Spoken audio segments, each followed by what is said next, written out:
Down and Dirty, written by Kendall Ryan, narrated by Emma Wilder and Jacob Morgan.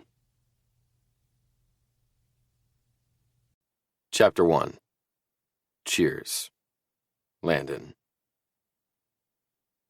Buck up, soldier, my friend Owen, star goalie for the Seattle IceHawks, says as he thumps one hand on my shoulder.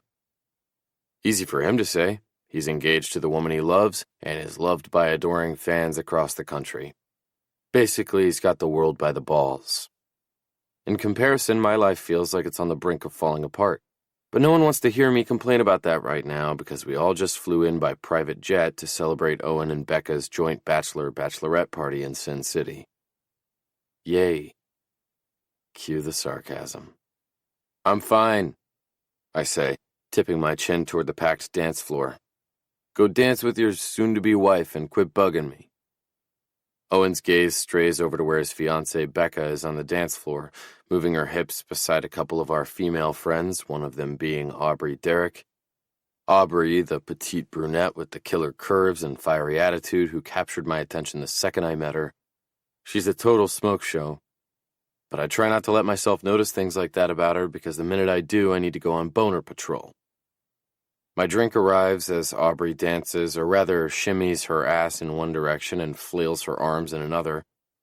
As I watch, I laugh for the first time all night because dancing is clearly not her strong suit. But she's still hot as fuck, and I can't take my eyes off her. The club is loud, almost deafening. Deep, sultry bass thumps around me, and the room is dim except for the flashing blue and purple lights. It's been easy to go unnoticed, tucked inside the curved booth while the rest of our group makes good use of the dance floor. I take a sip of the stiff drink in front of me, hoping it will calm some of the pent-up energy stewing inside me. From the outside, my life seems great. I'm a 23-year-old rookie on one of the best hockey teams in the country, earning close to 7 figures. But I didn't get much ice time this season, and now I'm not sure where I stand with the team. My future feels like it's the brink of collapsing, and all I can picture is having to move back home to live with my dad and get a minimum wage job at the shoe store I worked at in high school while some other asshole is living my dream. I signed an entry-level contract, which means there are no guarantees. Next year could be it for me. If I don't get more playing time, why the hell would coach keep me? I'm an overpriced bench warmer, a bearded cheerleader. I rub one hand across my stubbled jaw, remembering that I shaved a few days ago. Scratch that. I'm a sulky cheerleader minus the beard. A few seconds later, the gorgeous Aubrey slides into the booth next to me, and I scoot over to give her more space. Why aren't you dancing? She asks, bringing the straw in her vodka soda to her lips to take a long drink. Her pulse thrums steadily in her neck. She's flushed and slightly breathless. My gaze strays to her lips before I can look away. I shrug. Don't really feel like it. You don't have to babysit tonight, Covington. You can get drunk and make bad decisions along with the rest of us. She smirks, watching me closely as she leans in and sucks on her straw again. She's referring to the fact that I usually abstain from drinking, happy to play the role of designated driver when the team goes out. This isn't water, I say, swirling the clear tequila in my glass, lifting a brow in her direction. Good. She pulls a tube of lip gloss from her purse and runs it over her lips. Seriously, is she trying to taunt me? For the record, I never thought that was fair that they made you play DD as the rookie on the team. I turn and glance at her. God, she's like a cookie I want to bite into. They didn't make me. I choose not to drink during the season. Oh. Her mouth parts in surprise and her eyes twinkle. So you mean to say that you guarded our drinks while we danced, drove people home, and even humored drunken requests for burritos at all hours because of the kindness in your heart? I chuckle. Something like that. You're one of the good guys, aren't you, Covey? She pats me on the thigh with one slender hand, and my groin tightens. Aubrey and I met for the first time earlier this year at a charity event. As the director of the team's charity organization, she's friendly with most of the players and their girlfriends, and has been a frequent member of this new crew I've found myself pulled into. But she's never once expressed any interest in me, never looked at me like I'm anything more than just the rookie on the team. I've told myself it's a good thing, that I don't have time for distractions this season, but now she's giving me a hungry, desire-filled look, and I'm weak as fuck. Aubrey slowly pulls her hand away and adjusts the spaghetti strap of her little black dress, calling attention to her cleavage. I shift in my seat, trying to alleviate the sudden pressure I'm experiencing below my belt. I mean, I pay my taxes on time and I haven't murdered anyone, but let's not get carried away. She laughs, amusement dancing in her honey-colored eyes. You are, I can tell. I don't disagree with her. Sure, I'd like to think I'm a decent human being, but let's be real. Being a good guy doesn't get you very far. Exhibit A is the current state of my life. Single as fuck and horny, which isn't exactly a winning combination, even though I've brought it on myself. Being celibate is a choice, but that doesn't make it any easier. And when you throw in my fears about getting canned from the team, let's just say I'm not exactly a barrel of laughs tonight. Aubrey makes a pensive sound and watches me over the rim of her glass like I'm a puzzle she wants to solve. My self-imposed abstinence isn't usually a problem, and while I'm not picky, I am selective. And the gorgeous girl beside me makes me feel a little unsteady, like she's capable of pushing past all my inner defenses without even trying. Am I out of my element? Yes. Does that only make me want to push harder, strive for more, and take more chances? Bingo. When Aubrey lets out a lengthy sigh, I glance at her. Everything okay over there? I expect her to say something mundane is bothering her, like maybe those insanely high heels she's wearing, but it seems Aubrey is full of surprises. Where to start? She fiddles with her straw again. Let's see, I'm 30 and single, which is basically like the kiss of death. She meets my eyes quickly before deciding that's too intimate, and scans the dance floor again. All the good guys my age are already spoken for. She's never opened up to me like this before, but something inside me appreciates her vulnerability. I turn to face her and meet her eyes. You're a 10, so you could have any guy you want. Your dancing skills are questionable, but still. You're an ass. She rolls her eyes, but the tint on her cheeks at hearing me call her a 10 is evident. Not denying that.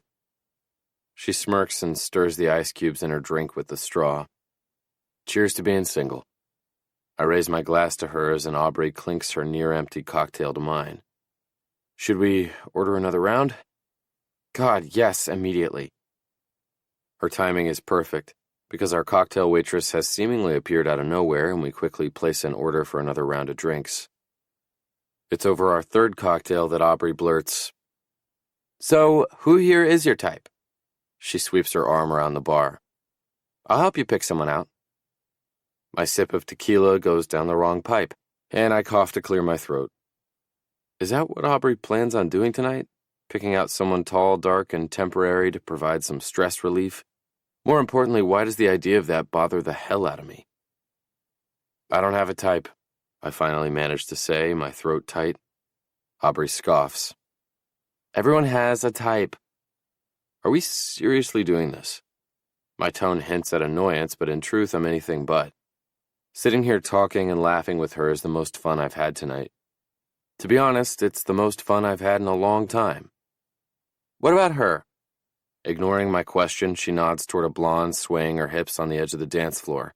She's dressed in a barely there halter top and a tiny black leather skirt. Frowning, I shake my head. No. Aubrey turns and glares at me. What's wrong with her? It's strange how expressive she is. I study her for longer than I should, unable to tear my gaze away. But rather than answer her question, I plead the fifth with a shrug and take another long gulp to drain the rest of my glass. So are you going to tell me your type or what?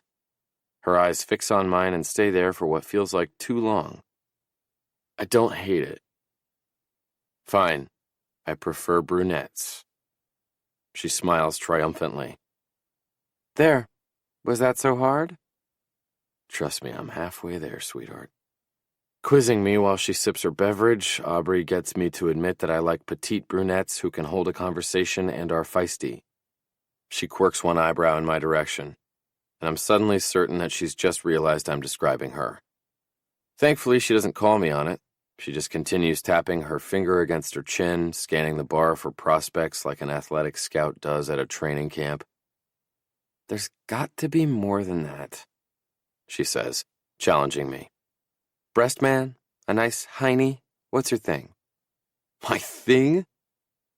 I can't hide the humor in my voice. "First off, don't use the word hiney ever again." "But," she says.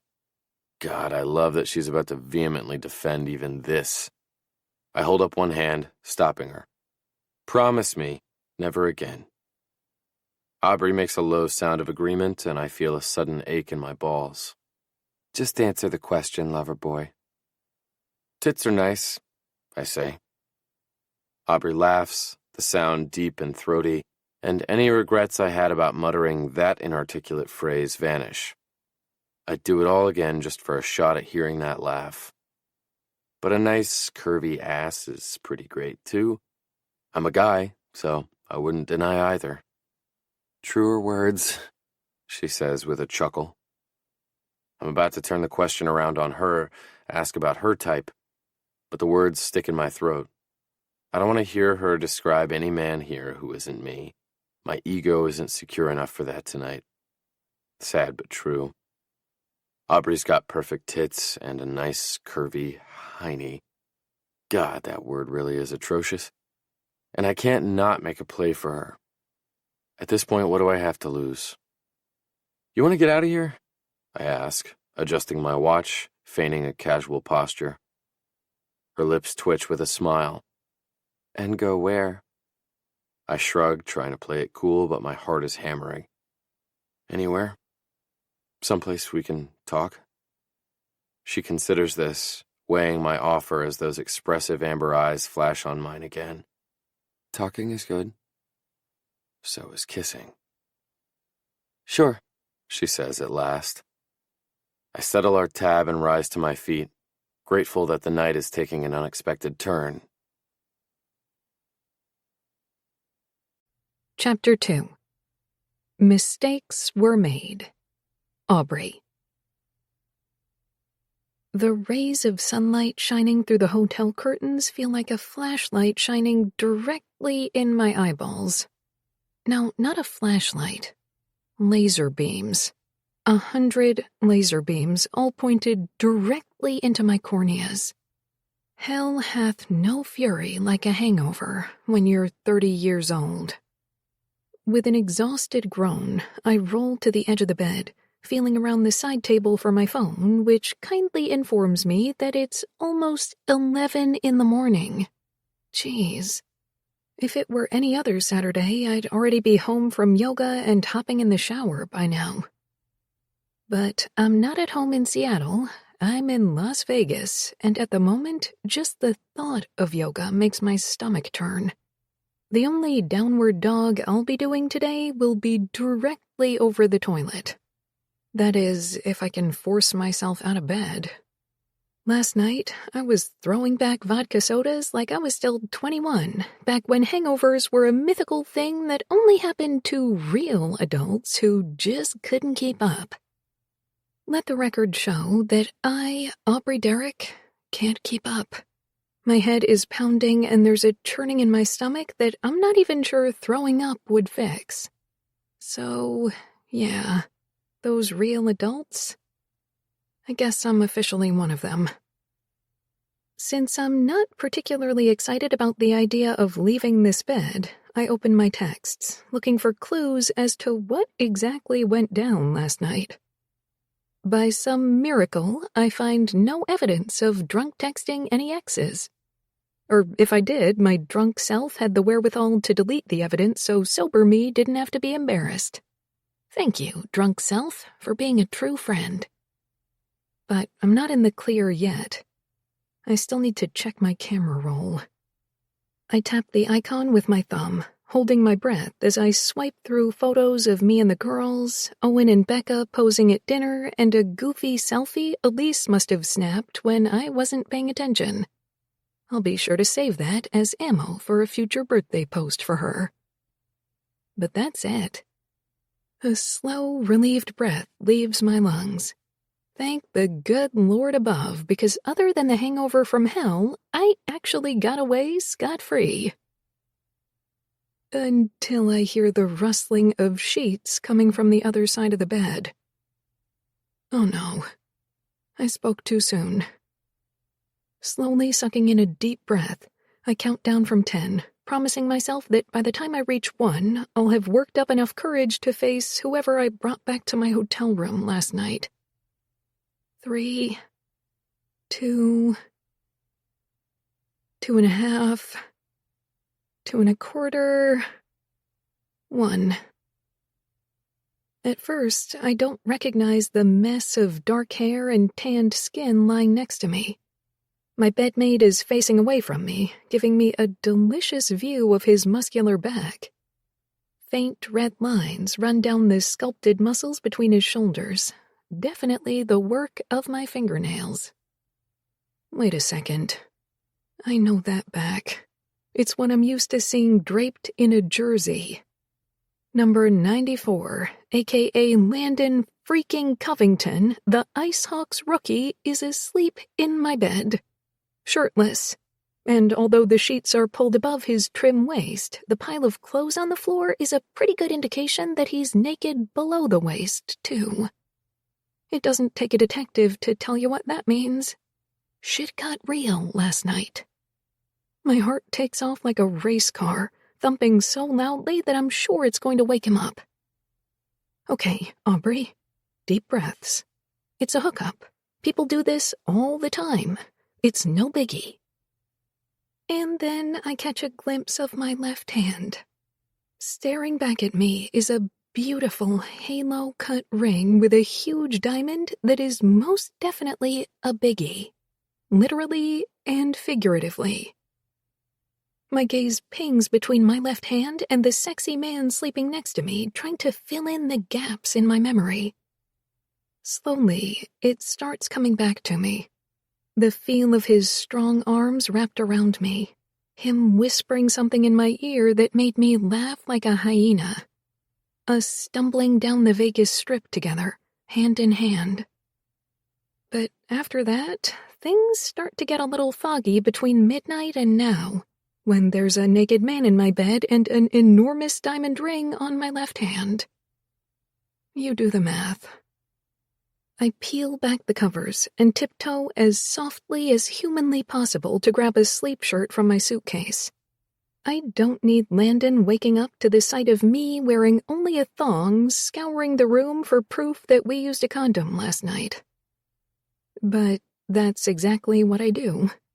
I check the trash cans for a torn silver wrapper, a mysterious bundle of toilet paper, anything to give me peace of mind that we used protection last night. But no, the only remnants of our drunken evening together are our clothes, lying in heaps on the floor, and a certificate from Happily Ever After Chapel that I spot on the dresser. With quivering fingers, I hold it up, scanning the fine print for something that says this is just a souvenir we picked up. Instead, I find the scrawled signatures of our witnesses and the cold, hard truth. Landon Covington and Aubrey Derrick are certifiably joined in wedlock. Panic rises, tightening my throat and squeezing my chest until I can hardly breathe. It's like my lungs can't expand all the way, and my heart is beating so fast I think it might explode. I'm not sure if the sound I make qualifies as a shout, a sob, or somewhere in between, but whatever it is, it wakes Landon up. He jolts upright in bed, fumbling for the sheet to keep his lower half covered. Holy shit, Bree, are you okay? My mouth opens to reply, but no words come out.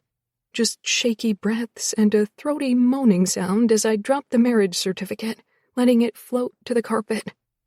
I can feel my cheeks go pale as the blood rushes out of my face and I crumple onto the edge of the bed, resting my head in my hands. Shallow, uneven breaths push past my lips, and I feel so lightheaded I could faint. Fuck.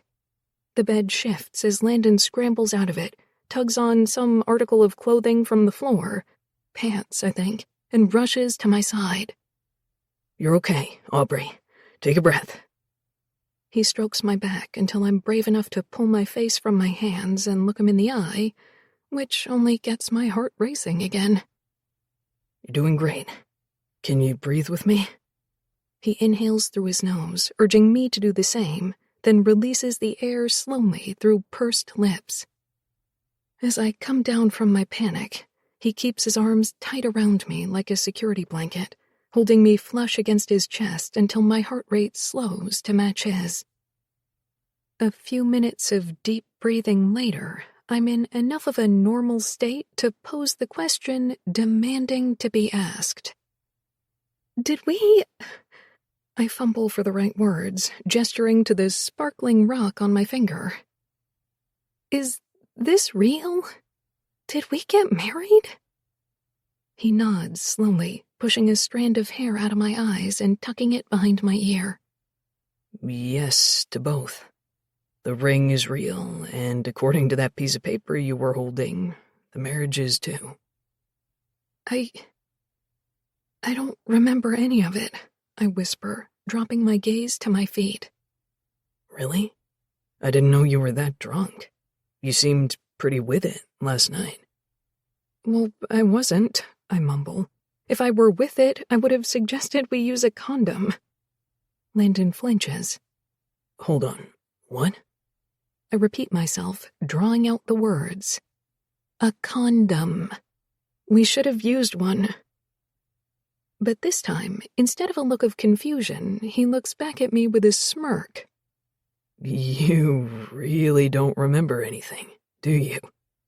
No, I huff, folding my arms over my chest. Can you please clue me in? We didn't have sex, he says, his voice equal parts blunt and soothing. My brow crinkles as I try to read his expression for signs of sarcasm. Are you sure? I wouldn't lie about that. But what about the marks on your back? When Landon's face twists in confusion, I gesture toward the mirror. See for yourself.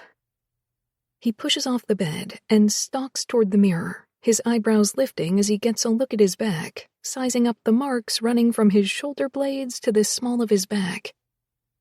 I guess you got a little rough when we were making out. Rough? Me? Maybe I was really into it? Slowly, the fog covering my memories starts to lift. We were outside the door to my room, laughing and kissing while I dug through my purse for my room key. Landon shushed me playfully, pressing kiss after kiss into my neck until I finally got the door open, making a big fuss of hanging the Do Not Disturb sign on the handle. The second it clicked closed behind us, our mouths collided, his tongue greedily exploring mine as my hand cupped the bulge growing behind his zipper. He moaned into my mouth, a deep, lustful sound that triggered something primal inside me that I couldn't quite explain. His hands moved up my thighs, slipping under my dress to touch the front of my panties, and he groaned when he felt the damp fabric. I leaned into his touch, my knees parting to accommodate his fingers. Come on, Mrs. Covington, he growled into my ear. Let's take this to bed. And we did, falling into the center of the huge king-size bed together. Fumbling with the buttons on his dress shirt, Landon finally got it off. His chest was broad and smooth with wide pecs, and I stroked the firm muscles, unable to stop touching him. When I reached his abs, dear God, they were amazing, I made a happy sound, and Landon chuckled. Panting, I said, God bless hockey players. Amen. His lips moved against my throat. My dress was rucked up around my waist, and his eyes darkened with hunger as he looked at the scrap of black lace between my legs. Damn, you're sexy, he murmured, trailing one large palm over my hip, sending little sparks of heat racing down my spine. While he leaned closer, kissing my neck, I arched into him and trailed my hand down his back, enjoying the feel of warm, sculpted muscle beneath my fingertips. With one more sweet kiss, he pulled back so he was kneeling between my parted thighs. I worked my dress off over my head, which was no small feat. Landon groaned at the sight of me, his gaze locked on my bare breasts. Jesus, Aubrey. His voice was little more than a harsh pant. He tested the weight of my breast in his hand, his thumbs skating across my nipple, and I sucked in a shaky breath. I really like these, he murmured. Yeah? I could hardly get the word out. I was breathing so hard. So much. He watched me with a dark, hooded stare, seeming unsure, like he was hesitating. But I knew he wanted me, as evidenced by the enormous erection tinting the front of his dress pants. I worked my hand under his waistband and ran my palm along his impressive length. Wow, there's a lot of him. His eyes sank closed and his mouth dropped open as he moved his hips, seeking more friction against my palm. Holy hell, that's hot.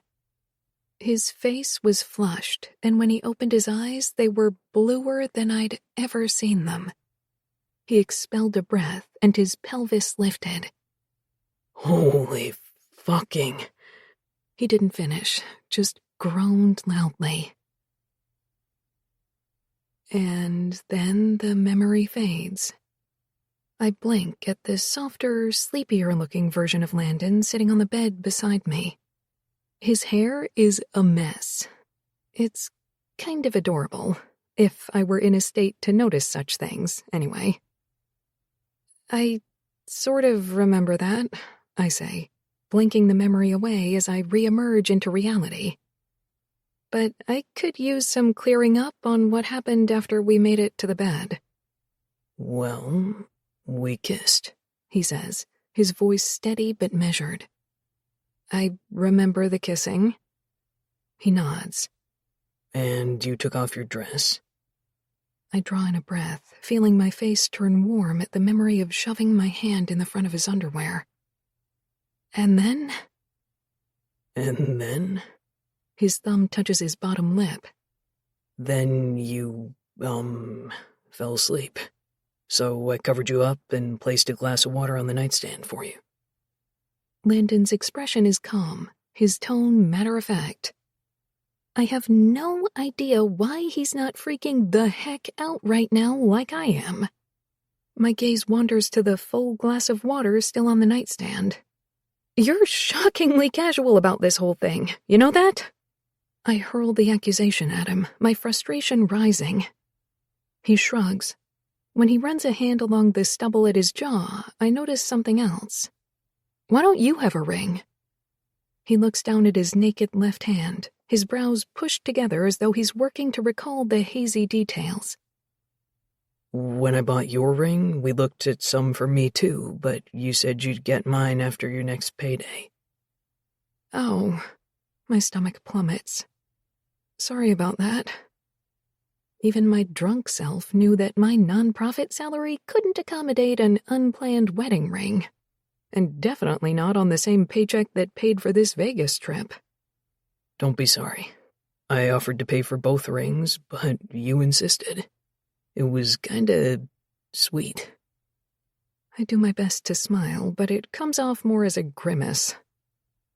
What's so sweet about a drunken Vegas marriage you can hardly remember? And why is he so cavalier about this whole thing? Before I can formulate a question, the sound of both of our phones buzzing in unison drags me away. It's a group text to both of us from Becca. Good morning, lovebirds. Come down to breakfast in the lobby. We've got 2 seats calling your name. I guess we should get ready, I sigh, tossing my phone onto the duvet with a huff. We're wanted at the breakfast table. Landon tugs on last night's clothes to make the trip down the hall to his own room. Meanwhile, I barely make it through my shower routine without throwing up. Between the nausea, the headache, and the life-altering decisions I made last night, it looks like vodka and I won't be seeing each other for quite some time. Landon must take his sweet time getting ready, because even with the time it takes for me to dry my hair and put on a half a face of makeup to conceal the dark circles under my eyes, we still arrive at the elevator at the same time. Great. Looks like the newlyweds will be walking into breakfast together. You look nice, he says, nodding toward my navy blue t-shirt dress. No need to flatter me, I remind him, biting my cheek to maintain my composure. We're already married, remember? Landon's expression is unreadable, except for the slight tick in his jaw. I wish I knew how to read him better because I have no idea what he's thinking. When the elevator doors open on the ground level, it doesn't take long for us to find our friends. Mostly because the second they spot us, the whole table starts whooping and whistling about the newlyweds.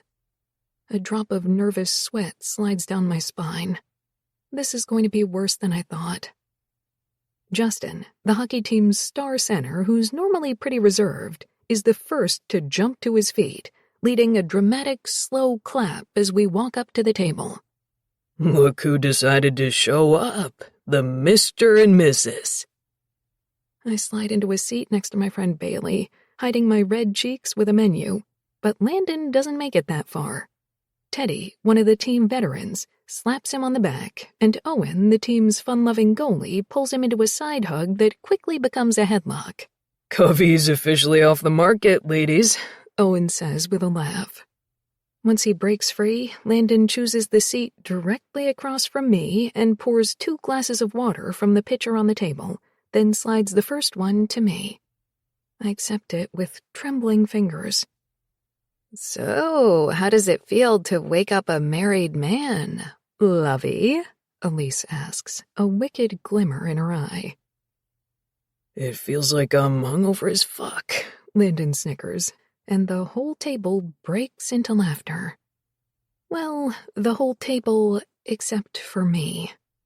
I must have steam coming out of my ears or something, because after taking a bit more teasing from the guys, Landon leans across the table, his brilliant blue eyes brimming with concern. Are you okay? No, I'm not fucking okay, I whisper back. Why would I be even a little okay with this? Ooh, Owen hollers from across the table. Are the newlyweds having their first lovers' quarrel already? My throat constricts. Shit. I need to get some air before I start crying in front of all my friends. Excuse me, I whisper, swallowing the lump in my throat as I push back from the table. I'll pick up fast food or order room service later or something, but I can't sit and take any more jokes about the dumbest mistake of my life. Especially not while I'm feeling like total shit. Hey, wait up. A voice calls from behind me, and before I can make it out the revolving door, Landon catches me by the arm, his long, calloused fingers curling around my wrist. What's wrong? I spin to face him. His eyes are now a dangerous shade of blue. A shocking, brilliant blue that makes me feel a little weak as I pull a breath into my lungs. I'm glad your teammates are so amused by our situation, I manage to say through gritted teeth. Because I sure as hell am not. Come on, Aubrey. They're just joking around. He reaches for my hand again, but I pull it out of his reach. It's not a joke. It's my life. And once I have a functioning, non-alcohol poisoned brain again, I'll be getting legal advice from Sarah, and we're going to look into how to get this annulled. Landon's eyes meet mine, his gaze determined. Just take a breath. I do, releasing it slowly as my heart pounds. Last night was a mistake, I whisper, looking down at my sandals. Maybe. Maybe not. He swallows the words. When I look up again, he's staring directly at me, his face expressionless. I breathe out a shaky breath. He can't be serious. Okay, I thought I was the one with a non-functioning brain. You saw that certificate, right? That was a real ceremony. We're legally husband and wife right now. I know we are, he says, his voice strained. Which is why I'm taking this seriously. My mouth falls open and I blink at him, dumbfounded, waiting for him to laugh and tell me he's joking. Or better yet, that this whole thing is one big prank, that the ring and the certificate are fake, and this is some elaborate joke that he and the rest of the group concocted. But when he stares back at me, the look of determination in his eyes sends a shiver trampling down my spine. All I can do is laugh in disbelief. It was either laugh or sob loudly. Landon, if you're suggesting that we stay married? I pause, trying not to scoff at the thought while giving him another second to say, gotcha. But he doesn't. Well, then you're even more immature than I thought. His face falls for a second, then steals into a stern expression, his angular jaw ticking in a way I can't quite read. We'll talk about it later. This weekend isn't about us, it's about Owen and Becca. I make an aggravated sound. Then why is everyone talking about us instead of Becca and Owen? Since when is there an us? He closes his eyes briefly, and I watch his Adam's apple bob as he swallows whatever emotion he's choosing not to show. I'll handle it. Just come back to the table. You'll be in a better mood once you have some coffee. My eyes narrow at him, but he doesn't back down. And possibly some eggs, he adds, and I straighten my shoulders. I don't like eggs. When he frowns at me, I say, make it pancakes, and you have a deal. Done and done. Pancakes on me. I follow him back into the restaurant like a runaway puppy returning home with its tail between its legs. "Aw, did we kiss and make up?" Becca coos, riling the table again. Enough! Landon's barked order, coupled with his dagger-sharp look, quiets everyone down, at least long enough for us to place our orders. After that, every time I look up, Landon is staring at me. His scrutiny makes my stomach tighten in a way I haven't felt before. When our food arrives, the conversation dies down as people dig in. Once we start talking again, the subject switches to Becca and Owen's honeymoon in Greece. "Everyone always raves about Mykonos, but Santorini is really more our style," Becca says, squeezing her fiancé's hand as he chomps down on a piece of bacon. "Right, O?" Owen shrugs. As long as I have my angel by my side, I don't care where we go. We could go to freaking Cleveland for all I care. "We are not going to Cleveland," Becca says sternly, giving him a pointed look. Owen just chuckles and steals a piece of bacon from Becca's plate while she smiles at him like he hung the moon. I snicker along with the rest of the table, and Owen takes my smile as a free pass to sneak back into dangerous territory. A devilish look comes over his face as he folds his hands on the table, faking the most serious expression he can manage.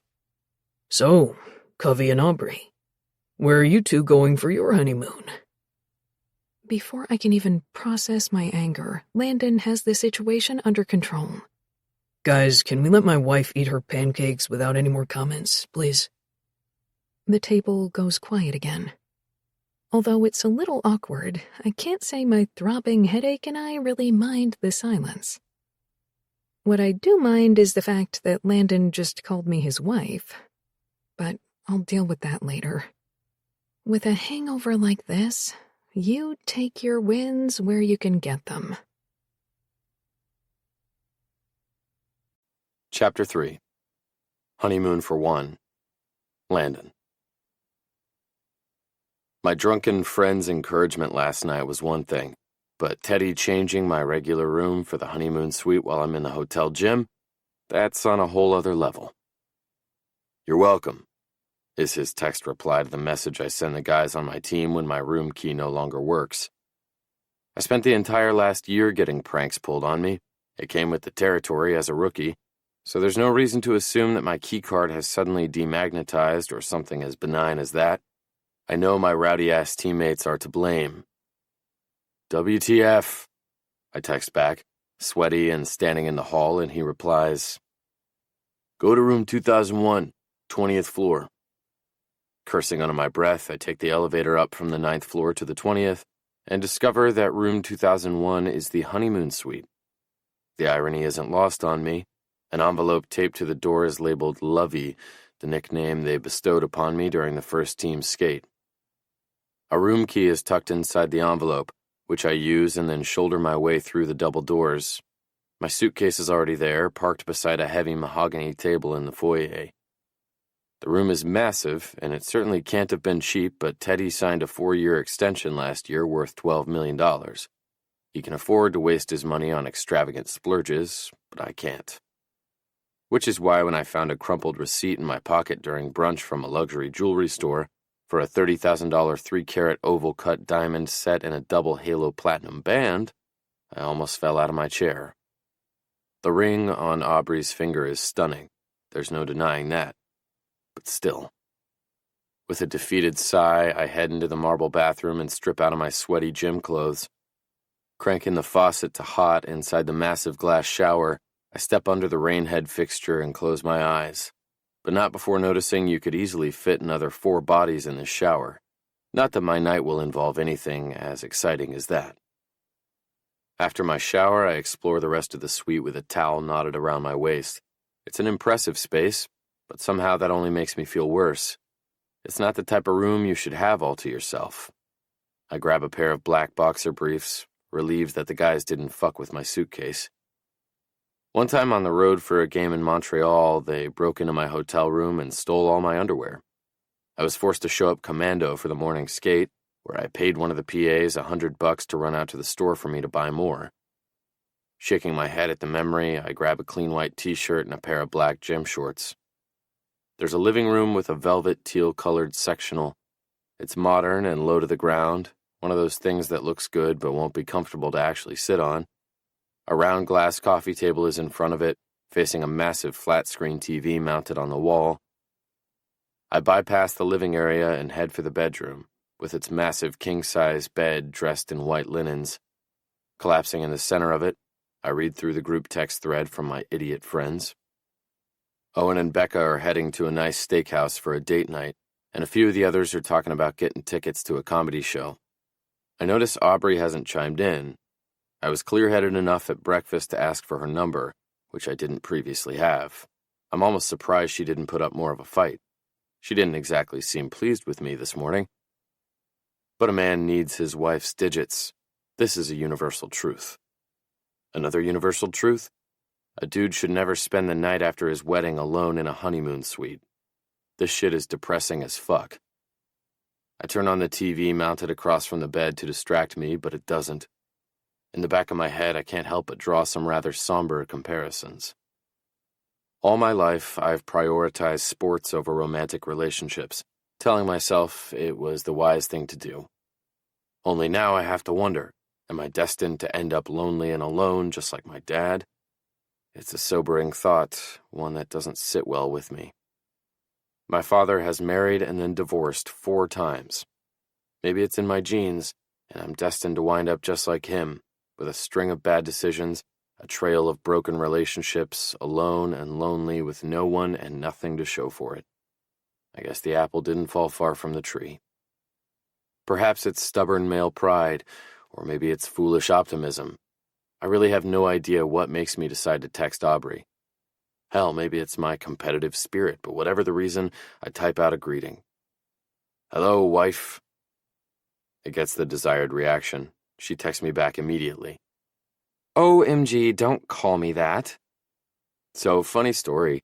TK had my room switched to the honeymoon suite. Is this all just some big joke to you? She fires back quickly. My hand tightens around the phone as I type out a reply. Not at all. I haven't seen her since that disastrous brunch this morning, and she's not participating in the group chat, so I have no idea what her plans are for this evening. Hell, she could have flown back to Seattle early for all I know, said fuck it to this entire weekend, wanting to get as far away from our nuptials as possible. Hoping for the best, I reply, What are you doing tonight? Her response comes a few seconds later. Just staying in. I don't feel like going out. Same. Do you want to do nothing together? There's a pause, and I clutch my phone a little tighter while I wait. I'm pretty sure she's going to shoot me down, and I'm not sure why the idea of that bothers me so much. I don't know if that's the best idea. Yeah, but this suite is incredible and it's on TK's credit card. The least you can do is help me get even by running up the minibar and room service charges. The bastard deserves it. Fine, but I'm wearing my PJs. Perfect. Room 2001. See you soon. When I hear a soft knock on the door 10 minutes later, I don't expect the tightness I feel in my chest. With a deep breath, I head over to answer the door. True to her word, Aubrey is wearing pink and gray striped pajama pants and an oversized t-shirt that says in block letters, "Sorry I'm late, I didn't want to come." Her dark hair is in loose waves and her amber eyes look anywhere but directly at mine. I smirk, nodding toward her shirt. Seems fitting. She rolls her shoulders, feigning a smile. I'm here, aren't I? As I watch her walk through the suite, pausing to pluck a bottle of water from the kitchenette, then stopping to admire the view out the floor-to-ceiling windows in the living room, memories of last night come crashing back to me in vivid detail. When we left the club together, we wandered around the Vegas Strip for a while, talking and laughing.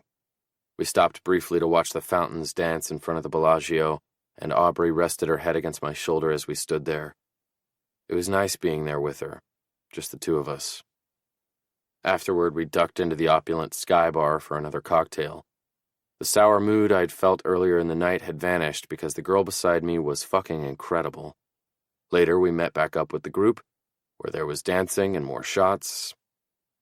Then things start to get a little hazy. I remember arriving at the neon pink-themed wedding chapel, going over the paperwork with our newly appointed wedding coordinator, handing her my credit card.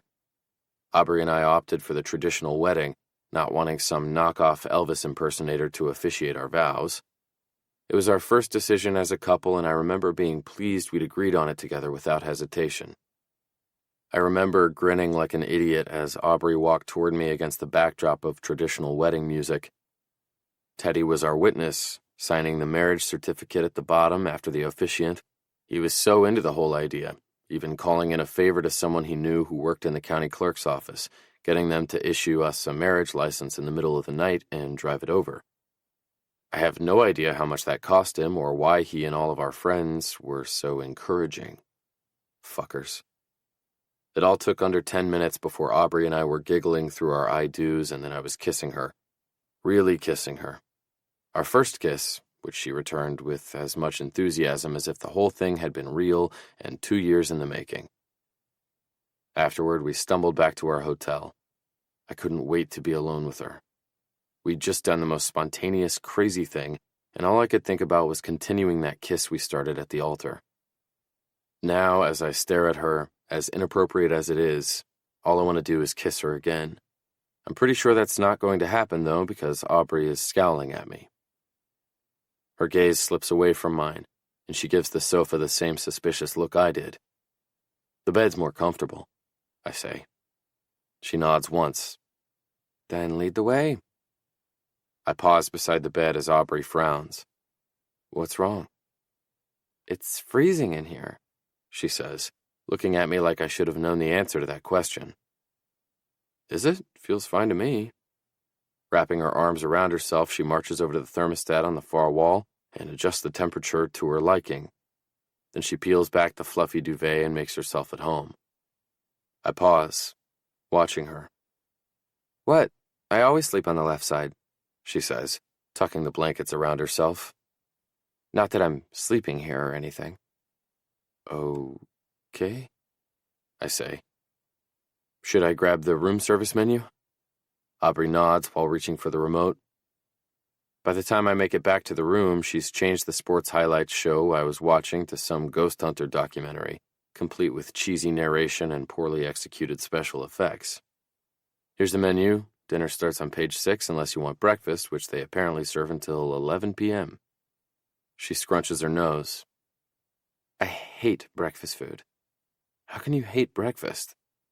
She shrugs, flips open the menu, and trails one slim finger along as she reads. I park myself at the end of the bed, watching her lips move as she reads. It's kind of endearing. Seeing the ring on her finger is a shock to my system. I'm the one who put it there. with promises of a future on my lips. Last night I meant every word. Today, though, I feel more uncertain than ever about everything, but mostly about my sanity. But I can't deny the strange bolt of satisfaction when I see the impressive diamond on her delicate finger. Do you want to talk about last night? My voice is soft and a little strained. Nope, not even a little bit, she says without bothering to look up. I sigh, running one hand over the back of my neck. Jesus Christ. Maybe it would have helped if I had more experience in the female department. I've never even had a serious girlfriend unless you count Tessa Hayworth my freshman year at Michigan, which I really don't. After 6 months of dating, she told me that she loved me, and I told her that I needed to focus more of my attention on hockey. Spoiler alert, we broke up that day. And now I'm supposed to know how to navigate having an insta-wife? Not fucking likely. Hooking up with hockey groupies is the extent of my experience with women. But even those encounters I only let go so far before pulling the plug. I wouldn't let anything distract me from my goal. And yet here I am, in way the fuck over my head. Last night, Aubrey and I flirted and danced and kissed. Now there's nothing but awkward silences and barely concealed hostility between us. Listen, things got kind of crazy last night, but that doesn't mean we didn't have a connection, I say, trying again. But Aubrey continues looking down, her pink mouth moving as she silently reads the menu, or at least pretends to. Say something, I order. Having a connection doesn't mean you should marry the person after flirting for 3 hours. Her voice is tense, and a couple of awkward seconds of silence tick past before she meets my eyes and takes a fortifying breath. We should just go back to being friends, she says, almost sadly. She wants to pretend last night never happened. Go back to being friends? As far as I'm concerned, our friendship was effectively ruined the moment I found out how good she tastes, and learned I loved the sound of her soft pants when I touched her. It's fucking crazy, but she's my wife, and for better or worse, I'm not ready to just let that go. Did you decide on dinner? I ask, softening my tone and deciding to avoid the topic of her wanting to go back to being just friends. Would it be too much if I ordered both the filet mignon and the lobster fettuccine? She asks, a smile teasing her lips for the first time tonight. Of course not. Better tack on dessert, too. New York cheesecake or... Oh, chocolate lava cake with caramel ice cream. Both. Aubrey's smile widens. Excellent idea. I pick up the phone and place our order, tacking on a $300 bottle of wine as one last fuck you very much to Teddy. As I stand at the edge of the bed wrapping up the call, I feel Aubrey's gaze lingering on my torso. The fitted t-shirt I'm wearing stretches taut across my chest, and the sleeves hug my biceps. My shorts hang loose on my hips, but the definition of muscle in my thighs is undeniable. When her gaze wanders up to mine, I lift one eyebrow, and Aubrey blushes, quickly looking away. I toss the phone onto the foot of the bed. Do you want anything from the minibar? I'm going to grab a beer. Ginger ale, if they have it. If not, lemonade. After getting our drinks, I pause in the doorway watching her and can't help the inappropriate thoughts that skate through my brain. My wife is spectacular to look at. Trim waist, small but perky breasts. But if I'm honest, I really enjoy her mouth. Lush and fiery and smart. She's propped up against the pillows stacked along the headboard, her eyes focused on the TV. But when I enter the room carrying her soft drink, her gaze swings to me. Oh, thank you, she says, reaching for the can of ginger ale. I settle in next to her and twist the cap off my beer. Cheers. To? She asks. To us, I suppose. Aubrey's eyes widen and she pauses with her drink halfway to her lips. I can practically feel the panic rolling off her in waves. We don't have to decide anything tonight, okay? Let's just enjoy our dinner and this kick-ass sweet. Okay, she says, her voice unsteady, her fingers curling tightly around the soda can. She's fidgety and nervous around me. Why now? Last night was fun, nuptials aside, and the hot make-out session that followed was extra fun. But right now, things are tense, and I'm guessing it's my job to make her more relaxed. Shit. Well, here goes nothing. Chapter 4. An Unexpected Development. Aubrey. To us. Landon's toast echoes in my ears like a gunshot. I blink down at the gorgeous ring on my finger, trying to absorb his words. Something about him referring to himself and me as us, a single unit, stirs something inside me. It's been a long time since I've been in a relationship, but I never thought that my return to the dating world would cut straight to the end result. And now, staring at this ring, I feel the strangest mix of excitement and regret. When I turn toward the man who gave it to me, I see that he's staring at the ring too. Shit. The poor guy is probably thinking about all the much better things he could have done with such a major chunk of his salary. And I work for the team's charity. What would people think if they saw me with such an expensive piece of jewelry? Probably that the money would have been better spent as a donation. So, I've been thinking, I say, holding back a sigh. You should take this back. I take one last look at the most beautiful ring I will ever see before shimmying it off my finger and holding it out to its rightful owner. His thick, dark eyebrows pulled together. Why? Don't you like it? Even the suggestion makes me scoff. Oh, come on. This is the kind of ring a girl dreams about. Nodding, he meets my eyes with a sincere expression. That's exactly what you said at the store. But you spent a fortune on it. And if we're not going to stay married, then there's not any... He holds up a hand, cutting me off. I thought we agreed we weren't going to make any decisions about that tonight, so set that stuff aside. Forget about that, and tell me straight out. Do you like the ring? I slip the ring back on, chewing thoughtfully on my lip as I gaze down at its brilliant sparkle. As I rotate my wrist, the light bounces off the enormous diamond, casting a spray of tiny rainbows around the room. Never in my life did I think I would get the chance to wear such a gorgeous piece of jewelry, not to mention own it. If not for the unusual circumstances, I'd be drooling over this thing.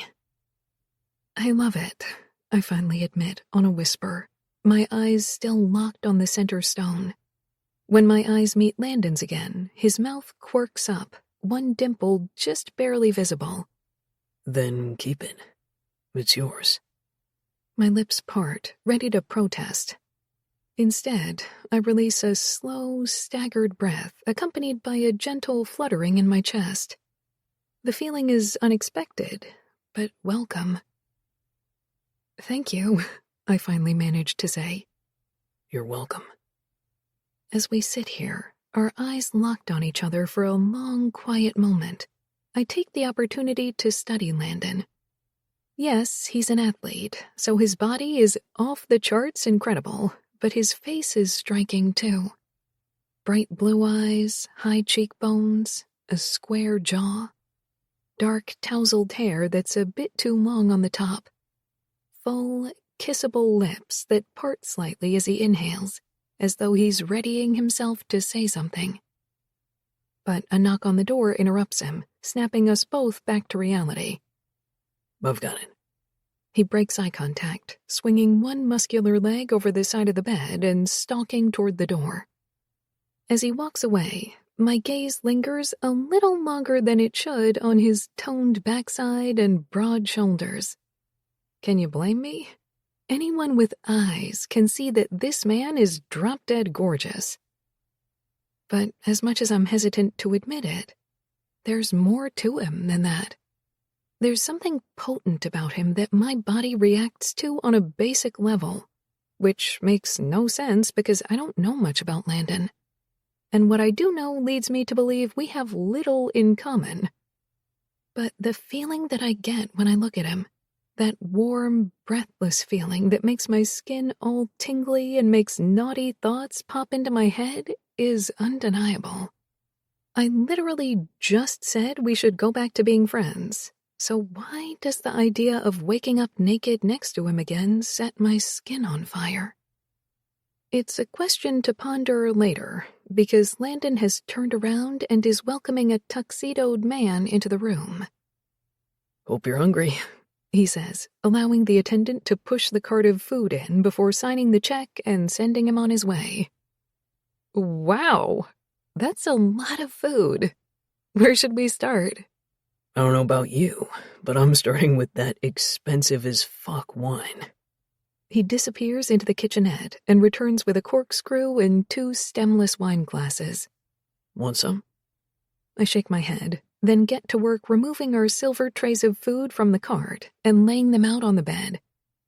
I already said I wasn't sleeping here tonight, which means getting crumbs on the sheets isn't my problem. When I finish setting up our meal, I slide back into bed to watch Landon try to wrestle the cork out of the sleek green bottle. The muscles in his huge forearms flex and jump. More entertaining than any show in Vegas tonight, I'm sure. I can't believe you're drinking again after last night, I murmur as he successfully frees the cork from the bottle. Hair of the dog, right? He laughs, pouring himself a glass. I shake my head. Maybe that used to work for me back in college, but those days are long gone. When he slides back into bed next to me, I give his shoulder a gentle pat. Talk to me again when you're 30. Annoyed, he grunts.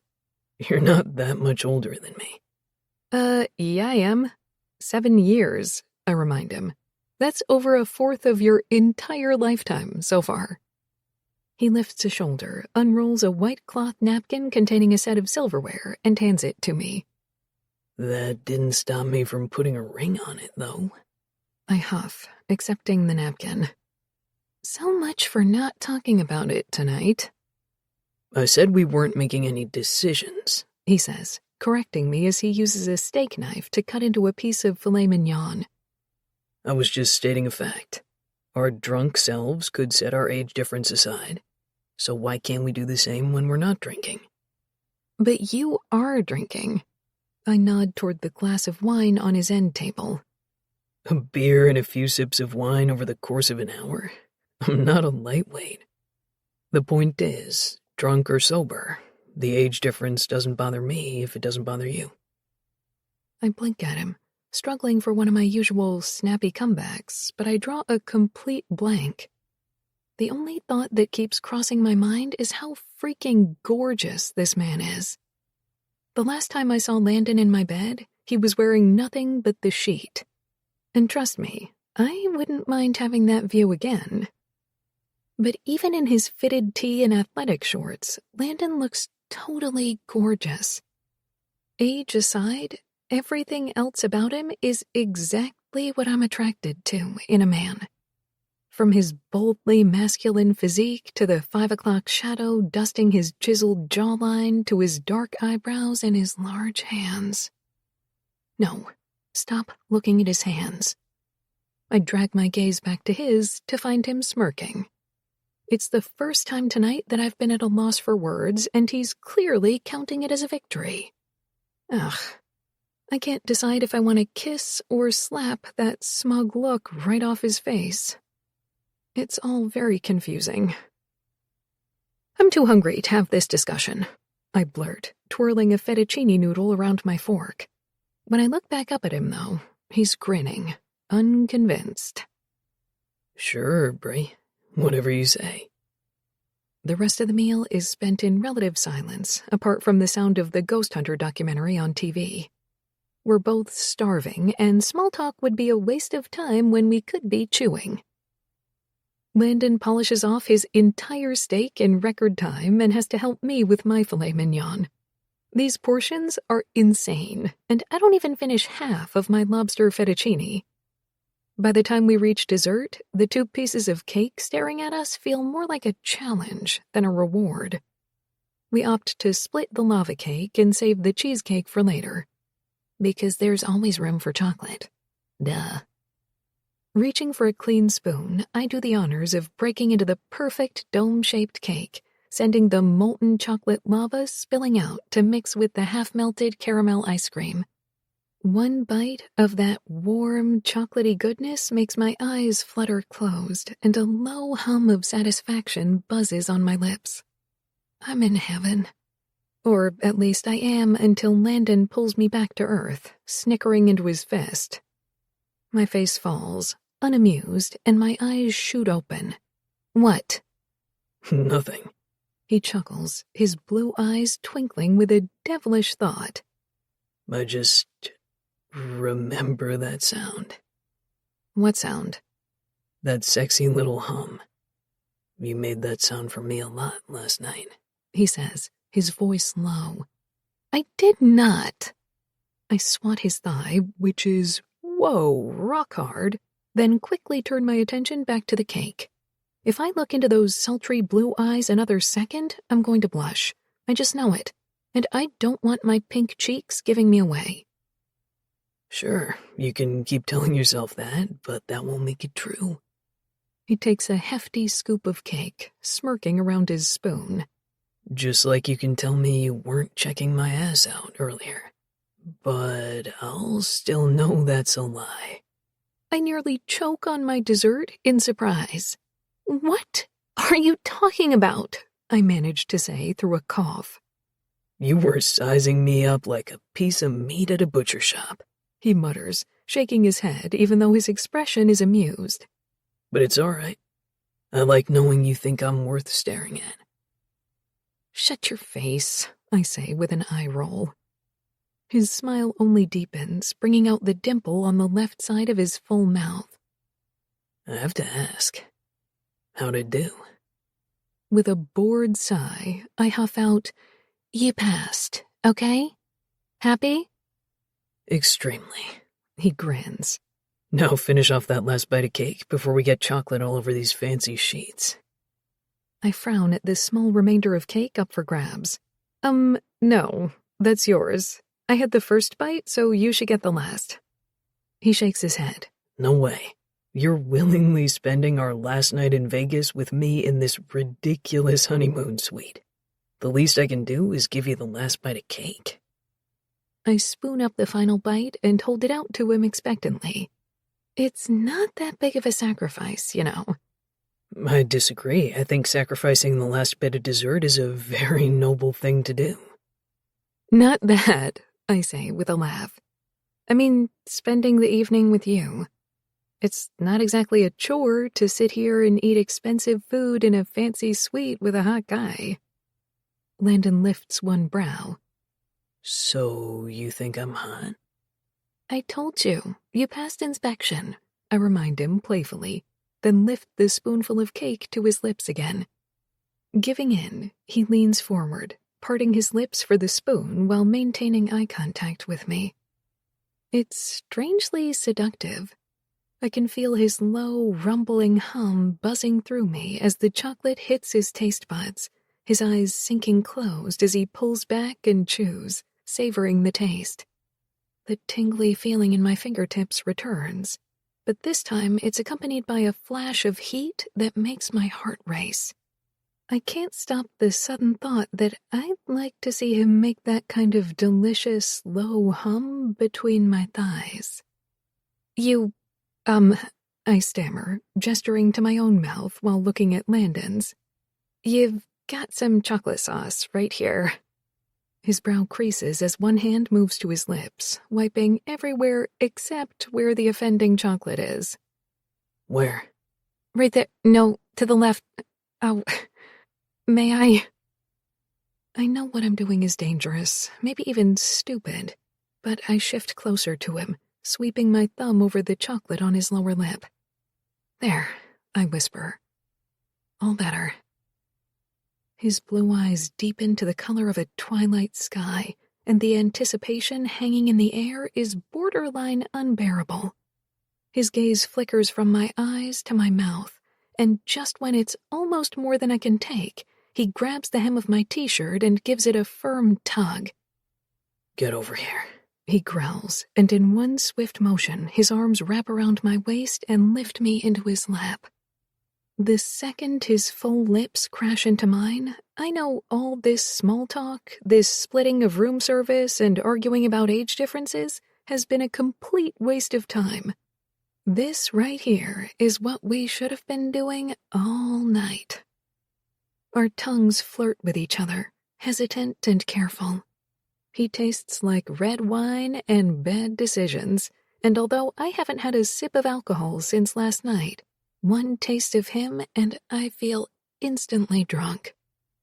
We move slowly at first, exploring each other for the first time without the interference of alcohol, but soon our pulses begin to race, and he becomes more reckless, kissing me deeper and deeper until he's devouring me with the hunger of a man who hasn't eaten in weeks.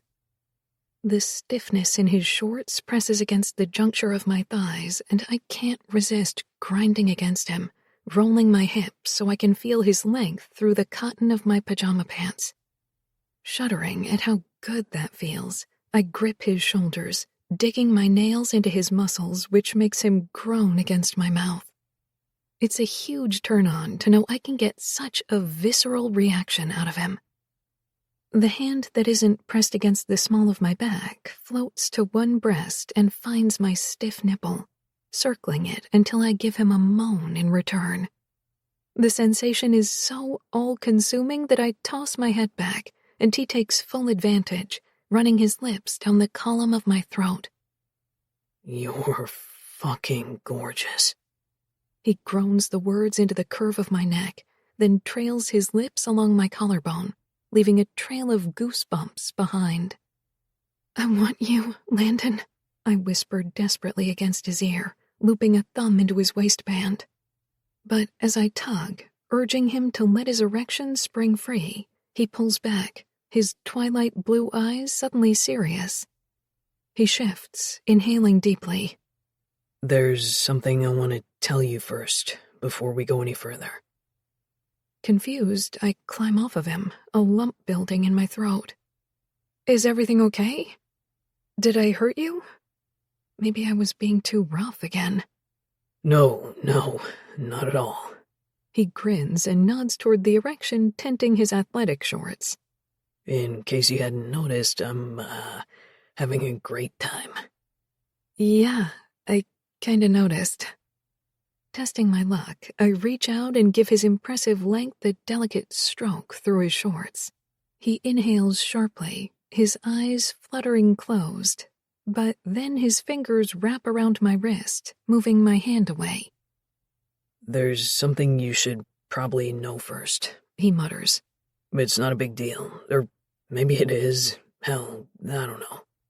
It's just that When he pauses, my mind runs rampant with possibilities. Maybe it's something silly, like he has to run to the bathroom first. Or maybe it's something serious, like an STI. I hold my breath, waiting for him to finish his sentence. I haven't done that before. I flinch. That definitely wasn't what I was expecting. I scan his eyes for signs of sarcasm, but come up blank. Maybe I misheard him. Done what? I'm a virgin, he says, meeting my gaze. I blink at him, the cogs in my head turning. Like a born-again virgin, right? There's no way you're an actual virgin. He's hot as fuck, and he's a pro athlete. That's just not possible, right? A rosy color creeps up his angular jaw and across his cheeks. Shit. Why the hell did I say that? I should have kept my mouth shut. His response says it all. How stupid am I? I need to get out of here and put this poor man out of his misery. You know what? I'm sorry. It's late. I should probably get back to my room anyway. It's not much of an elegant exit line, but it's all I've got. I scramble off the bed, tightening the drawstring on my pajama pants as I head for the door. My stomach twists as I bolt out, not even looking back when I rattle off a hurried, "Have a good night." Once the door clicks closed, I lean against it, trying to will my head to stop spinning. 5 minutes ago, I was making out with the hot-as-sin man who is legally my husband. And now I'm outside his room, trying to digest a piece of information about him that changes absolutely everything. It feels like I just stumbled off a carnival ride. I'm hot and dizzy and confused. But I have a feeling this roller coaster ride is far from over. Compared to the hungover hell that was Saturday morning, waking up on Sunday is a breeze. No headache, no queasy stomach, no life-changing decisions made last night. I even managed to complete my entire skincare routine before crawling into bed. Go me. All things considered, I should be feeling as fresh as a daisy. But here I am, using the hotel pillow to try to block the sunlight seeping through the curtains. What should have been a good night's sleep was spent tossing and turning, thinking about what Landon shared with me last night and how poorly I reacted. He was so vulnerable and honest, telling me something that, if I were to guess, even his teammates probably don't know. And what did I do? I ran away. It seemed like a good idea at the time. I was, and am, floored that someone as dripping with sex appeal as Landon could be a card-carrying virgin. But I was too nervous about offending him to ask any of the questions piling up in my head. It seemed better to just leave. But looking back, I know I could have handled it much better. I owe him a major apology. I roll onto my side, trying to will myself awake, but the sight of the empty space in the bed next to me makes me want to crawl back under the covers and pretend none of this ever happened. But if I did, I'm sure I would just notice that my sheets still smell faintly of him, and that might make matters worse. No more hiding, Aubrey. You have to face the mess you've made. Digging through the sheets, I find my cell phone buried in the bed, then scroll to Landon's contact, suck in a deep breath, and press the call button. Hello, you've reached Landon Covington. I hang up before I hear the rest. Shit, straight to voicemail? Does he turn his phone off when he goes to bed? Looks like I'll be doing this the old-fashioned way. Tossing back the covers, I sit up, grab the room phone off the end table, and punch the button for the front desk. Hi, can you connect me with Landon Covington in Suite 2001? The clicking of computer keys comes over the line, followed by an extended pause from the woman on the other end. I'm sorry, ma'am, it looks like Mr. Covington has already checked out. My stomach lurches. Where the hell did he go? It's barely 9 in the morning, and our flight back to Seattle doesn't leave until 4. May I ask how long ago he left? There are more typing sounds, followed by an answer that only leaves me more confused. A little over 2 hours ago. Slowly, the pieces start to come together in my head. If Landon's been gone for 2 hours and his phone is going straight to voicemail, it's not turned off. It's on airplane mode. Thank you, I mumble into the phone, then drop it back onto the cradle, an unexpected knot forming in my stomach. Without so much as a goodbye, my husband left Las Vegas. Chapter 5. The Real World. Aubrey. Today is the most Monday of Mondays to ever Monday. After my long weekend in Vegas, all I want to do is put on a face mask, drink a cup of tea, and detox from all the noise, glitter, and bad decisions. Instead, I'm sitting at my desk with the biggest latte the coffee shop down the street could legally sell me without it being a health hazard, wondering, A, if I should have taken another vacation day to recover from traveling, and B, if I fell asleep at my desk, would anyone notice? Unfortunately, the answer to both of those questions is a big, fat yes. I've spent my entire professional career working for this charity organization. When I was fresh out of college, they hired me on as an intern to sort mail and work the tables at charity events. But I've spent the 8 years since then climbing up the ranks, and now I'm in charge of everything related to fundraising. Thanks to my department, our organization serves tons of underprivileged kids in the city, making hockey accessible to families who couldn't otherwise afford extracurricular sports. And while I've spent the last 8 years being overworked and underpaid, it's all worth it when I meet the kids who attend our athlete-led camps and get to watch their eyes light up when they meet their heroes. Unfortunately, not every day on the job is as magical as that. For example, today. I'm scrolling through our database of new donors, all of whom need to receive a handwritten thank you note. But my mind is anywhere but here. Mostly it's on the diamond ring that I slipped off and hid in my dresser drawer, and whether Landon will ever respond to me so we can discuss it. Plus, I want to apologize for freaking out and bolting at the news that he's a virgin. But it's kind of hard to do that when I can't even get a text back.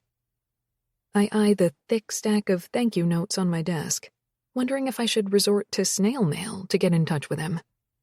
What would I write? Thank you so much for your donation of this enormous diamond ring. Now, can we freaking talk about this?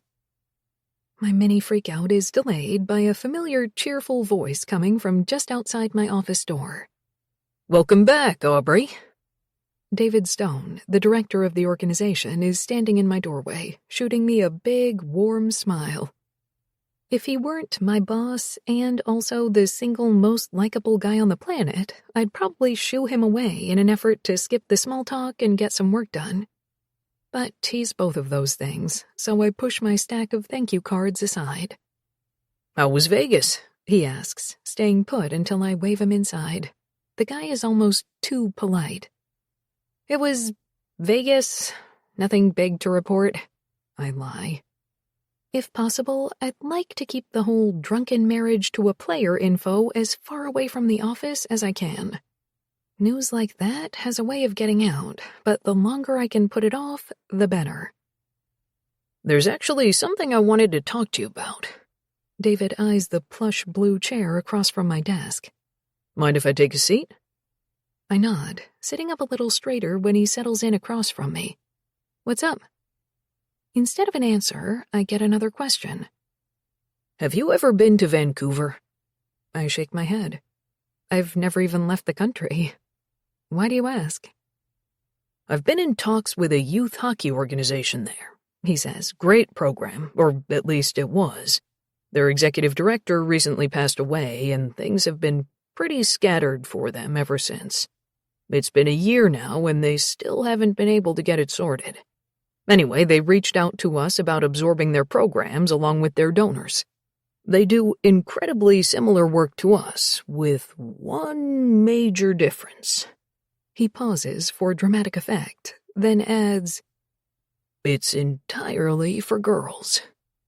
My eyes widen in interest. Really? That's incredible. I couldn't agree more, David says, a confident grin stretching across his face. Which is why I think you're the perfect person to lead the expansion. My breath catches in my throat. Lead? What do you mean? Be in charge, take the reins, steer the ship. His smile is huge. I gnaw on the inside of my cheek, resisting the urge to ask David if he recently bought a thesaurus. Why me? His tone becomes more serious. I know how passionate you are about underprivileged kids and sports, and you've been with us for coming up on a decade now. You know this organization backward and forward. This could be your perfect next step. I fumble for the right words, but my brain is a mess of questions. The only sentence I can formulate is an incomplete one, and it comes out slow and uncertain. But Vancouver? David nods firmly. You'd have to relocate, but it's only a 3.5-hour drive away, and we'd cover your cost of moving. My gaze flickers from David to the walls of my office, trying to soak in all the memories I've made here over the past 8 years. It sounds like the opportunity of a lifetime, I say honestly. But I'll have to think about it. It's a non-answer, but it's all I can manage right now. I need you for this, Aubrey, he says, his expressive eyes imploring mine. David Stone is a difficult man to say no to, and he knows it. He's like a golden retriever in khakis. Everyone loves the guy, me included. After all, he taught me everything I know. Plus, he's kind and trustworthy and a great boss. There's no one else I trust, he adds. It sounds amazing, I hear myself saying as blood thunders in my ears. But what about Landon?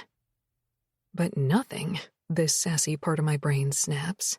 It was a drunken Vegas mistake. Wasn't it? It doesn't matter that the night we spent together was fun. It does matter that he's so damn attractive it makes my stomach hurt. Marrying Landon in some quickie ceremony was the stupidest thing I could have done. So why does his presence in my life feel like the only thing I have to look forward to right now? I mean, the idea of spending more time in his intoxicatingly masculine presence is much more enticing than, well, anything else. But I don't dare tell my boss. I can't. I respect David, I really do, but leaving a city I love and all the friendships I've built to move to a foreign country? The idea of it leaves me reeling. It's only Canada, I tell the part of my brain that's spinning. It's only a few hours away. When I realize David's still talking, I drag my attention back to him. Expanding the mission, impacting the lives of female athletes in the making. We can't afford not to take this shot. I nod. And I need my best employee on the expansion. I won't be there for daily supervision or oversight. You'd be in charge of getting the whole operation off the ground, managing the thing top to bottom. It's a tremendous opportunity. He smiles warmly. I'm glad you think so. It will also come with a nice promotion, too. A change in title and a pay increase commensurate with your new responsibilities. It's always been my dream to push further, to do more and impact more lives. And now we have a chance to do that. That's great, I hear myself saying. He nods. I need someone I can trust at the helm of our first international operation. He grins like he's pleased with the sound of that. I don't know what to say. I squeeze my knees under my desk where he sits in front of me with a scrutinizing gaze. David has been a widower for nearly 2 decades. He lives and breathes this job because of it. He's a great boss and very hard to say no to. David smiles at me expectantly. Say yes. Yes, I say slowly, still in shock. Perfect. We'll talk details soon. He stands up and strolls away with a satisfied expression, while my stomach is in knots. This opportunity is all I've been working toward. Better pay, more responsibility, and of course the idea of impacting more people as we take the charity international. It's just... wow. Of course I'm excited, but everything feels so unsettled, which is something I've been feeling a lot lately. My life feels like one giant knot I need to untangle. But for now, it will have to wait. There are thank you notes to write. I pop in my earbuds and get in a full half hour of work before the next interruption. This time it's a welcome one, a text from my friend Anna. Do you have any lunch plans? Nope. Perfect. Meet me in 30 at that new ramen place? Damn her, tempting me with spicy noodles. You just want all the dirty details from Vegas. I click send on my message and barely have to wait 10 seconds for her reply. Girl, you know I do, and you'd better not hold out on me. Anna has been one of my closest friends and most consistent yoga buddies for the last year. We met right after she moved here from her hometown of Las Vegas to live with her Hawks defenseman boyfriend, Jason Kress. He's kind of an outcast and doesn't hang out much with the team. But even though Jason and Anna weren't part of the Vegas festivities, I have little doubt that conversation about the rookie's brand new marriage has dominated the locker room chatter. Even if it is the off-season and a lot of the guys are off taking much-needed vacations, plenty of them are still around, hitting the weight room with gusto, working with team personal trainers on plans to improve weaknesses before training camp begins. There's little doubt in my mind that both Landon and Jason are among them. And if Jason knows, then Anna knows. I have a sinking feeling that this lunch offer on Monday is coming from the kindness in her heart. I'm not sure if I should just go and get this over with or avoid it altogether. But then again, Justin and Elise have jetted off to hike Machu Picchu while Sarah and TK are in the Virgin Islands for the next 10 days. Which means I do need some girlfriend time, so I should probably take Anna up on her offer for ramen, even if she is going to pump me for information. Plus, some outside advice might not be the worst thing in the world. And really, my love of spicy noodles can't be underestimated. I love me some carbs. So I text her back. Fine, I'll be there. But be nice. I'm always nice, Anna replies. Ugh. She really is, so I can't even argue the point. Is it true? Anna's shiny brown ponytail swings as she tilts her head, waiting for an answer to the question she's asked me 3 times now. The restaurant is packed to capacity with the lunchtime crowd, but we were able to snag a tiny table for 2 in the back, barely large enough to hold our 2 big plastic bowls of ramen. But while all my focus is on my green curry shrimp and delicious noodles, Anna is much more interested in the train wreck that was my weekend in Vegas. If there were any doubts as to whether she's caught wind of my marital status shift, they were cleared up the instant we sat down, and she pointed out that while there's no ring on my finger, there is an indent where one used to be. Sometimes I think she'd make a better detective than a massage therapist. With my expert chopstick handling skills, I pick up a shrimp and several noodles and pop them into my mouth. It's more than I can comfortably chew, but that will keep me from being able to answer questions, right? Anna's caramel-colored eyes bore into me, squinty and suspicious. Just because you have a mouthful of ramen doesn't mean you don't have to spill the deets. I blink up at her, one noodle hanging out of my mouth, and grumble some nonsense from behind closed lips. She laughs, which was my goal, but it's not enough for her to ditch her one-woman crusade for information. Unfortunately. Eventually, you're going to get to the bottom of that. She nods toward my red plastic bowl of noodles. And then you'll be out of excuses. So you might as well just tell me now. I gulp down both my noodles and my pride. Fine, it's true. Landon and I got married. Anna lets out an excited squeal, which is the opposite of the reaction I was hoping for. It's not legit, I hiss, trying to quiet her down. I don't need the whole restaurant staring. Well, I mean, it is legit in that it's legally binding, but he was drunk and I was, well, drunker. It's not like I actively made the decision. But your subconscious thought it was a good idea to marry him, Anna says, a little louder than I'd prefer. When I'm drunk, my subconscious also thinks it's a good idea to eat half a pizza at 2 a.m, I say stubbornly. And I think you, me, and the cellulite on my ass all know there's nothing smart about that. She shrugs. I don't know about that. I'm pretty much always pro-pizza. I frown, pointing an accusatory chopstick at her. If our yoga instructor knew what a bad influence you are, she'd never let you back in class again. Okay, yeah, she would. Anna's a freaking size 2 and gorgeous. She's such a brat. Don't change the subject. You were about to tell me all about your wedding night. I lean my chopsticks on the side of my bowl, sighing in defeat. There's no way I'm going to get around telling her. And maybe it'll feel good to get some of it off my chest. I take a deep breath. So, like I said, we'd both been drinking. Anna props her elbows on the table and leans in, eager to hear more. That's how all good stories start. I give her the full recap of the evening, or at least what I can remember of it, and the unfortunate morning after where I nearly hyperventilated in front of him.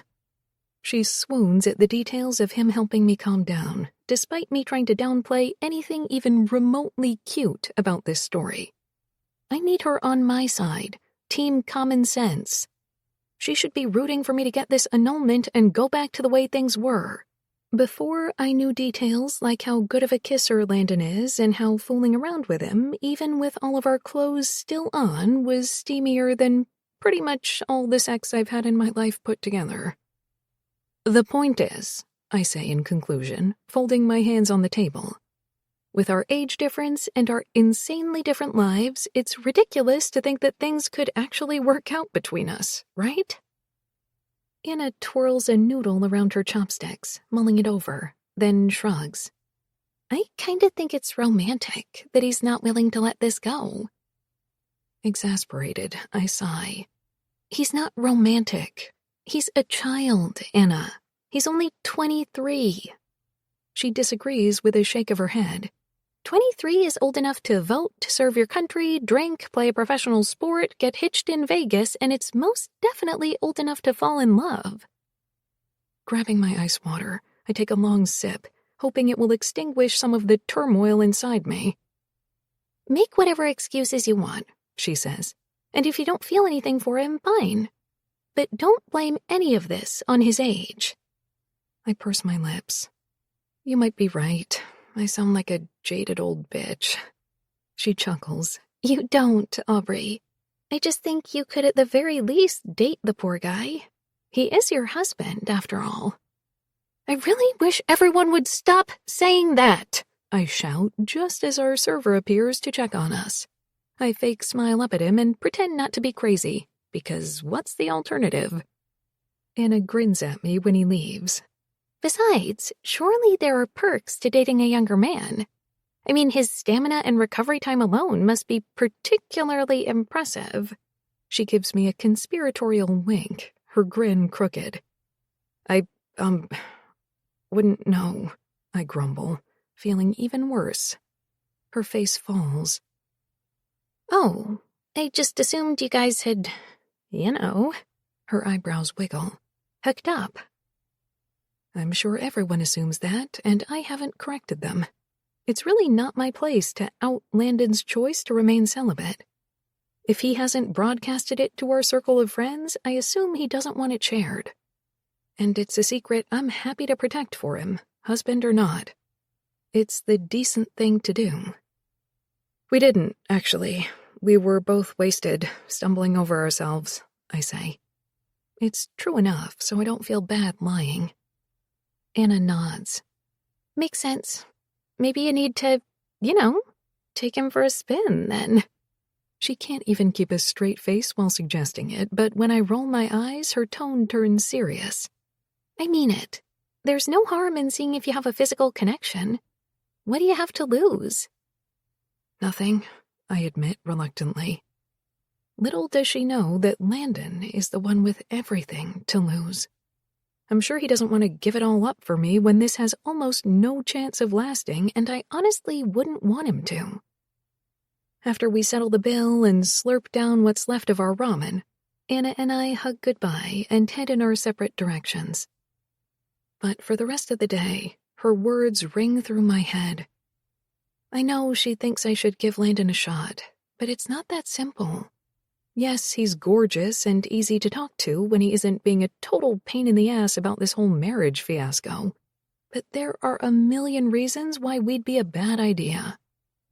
Especially now that I've said yes to moving out of the country. It would never work in the long run, and one of us would end up hurt. Maybe me. Or maybe him, when he realizes he gave up everything for me. Chapter 6. Restless. Landon. I spent all day Monday getting my ass kicked by my trainer and then endured an excruciating sports massage by the team's masseur, aptly nicknamed Thor. All in all, it was a good day. There's nothing that centers me more than some good old-fashioned hard work, yet still I can't shake the feeling that something's off. I'll give you one guess about what that thing might be. A certain 5'0" feisty brunette named Aubrey Derrick. And now the idea of going home alone to an empty apartment, well, let's just say it's the last thing I want to do. A root canal would rank higher, quite frankly. I haven't seen her since Saturday, when we spent the night together in the honeymoon suite. She messaged me late Sunday asking if I'd gotten home okay, but I haven't replied yet, mostly because I had no clue what to say. We had a good time that night, but when things got heated between us and I told her I've been waiting for the right girl, she extracted herself from my lap so quickly I was surprised she didn't pull a muscle. And then she all but sprinted from the hotel room, calling out for me to have a good night. It wasn't exactly my dream scenario. Checking the time, I'm guessing she'll be off work soon. With a restless sigh, I pull out my phone and type out a text to Aubrey. Hey, I don't know your schedule, but I'm wondering if you have time to meet for a drink or dinner tonight, or maybe coffee tomorrow. I would like to see you. After a shower, I see she's replied, and as I fumble to unlock my phone screen, my mouth quirks up in a smile.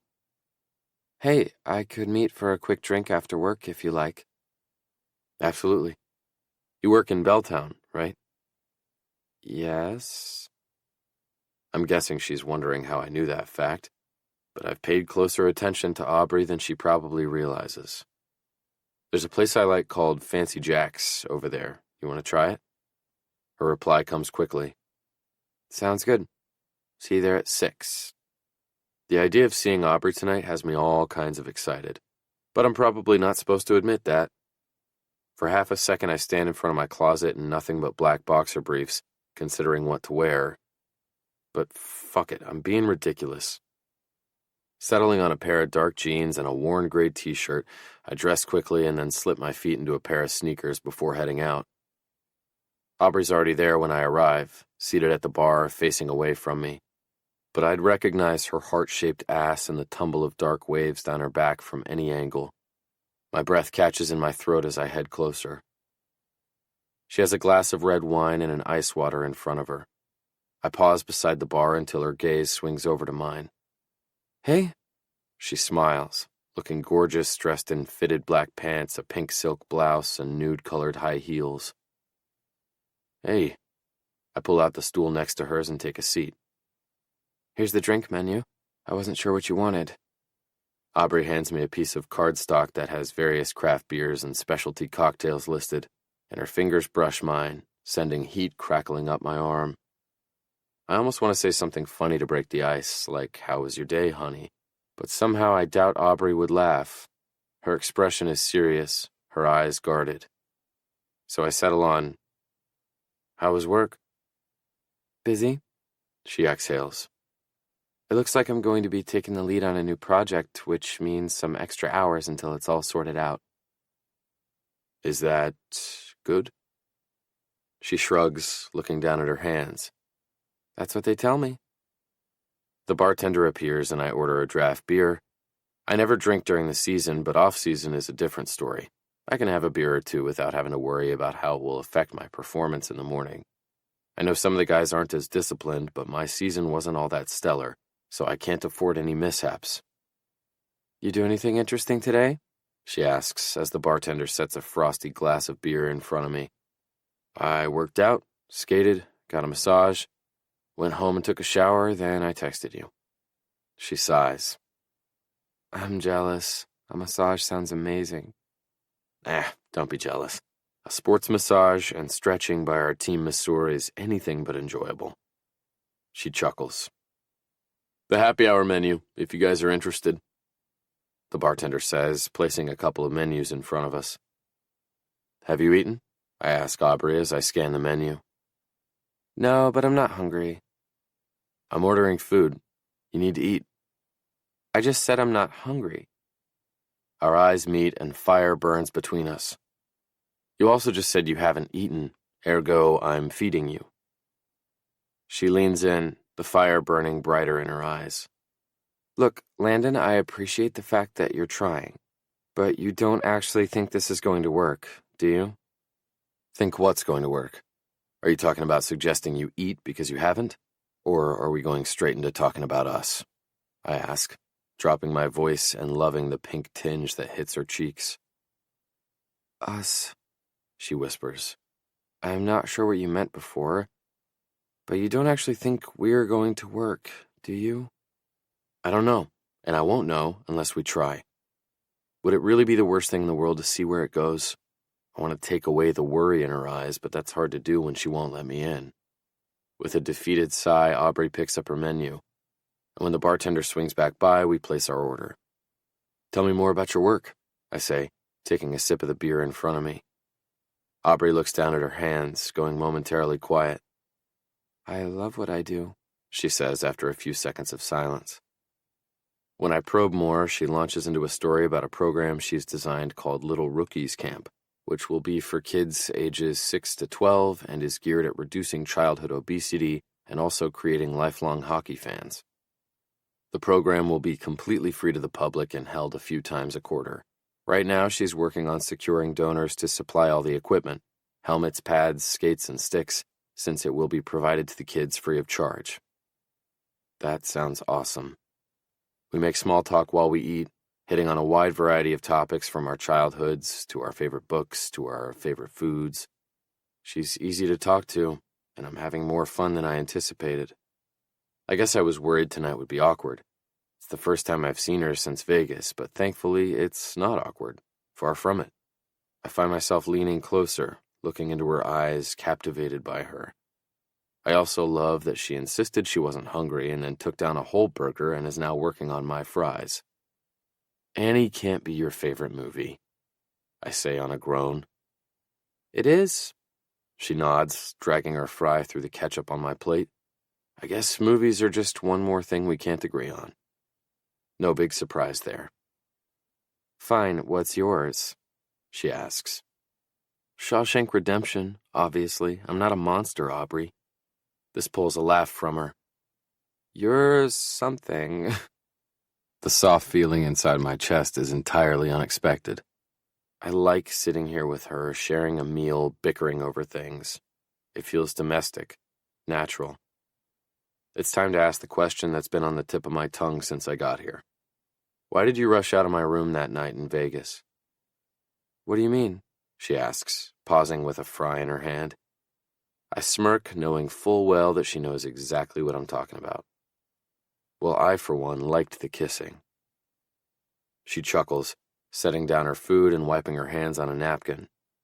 I liked the kissing too, but... She pauses, her face flushing. But what? On a deep inhale, Aubrey leans a little closer. I haven't had sex in a very long time, and I... With a nervous chuckle, she waves her hand. I'm going to stop talking now. My mouth twitches with a smile. Damn, she's cute when she's nervous. If I'm reading between the lines, I take her comment to mean that she liked what we were doing and her body wanted more, but she was trying to be respectful of my boundaries. It's kind of hot, to be honest. I wasn't sure where the line was, she says, her voice coming out soft. And she didn't want to cross it. Again, hot. I'm not a saint. Never claimed to be. So we could have done other things, she murmurs, her brain obviously working. I'm a big fan of other things. Are you now? She chuckles. I'm actually president of the fan club. After this, the bartender swings by. Once I slip a couple of bills into the leather portfolio, I ask her, You ready to get out of here? She nods, gathering her purse. Thanks for dinner. I probably would have eaten an entire bag of popcorn when I got home if it weren't for you. No worries. That's what I'm here for. Outside on the sidewalk, I wait with her for the valet to bring her car. When the small silver sedan stops next to the curb, she nods. That's me. I walk her to the car and the valet hops out, leaving the door open. Aubrey looks up at me expectantly. I'm unsure on the protocol here and I don't want to push her, but I do want to kiss her. I lean in and give her a hug, And when Aubrey wraps one arm around my shoulders, her fingers brushing the hair at the back of my neck, it sends sensation tingling down my spine. She studies me as if she's unsure what to do or say next, but there's no playbook, no analytical reasoning that could make this situation between us make sense. So I follow my instincts, bringing my lips to hers for a sweet, slow kiss. "Good night," I murmur. "Night," she says softly. Then I watch her drive away, my heart still beating fast from that kiss. When I get home, the newest rookie, Jordy, is standing outside my building, looking at his phone. Fuck. I forgot I'd invited him over to play video games tonight. I guess it goes to show how distracted I've been since returning from Vegas. "You're late," he says when I approach. "Sorry, dude, were you waiting long?" He shakes his head as I use my key card to buzz us in through the front doors. "Nah, 5 minutes tops." Inside the elevator, Jordy launches into a story about the pair of best friends he met last night, who he swears wanted to take turns sharing him. I'm pretty sure he's full of shit. Then again, who the hell knows? I only met Jordy 2 weeks ago after he got called up from our minor league affiliate. But since we're both younger than most of the guys on the team, I figured I'd reach out to him and invite him over. Jordy, aka Jordan Prescott, number 91 and the IceHawks' newest left winger, folds his lanky frame onto my sofa and grabs the video game controllers while I go to the kitchen for a couple of beers. I'm really not in the mood for company tonight, but maybe kicking his ass in Madden would distract me from my situation with Aubrey. "So, is it true?" He looks toward me, smirking. "Did you actually get hitched in Vegas?" Then again, maybe not. I select my team and keep my eyes on the TV screen. "Yeah, the rumors are true." Jordy chuckles. "So, what's the annulment process like? Is it like it is in the movies?" "I wouldn't know. I haven't even looked into it yet." Jordy's expression is stunned. Okay, but you're going to, right?" With a sigh, I keep my gaze on the screen. "What are you, my therapist? Do you want to talk all night or do you want to play?"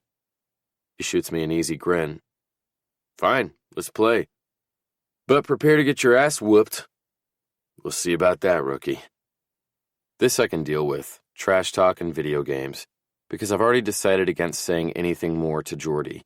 Number one, I don't know him all that well, so there's no reason to spill my soul. And two, I really don't know where my head's at, to be honest. Well, that's not entirely true. I may be young, but I know what I want. I want all the things I never had growing up. Someone to come home to each night, loyalty, comfort, family dinners, real holiday traditions instead of tagging along to a relative's house of whichever woman my dad happened to be dating that Christmas. Or worse, when he wasn't seeing anyone and then we'd stay home alone eating a frozen dinner on the couch. At least when we were invited to tag along with his girlfriend's family, there would be homemade dessert after dinner, flag football in the yard. That's not to say my dad treated me poorly or was a terrible father. He wasn't. I always had lunch money and new hockey skates when I outgrew the pair I'd been skating in.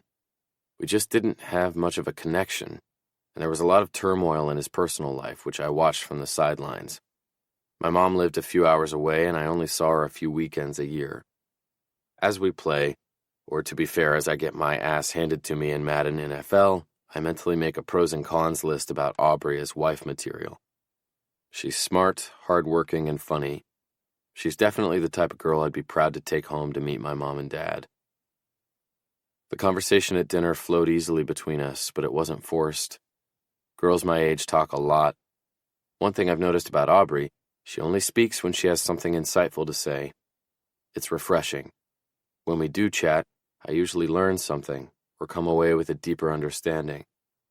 It's nice, definitely a quality I'd like in a partner. Another tick mark goes into the pros column. When Jordy goes to take a piss, I grab my phone and text Aubrey. "Thank you for tonight." Her reply comes a second later. "I should be the one thanking you for dinner." I smile, recalling how she dug into her burger, moaning at the first bite. It was my pleasure. I can't believe I'd never been there before. It's only 2 blocks from my office. "Are you free this Saturday?" I text her, then think, way to cut to the fucking chase, Covington. I practically hold my breath, waiting for her reply. I am? Why? What did you have in mind? My heart thumps steadily as I quickly type out my response. I need your help with something. I'm intrigued, is her only reply. Saturday at noon, I tell her. It's a date. Okay, she texts back. With a grin, I pocket my phone just as Jordy comes strolling out of the kitchen, carrying another 2 bottles of beer. Another game? He asks. Sure, why not? With my thoughts still on Aubrey, I settle onto the couch for a rematch. Maybe the solution to all of this is easier than I thought. I married the girl. Shouldn't I at least date her? Chapter 7. A normal married couple. Aubrey. No matter how long and tiring the work week is, my Saturday morning yoga class is a beacon of light at the end of the tunnel.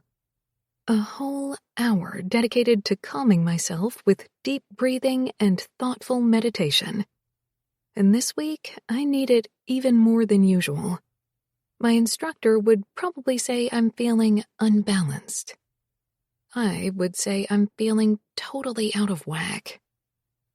While my toes are gripping the mat, grounding me in warrior pose, my mind is wandering fast and furious toward my date with Landon this afternoon. I'm so freaking relieved that he reached out to me earlier this week, and that the disappearing act I pulled when he told me he was a virgin didn't make him hate me forever. I may not be sold on the husband and wife thing, but I care about him and would never forgive myself if he thought I'd judged him. I was sure I'd scared him away, but by the way he kissed me when we said goodbye after our date, I think he wants to stick around.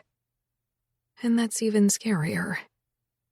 Take a deep breath in, and now exhale all of your distractions and anxieties. The instructor guides us, and I do as I'm told. I'm 90% sure the woman is reading my mind. That, or the fact that I'm toppling out of half-moon pose is giving me away. Focus, Aubrey. Only 15 minutes of class left to go. Despite my chronically wandering mind, I make it through class and actually manage to feel a little more relaxed at the end.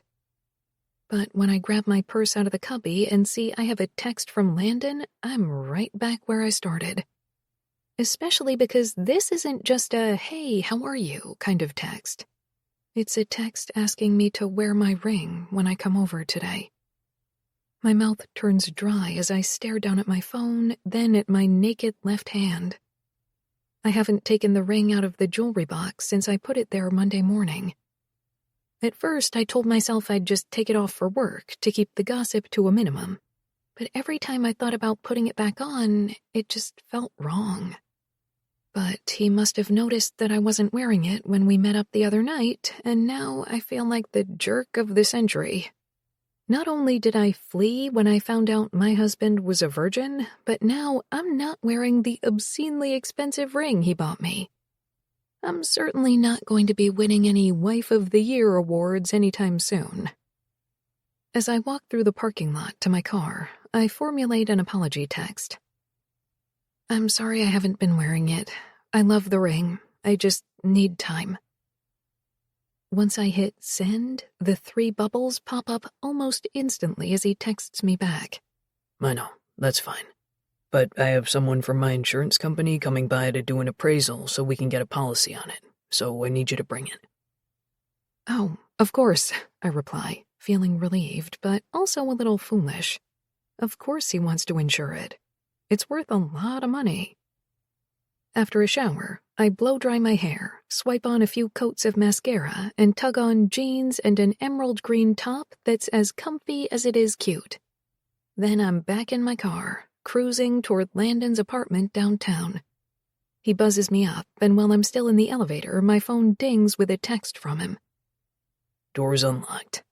Walk right on in, wifey. I roll my eyes at the wifey part, but follow instructions, turning the doorknob of his top-floor apartment extra slowly just in case I got the apartment number wrong. When I spot a duffel by the door with the IceHawks logo and a big number 94 printed on the side, I swing the door all the way open and step inside. "Knock, knock," I call out as I step through the large open foyer and admire his state-of-the-art kitchen. It's a nice apartment, although he clearly hasn't lived here long. The only non-necessity in the living room is the enormous flat-screen TV mounted on the wall. Although, based on the tangle of cords from various video game consoles, Landon might consider that more of a necessity than a luxury. Be there in a sec. His deep voice calls from somewhere inside the apartment. I turn to find Landon coming down the hallway, dressed in a pair of dark, well-fitting jeans and a black t-shirt that stretches distractingly across his muscular chest. My stomach does a little flip when his eyes meet mine. They're a brilliant shade of blue, like the Puget Sound at sundown. Thanks for coming. His lips twitch at the sight of me in his apartment. There's no denying it. He's cute, polite, kind eyes, Midwestern good boy vibes. Charming, even when he doesn't mean to be. It could mess with a girl. Good thing I'm not a girl anymore. Haven't been for a long time. But when will I start to feel like a full-fledged adult, capable of making adult decisions like, I don't know, insisting on an annulment of this crazy union? Because so far, I don't seem capable. And I'm here, on a date, with my totally hunky husband. Something to drink? He asks, breaking the drawn-out silence between us. Sure. I shrug and watch Landon's retreating form as he heads for the kitchen. This is so nice, I say, referring to both the apartment and the view of his perfectly firm hockey player butt. Crossing the room, I take a seat on the tan couch, one of the few pieces of furniture in the space. Moments later, Landon joins me, handing me a can of ginger ale. Do you just keep these around? I ask, accepting the chilled drink from him and tugging at the pop tab until it snaps open. No, I picked up some just in case last night. You were drinking it in the honeymoon suite, so I figured you liked it. I suppress a smirk. I was drinking ginger ale in Vegas because I was hungover, not because it's my all-time favorite drink. When I notice the disappointment in his eyes, I quickly add, but I was actually in the mood for ginger ale today, so thank you. Which cheers him up enough to put the light back in his bright blue eyes. It really was sweet for him to remember my beverage choice. No one has cared enough to notice the tiniest details about me in a long time. A knock at the door brings Landon to his feet again. That must be the appraiser. He grabs a stack of papers off the coffee table, then heads for the door, welcoming in a slim woman with jet black hair that matches her black pantsuit and pumps. She's striking, and the way she smiles at Landon makes me feel surprisingly defensive. Springing to my feet, I shake her hand and introduce myself. An enormous smile spreads across her face, as though ring insurance were the most exciting thing in the world. You two are a gorgeous couple. I'll bet your wedding pictures are like something straight out of a bridal magazine. I smile while biting my tongue. If only she knew the only pictures we have are blurry ones that our drunk friends took on their cell phones. Let's get this appraisal done, shall we? The three of us settle in the living room, and Landon hands over the stack of paperwork he's been clutching. Here's the receipt and the copy of the certificate of authenticity you requested. The appraiser nods, running one red nail along the details printed on the page. 3 carats, platinum setting. All the things a girl dreams her ring will be. Unbuckling her briefcase, she slips the papers away and hands Landon a pen, along with a few documents to sign. While you review those, I'll just need to take a quick look at the ring itself. Reluctantly, I shimmy the ring off my finger and place it in her palm. Despite the fact that I haven't worn it all week, I feel naked the second I take it off, like a crucial part of me is missing. My eyes stay glued on her as she inspects the center diamond, jotting down notes on the color and cut. So, when was the big day? She asks, her her gaze still firmly locked on my ring. Thank God she doesn't look up at me, or she would see that I have to squint and rack my brain to come up with the date. A week ago from yesterday? So that would have been June 12th, right? I look to Landon for confirmation, but he has his nose buried in paperwork, seemingly as uncomfortable with this question as I am. A June wedding, great choice. I'm sure she's envisioning peonies and a sunny outdoor ceremony, and I'm not about to correct her. Yep, we love the summertime. The words feel foreign in my mouth. We love the summertime. As if Landon and I have known each other long enough to share an opinion on favorite seasons. Such a perfect time of year for a honeymoon, too, she says, returning the ring to me. Where did you two go? We actually didn't have one, I say, sliding the ring back on. Suddenly, I find myself very interested in picking at my nail polish. Anything to avoid eye contact with this nosy Nancy. Delayed honeymoon, she says, nodding as if it all makes sense. I've heard they're super trendy right now. Gives you something to look forward to, right? That's right, Landon says, sliding the stack of signed papers across the coffee table. Is there anything else you need? The appraiser flips through the paperwork, verifying Landon has signed every dotted line before tucking it into her briefcase. That should be it. Short and sweet. Hope I didn't delay your weekend plans. Landon shakes his head as he pushes to his feet, cueing us to do the same. We're just going shopping today. I need to get this place furnished. He tilts his head toward the sparsely decorated space. If you hadn't noticed. She laughs politely, then cranes her neck to take in the bare apartment. There's a lot you can do with this space. I can just see it with an old oak hutch full of your wedding pictures, maybe even a high chair at the kitchen table. She gives me a wink that makes my stomach lurch. We're going to focus on the basics first, I snap, cocking my head and giving her the fakest smile I can muster. She came here to appraise my ring, not to give us family planning advice. My sass must be detectable because she doesn't even bother trying to shake my hand before scurrying out the door. When it clicks closed behind her, the air in the room feels lighter somehow. I take it you didn't like her very much. Landon turns toward me with an apologetic look in his eyes, but when he sees my tight-lipped scowl, he laughs. It's no big deal, Bree. Those are normal questions to ask a married couple. A normal married couple, I say, correcting him, which we're not. As far as anyone else knows, we're a regular all-American bride and groom. He pulls his leather jacket off the back of a chair and tugs it over his muscular arms. I wasn't kidding about furniture shopping today, though. Are you down? I reach for my purse, nodding. Furniture shopping sounds fun. And I doubt the candles and picture frames will ask us about when we're having children. Walking into the luxury home store, I feel like somebody should be playing the music from Annie. I feel like I'm the little redhead wandering into Daddy Warbucks's mansion. And I'll admit it, I think I'm gonna like it here. As I wander the store, running my fingers along the expensive linens and silks, it feels like I'm living out a daydream. I've never spent more than $50 on anything in my apartment. I don't have the budget for it. But years of honing my thrifting skills have been preparing me for this. My eye for design and ability to find diamonds in the rough is something I'm proud of. And trust me, there's a lot of rough in this store.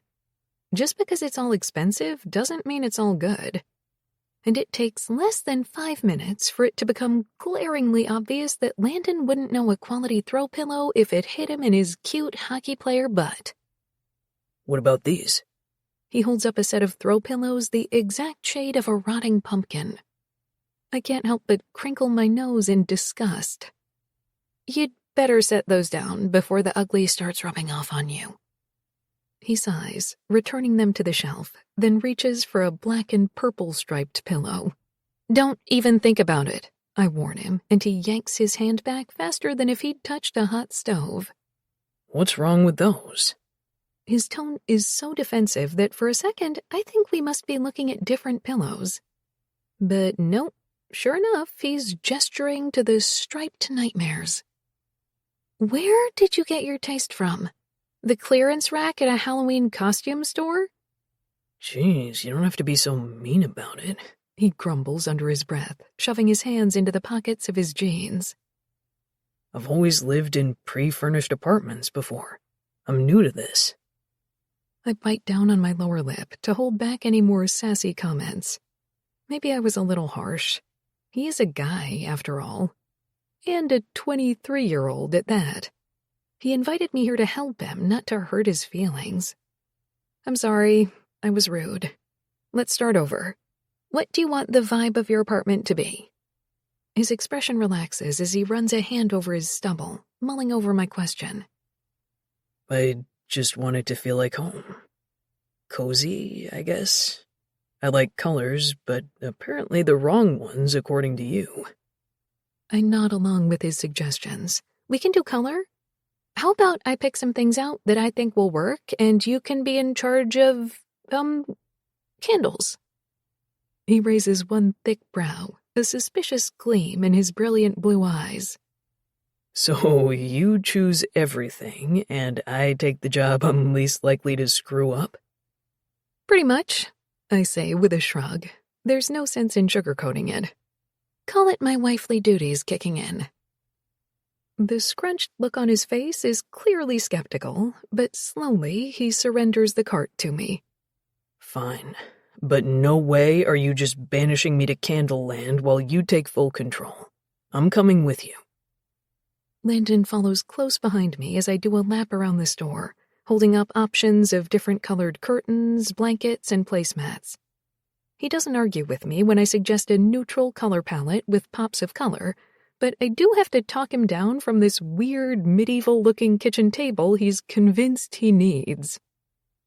I'm surprised by how much fun we have doing something as simple as picking out placemats. By the time we're done, our cart is overflowing and his list of furniture to order for delivery is impressively long.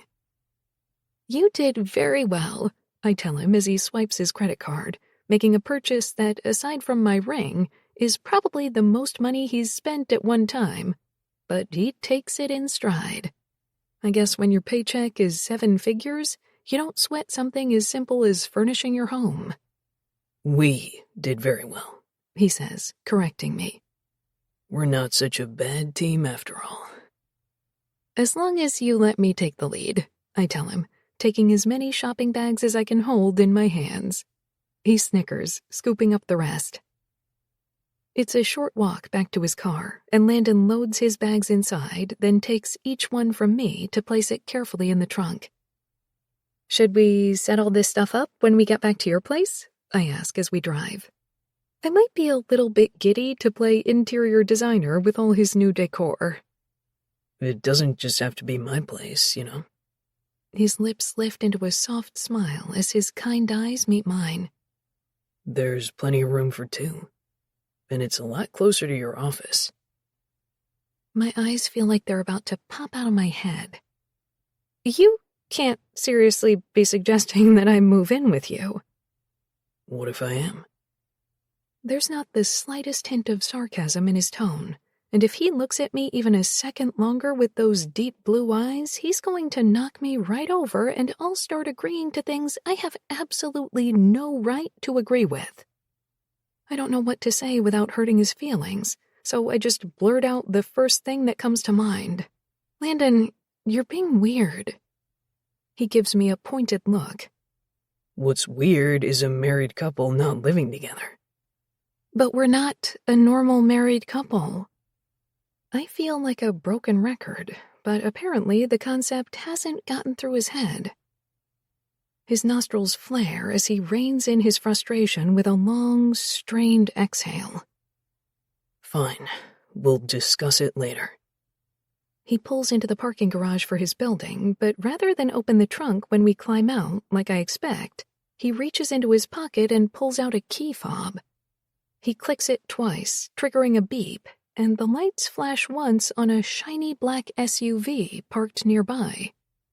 I have no choice but to follow him toward the SUV. How many cars do you own? I ask, trying to keep up. It's not mine. It's yours. Wait, hold up a second. What did you say? Landon rolls back his shoulders, looking proud. It's yours. A gift. All the guys' wives drive nice cars. Call it an official invitation into the IceHawks Wives Club. I can feel the anger slowly creeping up my throat. You bought me a car without asking? Yeah. That's how gifts work, right? Frowning, he says, I thought you'd be more excited about this. I fold my arms tightly over my chest, fully aware he's unhappy about my reaction. How can I be excited? I like my car. It has a great safety rating, gets good gas mileage, and I just got good at parallel parking with it. If you would have asked me first, you would have known that. Shit, I'm sorry. He grips the back of his neck as he stares down at the gray concrete beneath our feet. I didn't think about that. I sigh, uncrossing my arms. I can't bear the sight of him looking so bummed. But this is something we need to talk about. I walk past him and open one of the back doors, peering inside. It's a beautiful car, Landon. I just don't understand why you bought it. Was it really just so I would fit in with the wags? You want the real reason? Of course. I'll always want honesty from you. He sighs, worrying one hand through his messy hair before shifting his gaze toward mine. I thought you'd look hot driving it. I scoff. That has to be a joke, right? But once again, there's nothing but sincerity in his brilliant blue eyes. My lips part as I fumble for the right words, but I'm momentarily speechless. You okay? He laughs, raising one thick brow. You spent $80,000 on an SUV because you thought I'd look cute sitting in the driver's seat? He nods, as if this whole thing were totally ordinary. You're an idiot. You know that? Fuck. Come here. He scrubs a hand down his face before turning my body toward his. I don't know what I'm doing. That's obvious. I smirk, somehow feeling pleased by his discomfort. This entire time he's been so in control, so chill about this marriage, while I've been reeling in confusion and not having a clue what the hell I'm doing or how to act. At the first sign of a smile on my lips, he slides an arm around my waist and tugs me even closer to him. I'm your idiot. He presses a gentle kiss to my cheekbone, sending a flutter to my chest. Try with me. I am trying, I say defensively. The faint smile twitching on his lips gives everything away. He knows I'm lying. Damn it. Why does he have to be so perceptive? We'll get there, he says encouragingly. I fold my arms over my chest as a foreign feeling twists inside me. I both hate and love his confidence in us. Patience is a virtue, Landon, I say softly, feeling shaken. He smiles again, genuinely this time, and tucks a loose strand of hair behind my ear. You look cute as hell when you're mad. And before I have time to pick a fight, his mouth descends on mine. It's just a kiss, a sweet, slow kiss, but it makes me nervous. His kiss holds the power to unleash a torrent of emotions I don't want to feel, but I'm powerless to say no. I want his firm mouth moving on mine. I draw in a huge, stuttering breath, forcing my lungs into action, and when my lips part, he teases his tongue inside. Everything in my lower half clenches. Dear God, this man. He sucks expertly on my bottom lip, nipping at it gently. The kiss is over way too soon. Before long, Landon pulls back to meet my eyes with a smirk. I don't have any idea how he manages to rile me up one second and then turn me on the next. It's a heady, potent combination, that I may never get sick of. Should we go upstairs? He asks, his voice raspy. What about the bags? I can ask my building's concierge to bring them up in a bit. Then it looks like we're going upstairs. I smile while my heart pounds out an uneven rhythm. Chapter 8. Sorry, not sorry. Landon. I take Aubrey's hand, tugging her behind me toward the elevator in my apartment building. She jams her finger against the button several times. You know that won't make the elevator come any faster, right? I chuckle, squeezing her hand. Shush your mouth, she says with a crooked smile, meeting my eyes. Loving how feisty she is, I grin at her. Thank you for today, for coming with me, I mean. She nods. I'm terrified to think what she would have chosen if I wasn't there. Feeling smug, I shake my head. I'm trying not to feel let down at how quickly she refused my gift, that gift being a luxury SUV, mind you. I only wanted to make her happy, but it seems I have a lot to learn about pleasing my wife.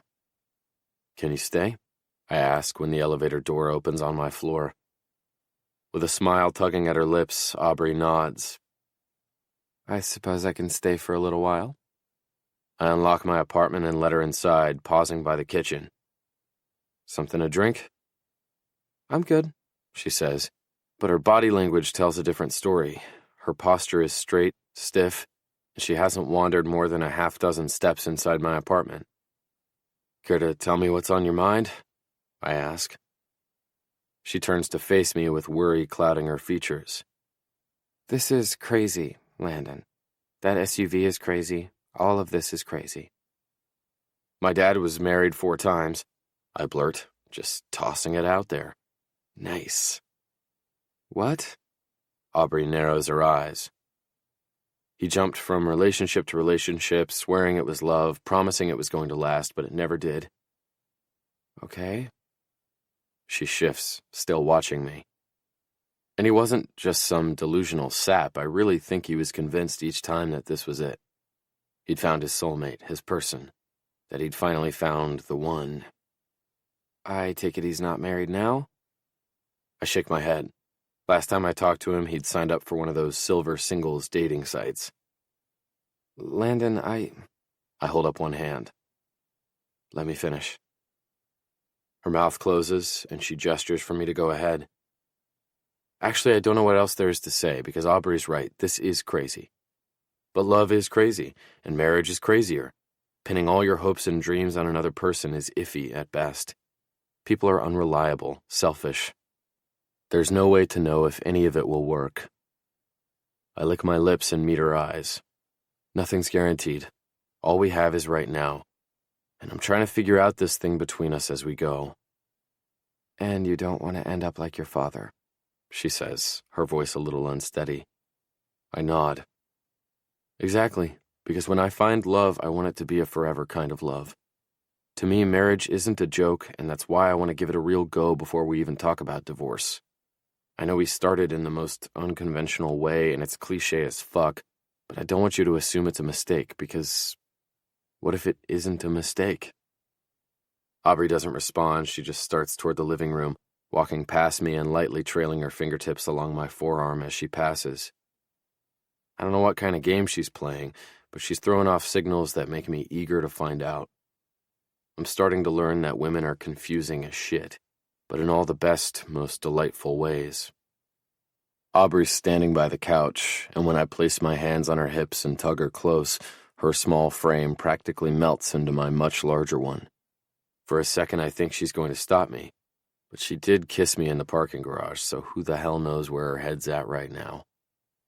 Pressing her hands against my chest, she gives me a little shove until I fall back onto the couch. She joins me, taking a seat beside me. Are you okay? She asks, somberly. No one's ever asked me that question. Not even my parents. Definitely not my teammates. Of course I'm okay, or at least I'm expected to be. I'm tough and strong, and I don't need coddling.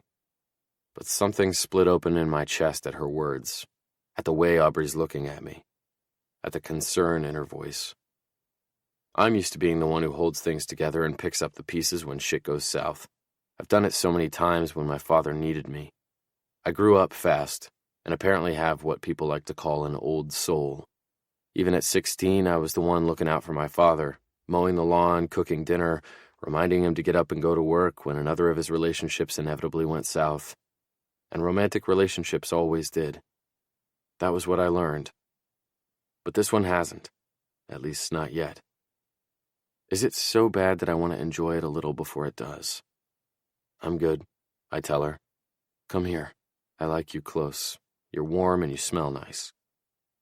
She chuckles, moving closer, letting me pull her into my arms. You smell nice too.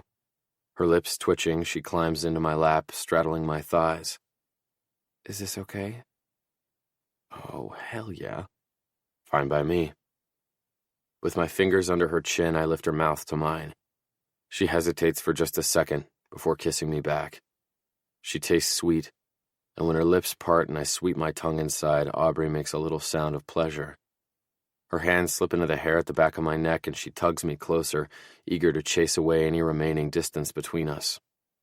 I'm not sure if she expects me to be more aggressive or move faster because of how I am on the ice, but there's no way I'm doing anything other than taking my time with her. I have her here, on my couch, not in my bed, a detail my 6'3" frame doesn't fail to notice, but still. She's here, and she's so warm and responsive in my arms, greedily sucking on my tongue and moving her hips against mine. Jesus, that feels good. The entire lower half of my body operates on instinct, slowly grinding against hers.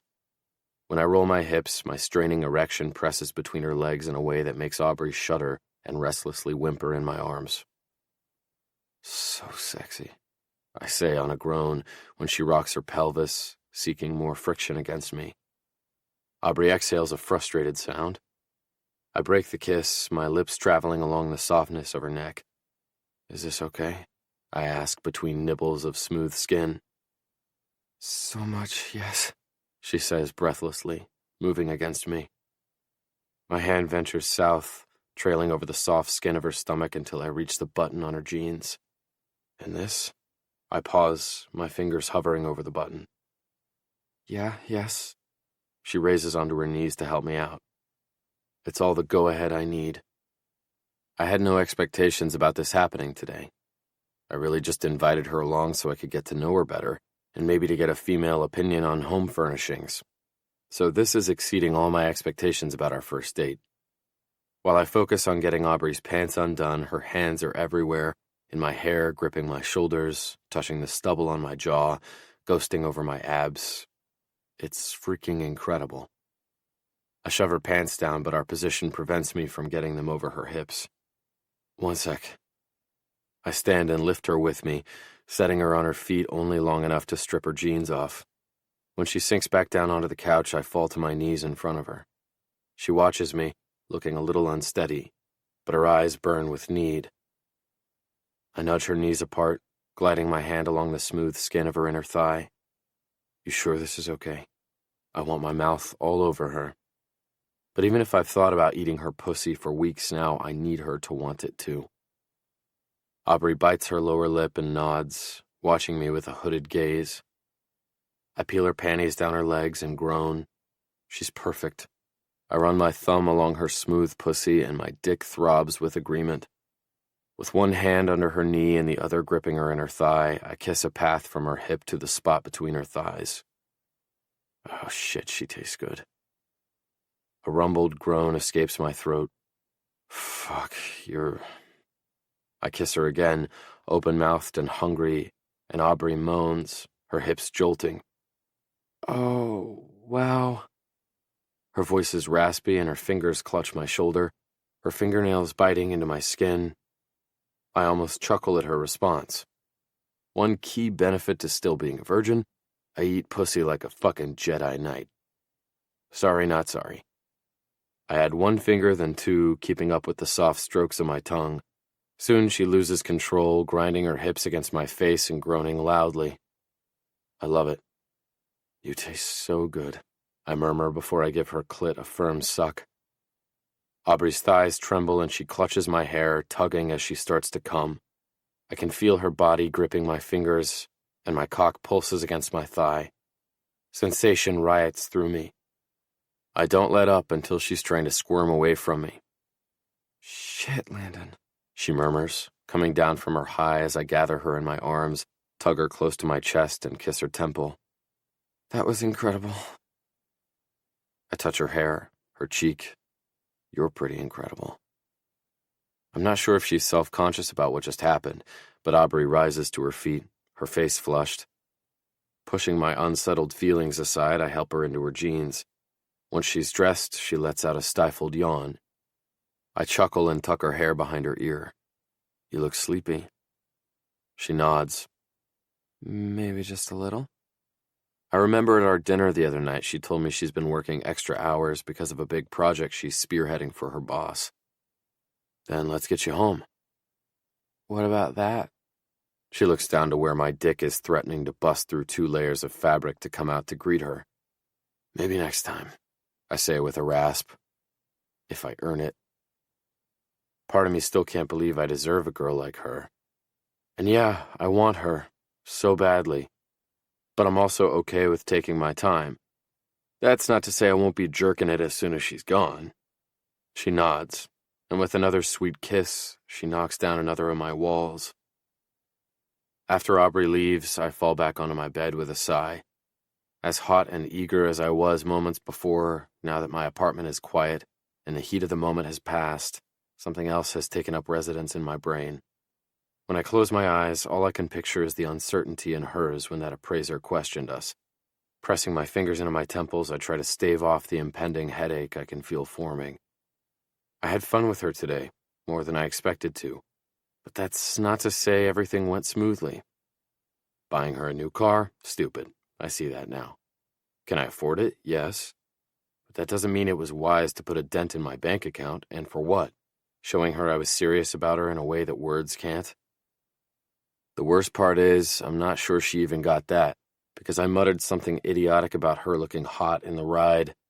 Which is true, as is the thing I said about the wags. All the other players' wives drive a nice car, and it's my responsibility to make sure Aubrey does too.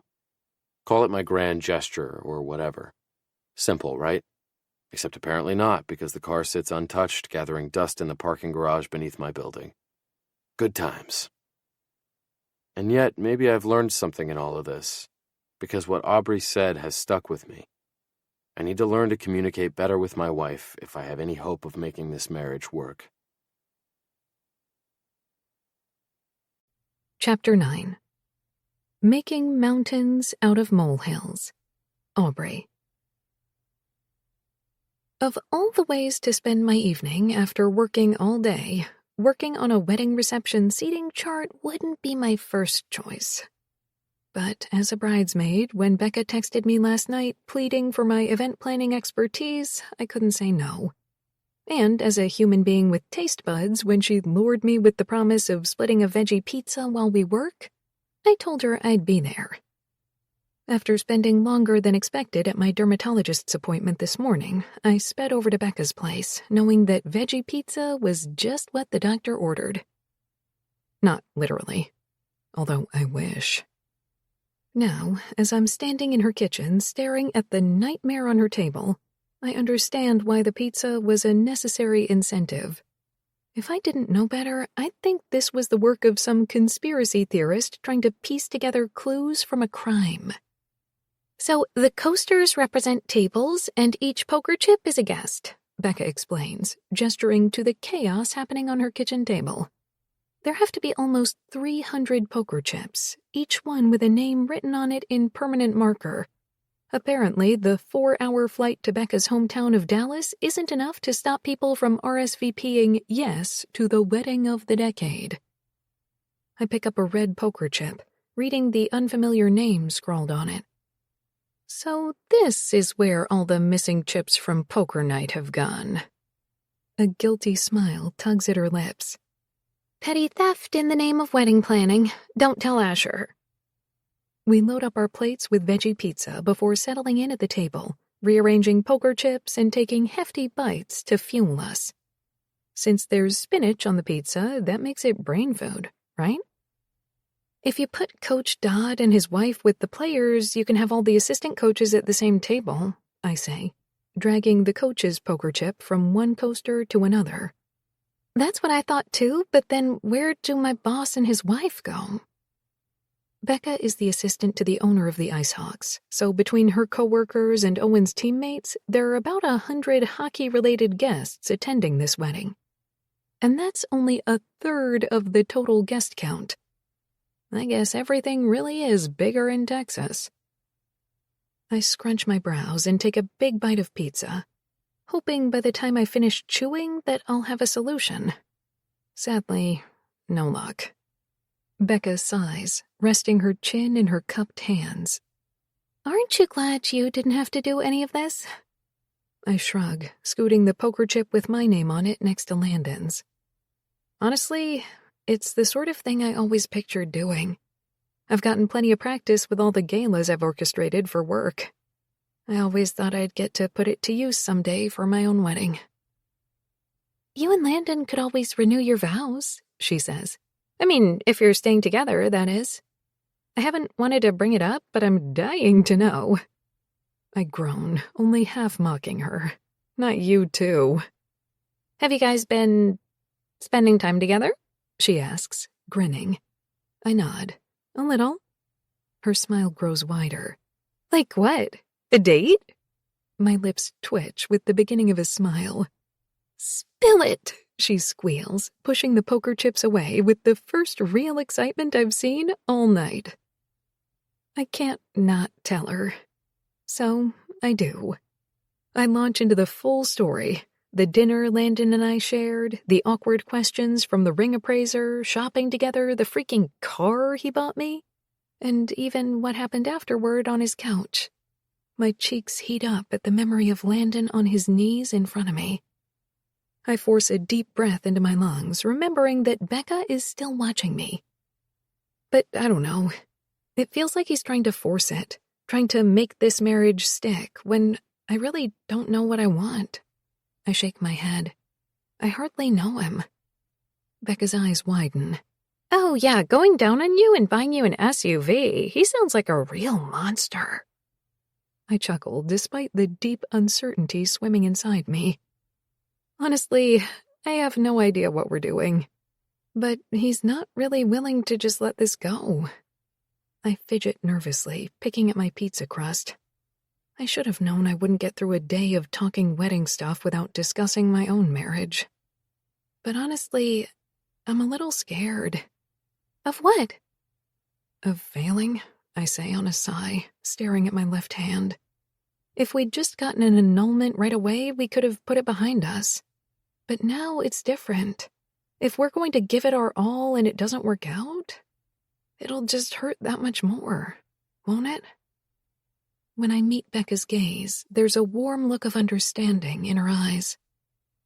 Being in a relationship is scary, she says. And there's always a risk in any relationship that things won't turn out how you want. But you're not going to protect yourself by not trying. If you don't try, you might miss out on the best thing to ever happen to you. My chest tightens as I heave another deep sigh. God, I hate it when she's right. Landon is a sweet guy. He'd do anything for anyone and just wants people to be happy. Okay, and let's not forget that he's handsome as hell, too. Yes, his communication skills could use a little work, but he clearly knows how to treat a woman right. And the sexual connection between us is definitely there. Saturday night reassured me of that much. Which means maybe I shouldn't be holding back or letting my fears determine what could turn out to be a spectacular future. So what else is new? She asks after a long, comfortable silence. Shrugging, I take a sip of the drink in front of me. Nothing much. I don't dare tell her about the promotion that I've been offered. I try not to even think about it, or I'll be buried in guilt. Is it even worth trying with Landon when I'll be moving soon? It's a question I don't have the answer to. It's much easier to listen to Becca talk about wedding planning, peppered with snarky comments about her future mother-in-law. I giggle at all the right times. 1 hour and a full veggie pizza later, we have a completed seating chart, and I'm a level of tired I haven't been since the IceHawks charity gala last month. It's been a long day, and I have to be up extra early for a meeting about the Vancouver project first thing tomorrow morning. With a quick hug goodbye, I leave Becca's and head home, foregoing the meal prep I had planned in favor of plopping down on the couch. I haven't even picked out what mindless TV show I want to watch when my phone buzzes with a text from Landon. What are you doing? It's nice to know he's thinking about me, but today was so busy, I'm not sure if I'm up for pulling myself together to see him. I decide to keep it vague. Just laying low. His response comes almost instantly. Not in the mood for company tonight, then? It's not that. I just had a long day, I reply. He sends back a string of question marks, looking for more details. I touch the small bandage on my shoulder beneath my shirt. Maybe I should just tell him. It's not that big of a deal, but knowing Landon, it's the kind of thing he would get upset about if I kept it from him. And he was so open with me about his dad, it would feel weird hiding it. So I take a deep breath and type out my reply. Well, after work, I helped Becca with the wedding seating chart, and I had a suspicious mole on my shoulder shaved off this morning, so I think I'm too tired to hang out. 3 seconds later, my phone is ringing. It's him. That didn't take long. Hi, I chuckle nervously, chewing on my thumbnail. What do you mean, shaved off? Are you okay? His voice is stern. A biopsy, I guess, to check for melanoma. There's a long silence on the other end of the line. Hello? Landon? Are you there? That's skin cancer, he finally says, his voice strained. It's probably nothing, I mumble self-consciously, touching the bandage on my shoulder. I swear it's not a big deal. Are you okay? I realize he already asked me that, but I guess I forgot to answer. I'm fine. I didn't feel a thing. It's a tiny bit sore now that I'm not numbed up anymore, but as long as I don't move my arm around a lot, it's nothing. Why didn't you tell me? His voice is firm, but laced with concern, too. I'm telling you now, aren't I? He sucks in a quick breath, a telltale sign that he's frustrated with me. I could have driven you to the appointment and stayed with you during the procedure. You said that I should communicate better with you, but you— It was a routine appointment, I say, cutting him off. I go every year, and this is the first time there's ever been an issue. I have a lot of freckles, in case you didn't notice. It's good to get them checked on. Your freckles are cute, he mumbles distractedly. Regardless, I'm okay, and now you know. He draws in another breath, but this time he sounds relieved. I'm glad you told me. I'm sorry for panicking. Well, you don't have to worry about me tonight. I wiggle my toes under the blanket, watching the fuzzy pink material shift. I'll be firmly planted on my couch with a lot of snacks and bad TV. I can practically hear his smirk through the phone. Not Annie, I hope. That makes me smile. Not Annie. I save that for special occasions. What's more special than having a mole shaved off? I'll be right over. You don't have, I say, but Landon's already ended the call. Damn it. I don't want him making such a big deal of this. I'm older than him, 30 now, which means I have weird moles and boobs that are 2 inches lower than I'd prefer, and my stomach is soft and squishy, and my thighs are, well, let's not get started on my thighs. The point is, there are weird things happening with my body all the time.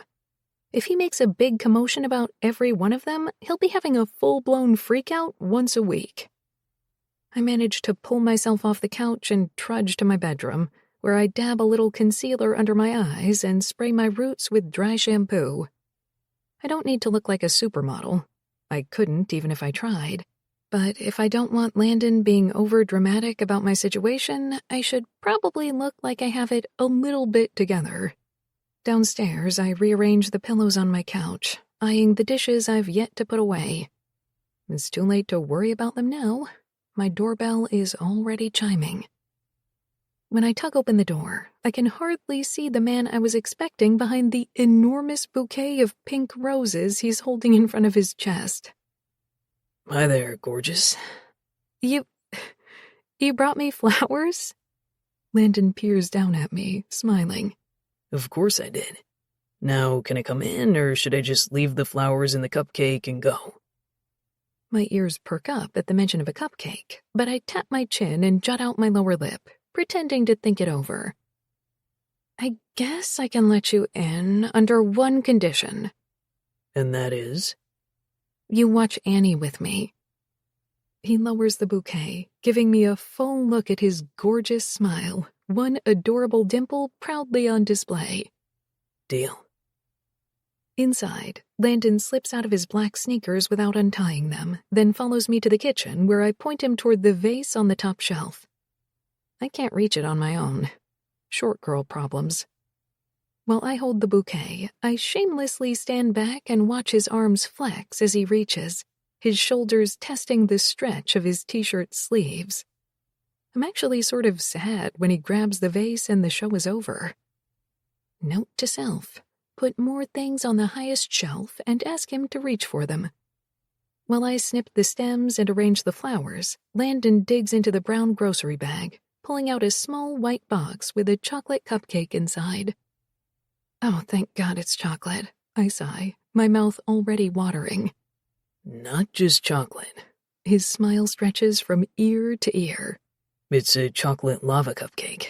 I figured that's kind of our thing now. My jaw drops open at least an inch. They make those? He nods, pride flashing in his bright blue eyes as he unboxes the chocolate treat. I get out a plate and 2 forks, letting him do the honor of splitting it and enjoying the satisfaction of watching the chocolate spill out. He let me do it last time, after all. You really didn't have to do any of this. I gestured to the cupcake, the flowers, and of course, to him. He dropped everything and raced over here without me even asking, all because he wanted to make sure I was okay. He lifts a shoulder. I wanted to. And it's not exactly a sacrifice for me to get to spend the night on the couch with you. You say that now, I tease, but that's because I haven't put on the movie yet. Grabbing the vase of flowers, I move them to the coffee table so we can enjoy them from the couch, and Landon follows behind with our cupcake plate and forks. Do you want wine? He asks. Sorry, I don't have any, I say, sinking into my usual spot on the couch. Landon smiles, then turns back to the kitchen, reappearing with a bottle of Cabernet in hand. You think I didn't come prepared? I grin, moving to get up and help him uncork it, but he holds out a hand to stop me. I've got it. You get comfy. I'll find what I need. I settle a bit deeper into my groove in the cushions. If you insist. Once we're snuggled up under the blanket with wine in hand, I reach for the remote and press play. The familiar intro music sends chills up my arms, and I do a little happy dance in my seat. Landon laughs, winding one arm around my waist and tugging me closer to him. You're not going to sing along, are you? I shoot him a devious grin. Would that annoy you? Yes. Then yes, I say with a firm nod. Yes, I will. The movie isn't long, but it goes by even quicker when I'm looking over at Landon every other minute, watching for his reaction. He holds me a little extra tight during the sad songs, and when I give a rousing rendition of Tomorrow, he applauds at the end, laughing like crazy. To top it all, when Annie finds out the truth about the people claiming to be her parents, I swear I see tears forming in his eyes. Damn flowers, He mumbles, wiping his eyes with the back of his hand. Think I'm allergic. I snuggle up a little closer to him, resting my cheek on his shoulder. Whatever you say. Once the movie is over and the credits are rolling, I push back from him just enough to look him in the eye. Well? Awful movie. Absolutely horrible, he says with conviction. But that tone can't disguise the flush that's still lingering on his cheeks and the sappy smile he wore when I sang along. Uh-huh. I give him a knowing look, crooking one finger to beckon him closer. Get over here, tough guy. I know it got to you. He's mindful of my shoulder as he pulls me into him again, pressing a kiss against my temple. I didn't bring it up for the whole movie, so I have to ask now. How's your shoulder? I roll my eyes. I told you it's fine.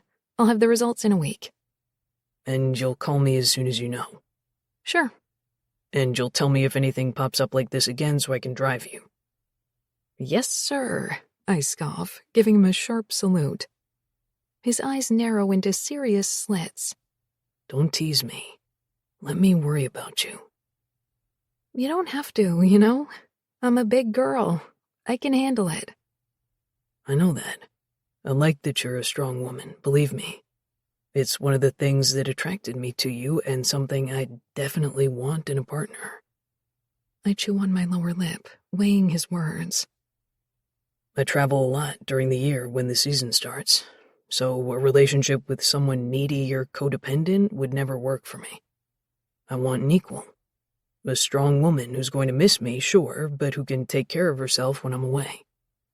But that doesn't mean I don't want to take care of you too, Aubrey. I do. Let me. I'll try. The words feel tight in my throat. God, where did this man come from? I've been on my own for so long, telling myself I don't need anyone else.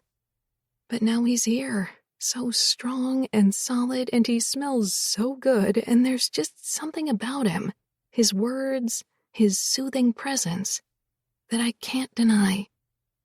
He's growing on me. Like a suspicious mole. Chapter 10. Asking for a friend. Landon. What are we drinking tonight, boys? Justin asks as I settle into the back corner of the booth, which, as everyone knows, is the absolute worst seat, and the reason it's been reserved for me as the rookie on the team. Whoever occupies it is completely out of luck if he needs to get out to, say, use the restroom or make a private phone call, since he'd have to climb over 4 hockey players to do so. I'm down with whatever, I say. I'm out with the guys from my team tonight. While they still like to give me a hard time about being the rookie, I'm grateful for the friendships I've formed. Teddy, Owen, and Asher helped me move into my new apartment last month, and when it was my birthday, the entire crew took me out and got me good and drunk. So if it makes them feel better to stick me in the corner, I'll deal with it. When the bright-eyed, bubbly server swings by, a young woman with an Australian accent whose name tag reads Rachel, we order a couple of pitchers of beer. She lingers at our table for a few moments too long, her gaze jumping from the blue of my eyes to Justin's broody smirk, then over to Teddy's mischievous grin. It seems the sight of us has rendered her momentarily speechless. She does a double take, her eyes making another greedy pass. As she takes in Asher's blonde hair and easy smile, her lips part. Then her gaze drifts to Owen's broad chest and she makes a small, helpless noise of surprise. I've seen this type of reaction before when we're all out together. Women have checked us out, sure, but there's usually a hint of subtlety to it. This poor girl's eyes look like they're going to pop out of her head, and she doesn't seem even remotely capable of carrying out her job duties. She's still staring at Owen's bulky arms, which are now crossed in front of his chest. I've seen him command this type of female attention before, many times, in fact. But this is the first time I've seen it bother him. Maybe it's because he's engaged to be married soon, or maybe because he just really wants a beer. Either way, his smile has faded. I clear my throat, pulling her attention over to me again. He's taken, sweetheart, I murmur gently. Her face falls and she stammers out an apology. So sorry, I was staring, wasn't I? I'll be right back with those pitches. She hustles away with a flourish, and the guys around me chuckle. Speaking of being taken, Justin says, raising his eyebrows and looking in my direction. You still off the market, Covey, or did you and Aubrey get that shit taken care of? We're still married, if that's what you're asking. Owen scoffs, laughing. Dude, but why? Surely there were easier ways to get into her panties than putting a ring on it. Teddy chuckles into his fist. Yeah, what's the story? Asher asks, his brows pushed together as he studies me. How complicated is the annulment process? You don't have to go back to the great state of Nevada, do you? I'm not sure how much to share with them. On one hand, it's private, my personal business with Aubrey, and I don't particularly feel like airing it. But on the other hand, these guys are my bros, the only family I have in this city, and they're bound to find out sooner or later anyway. Spill it, rookie, Justin says, eyeing me from across the table. I shift uncomfortably. I might want to, see where this goes between me and Aubrey. Wait, hold the fuck up. What are you saying? Owen asks, shaking his head in disbelief. You're going to stay married? I don't know, but yeah. I guess what I'm saying is, before I agree to a divorce, shouldn't I at least date my wife? After these words leave my mouth, there's nothing but silence. Dead to the world, no one's even breathing, silence. And yeah, I know what I've just told them is a little crazy, but with the slack-jawed, wide-eyed looks the guys are giving me, you'd think I just told them I'm an alien on a deep space mission sent to anally probe them. Then Owen opens his mouth to say, plot twist, and laughs under his breath. After several more beats of uncomfortable silence, Justin says, That's just fucking But I hold up one hand, stopping him as I bark out, You know what? It's not a big deal, and I'm not looking for opinions. Hey, you don't owe us an explanation, Asher says with a trace of sympathy, palms up. And Aubrey is a cool girl, Teddy adds, nodding. I nod once, grunting. Fuck, why is this so awkward? And of course my choice of seating makes it impossible to escape. I just have to sit here and endure their loud stares and stony silence. Fantastic. Our waitress chooses this moment to appear beside our table. She's bright pink when she returns with 2 pitchers of IPA and half a dozen glasses. Thank you, Rachel. I smile at her, and she lets out a choked gasp. This poor girl's discomfort shouldn't distract me from my own, but, well, it does, and I'll take whatever distraction I can get. I let out a slow exhale and accept the glass of beer Asher's just poured me. We could slip her Grant's number, Teddy says with a snicker as she scurries away again. Yeah, and he'd kick all our asses, Asher says. Fact, I say, agreeing. Our team captain, Grant, is the one person on the team I can't seem to figure out. He rarely ventures out with us, and when he does, he's a grumpy bastard. Go figure. I certainly don't want to get on the dude's bad side. You should have seen him at rookie camp last year. I thought he was going to murder Morgan, Justin says, launching into a story that involves a prank that went south. Since the conversation has turned to hockey and off my love life, I take a large gulp of beer, hoping it quenches whatever this weird, tight feeling is inside my chest. By the time I make it back to my place, I'm no more settled than I was sitting in that damn booth, enduring the awkward stares of my teammates. But Teddy was right. Aubrey is a cool girl.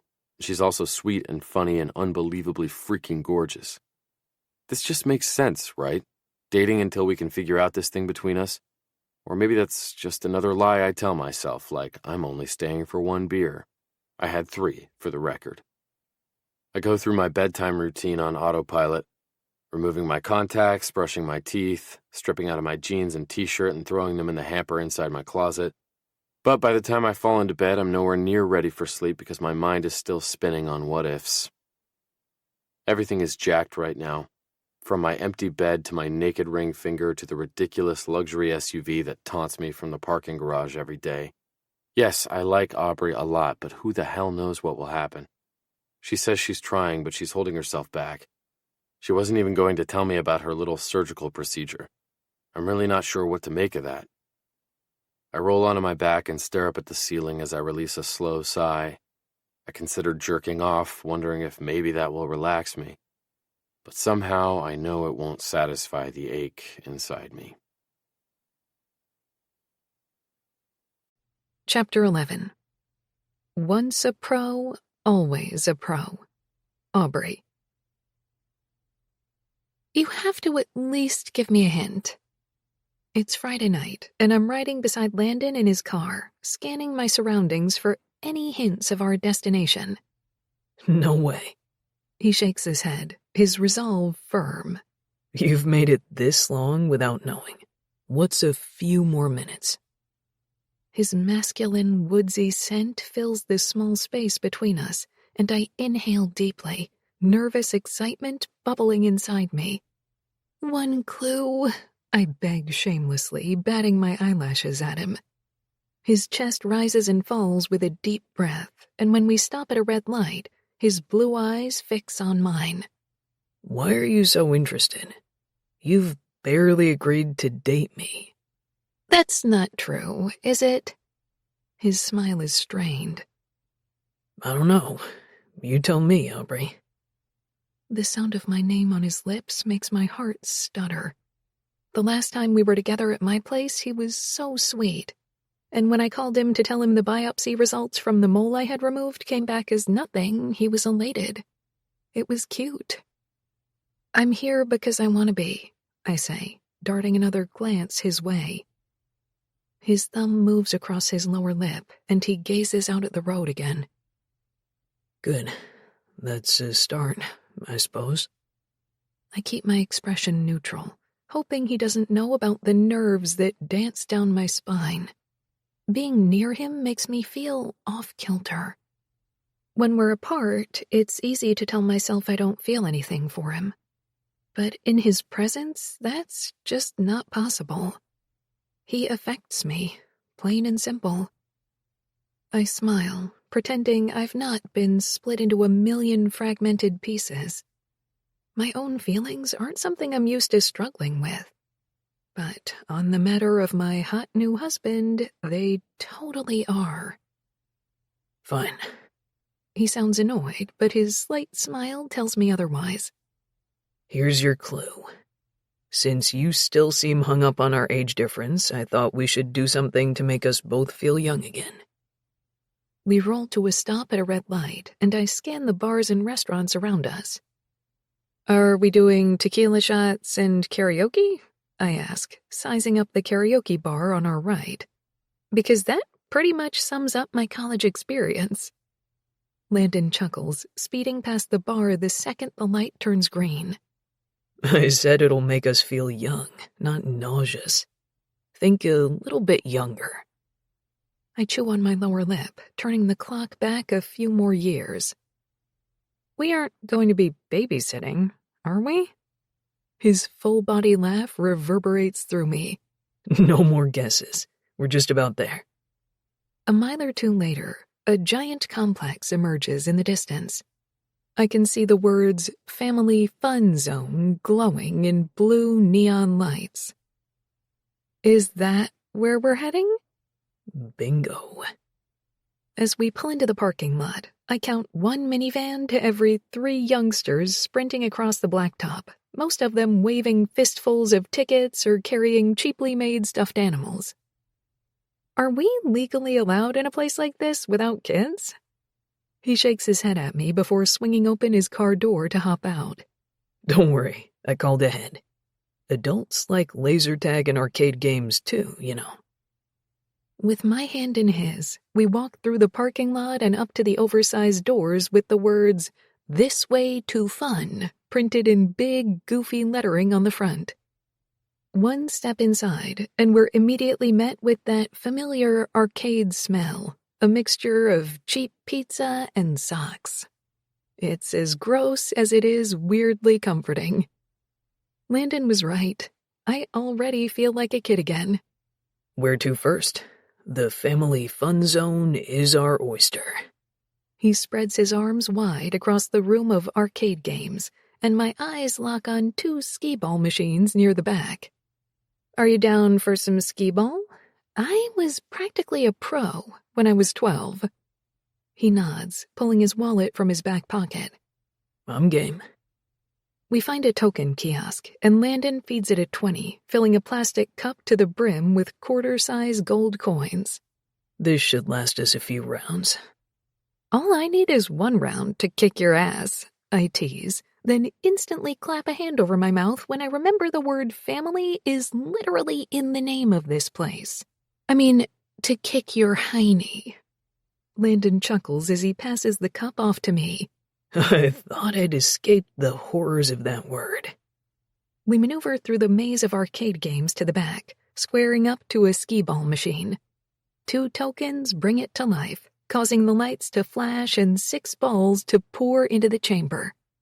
Landon grabs one, turning it over in his hand. I'm not used to games with balls. I'm more of a puck guy. Well, what the puck are you waiting for? I squeeze his side playfully and he flinches, holding back a smile. Note to self, my husband is ticklish.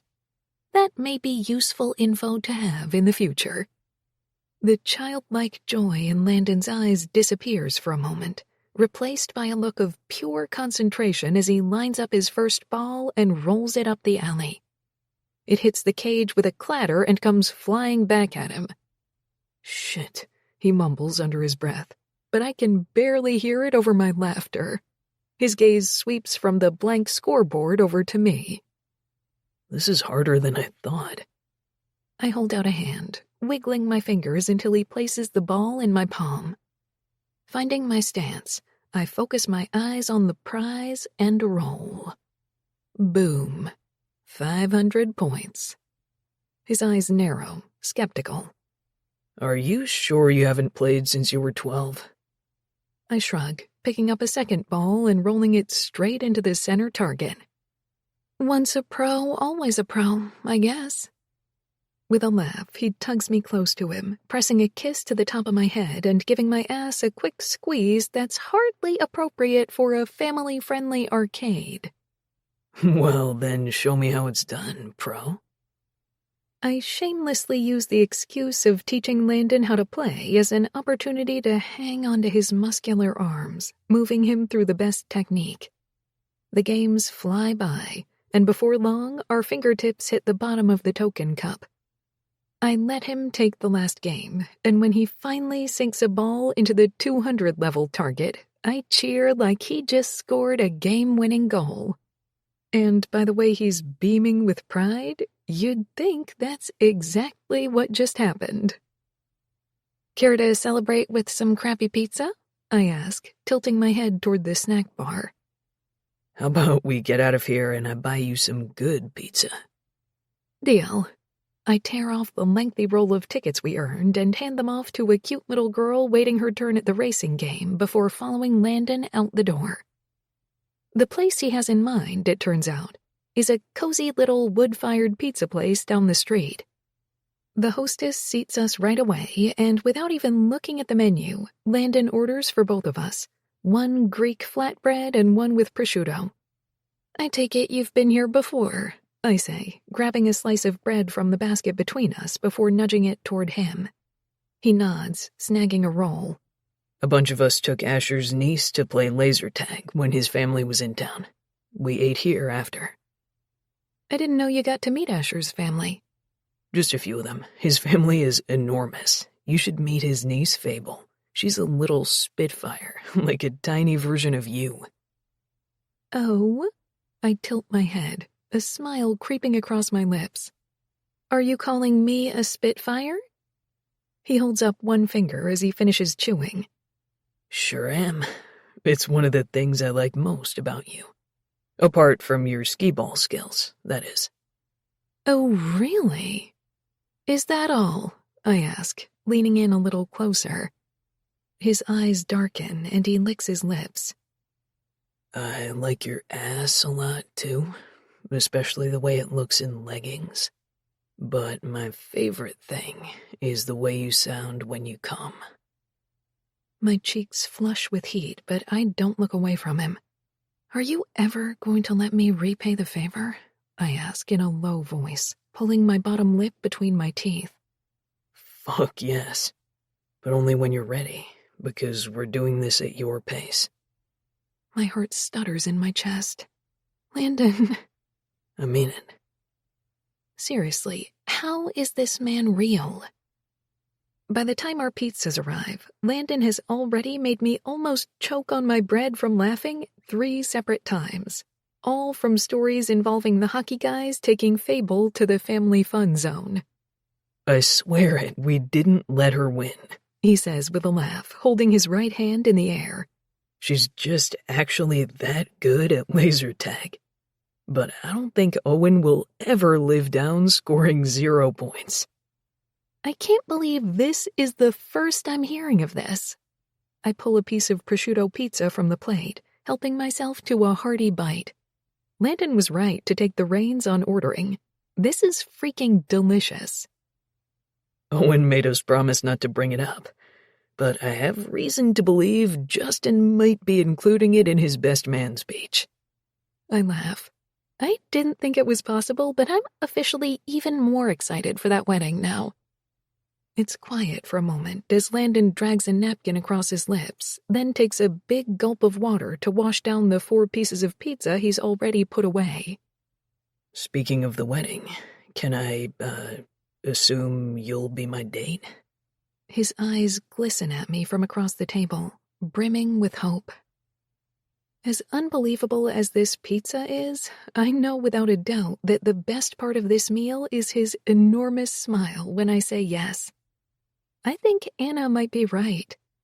Either that, or she was just really good at bribing me via ramen noodles. Either way, my decision has been made. Maybe it's not such a bad idea to date my husband. When our check comes, Landon swipes the bifold, tucks his credit card inside, and hands it back to the waitress. So where to next? I purse my lips, holding back the yawn I can feel coming on. Am I lame if I say we should head home? A little, he says, pinching his thumb and forefinger together to demonstrate the exact size of my lameness. But no worries. The waitress returns with Landon's card, and he adds a tip and then scribbles something that sort of resembles a signature on the receipt before pushing to his feet. Ready to go? Although I'll never be ready for this night to end, I push to my feet and follow him back to the car. Outside, the sun has barely set, leaving the sky a gorgeous shade of purplish blue. The whole trip home feels like driving through a watercolor painting, right up to the moment Landon stops in front of my building, his hand moving from my thigh to the gear shift to put the car in park.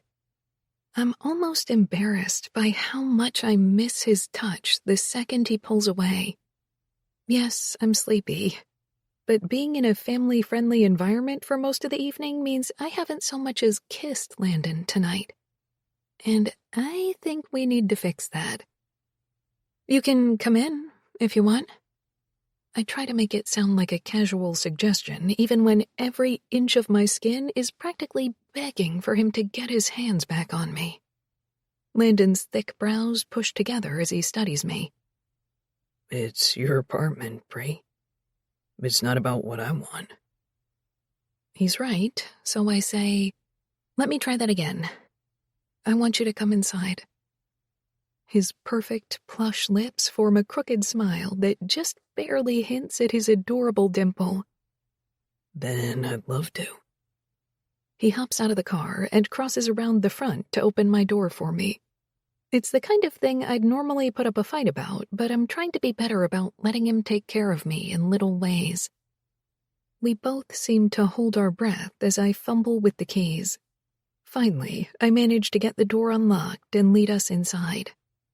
Once the door closes behind us, Landon lifts my chin toward his, claiming my mouth with a passionate kiss. The air around us feels heavy with expectation, and when I pull back and meet his gaze, my stomach clenches at what I see reflected back at me. There's so much need brimming in his dark blue eyes. Something is changing between us, and I'm not sure what to make of that. He's opened himself up, shared personal details that I doubt many others know, and coupled with his intense interest in me, in us, it's making me soften, making me feel things I didn't expect. I press my hands into his firm, wide chest, my fingers gripping his t-shirt. Lifting up on my toes again, I fasten my mouth to his in another slow kiss. Fuck, he growls against my lips. Been waiting to kiss you all night.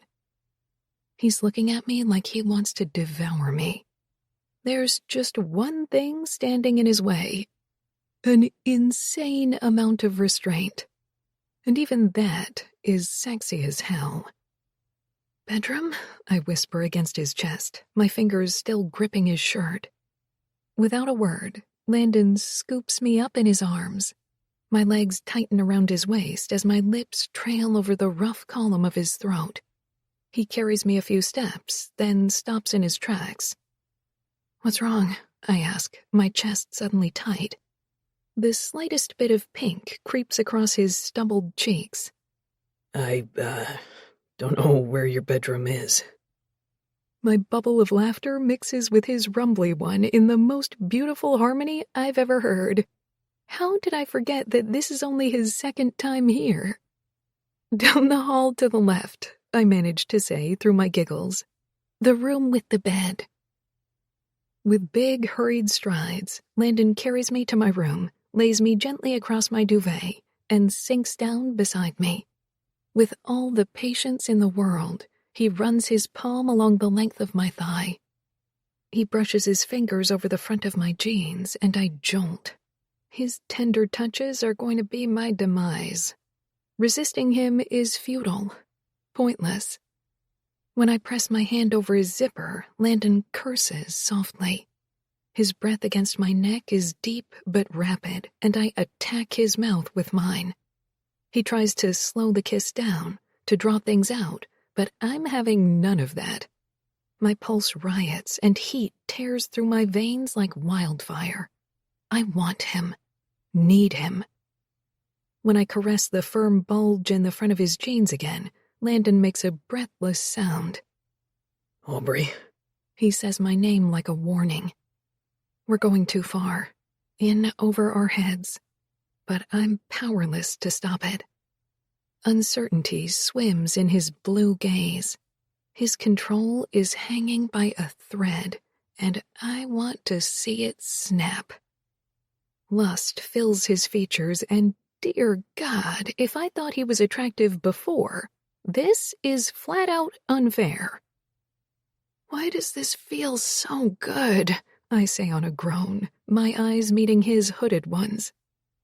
"This is all I've ever wanted," he murmurs, the rough pads of his fingers touching my cheek. Even though he doesn't say it with words, I can see the question reflected back at me. Why can't it be me and you in the end?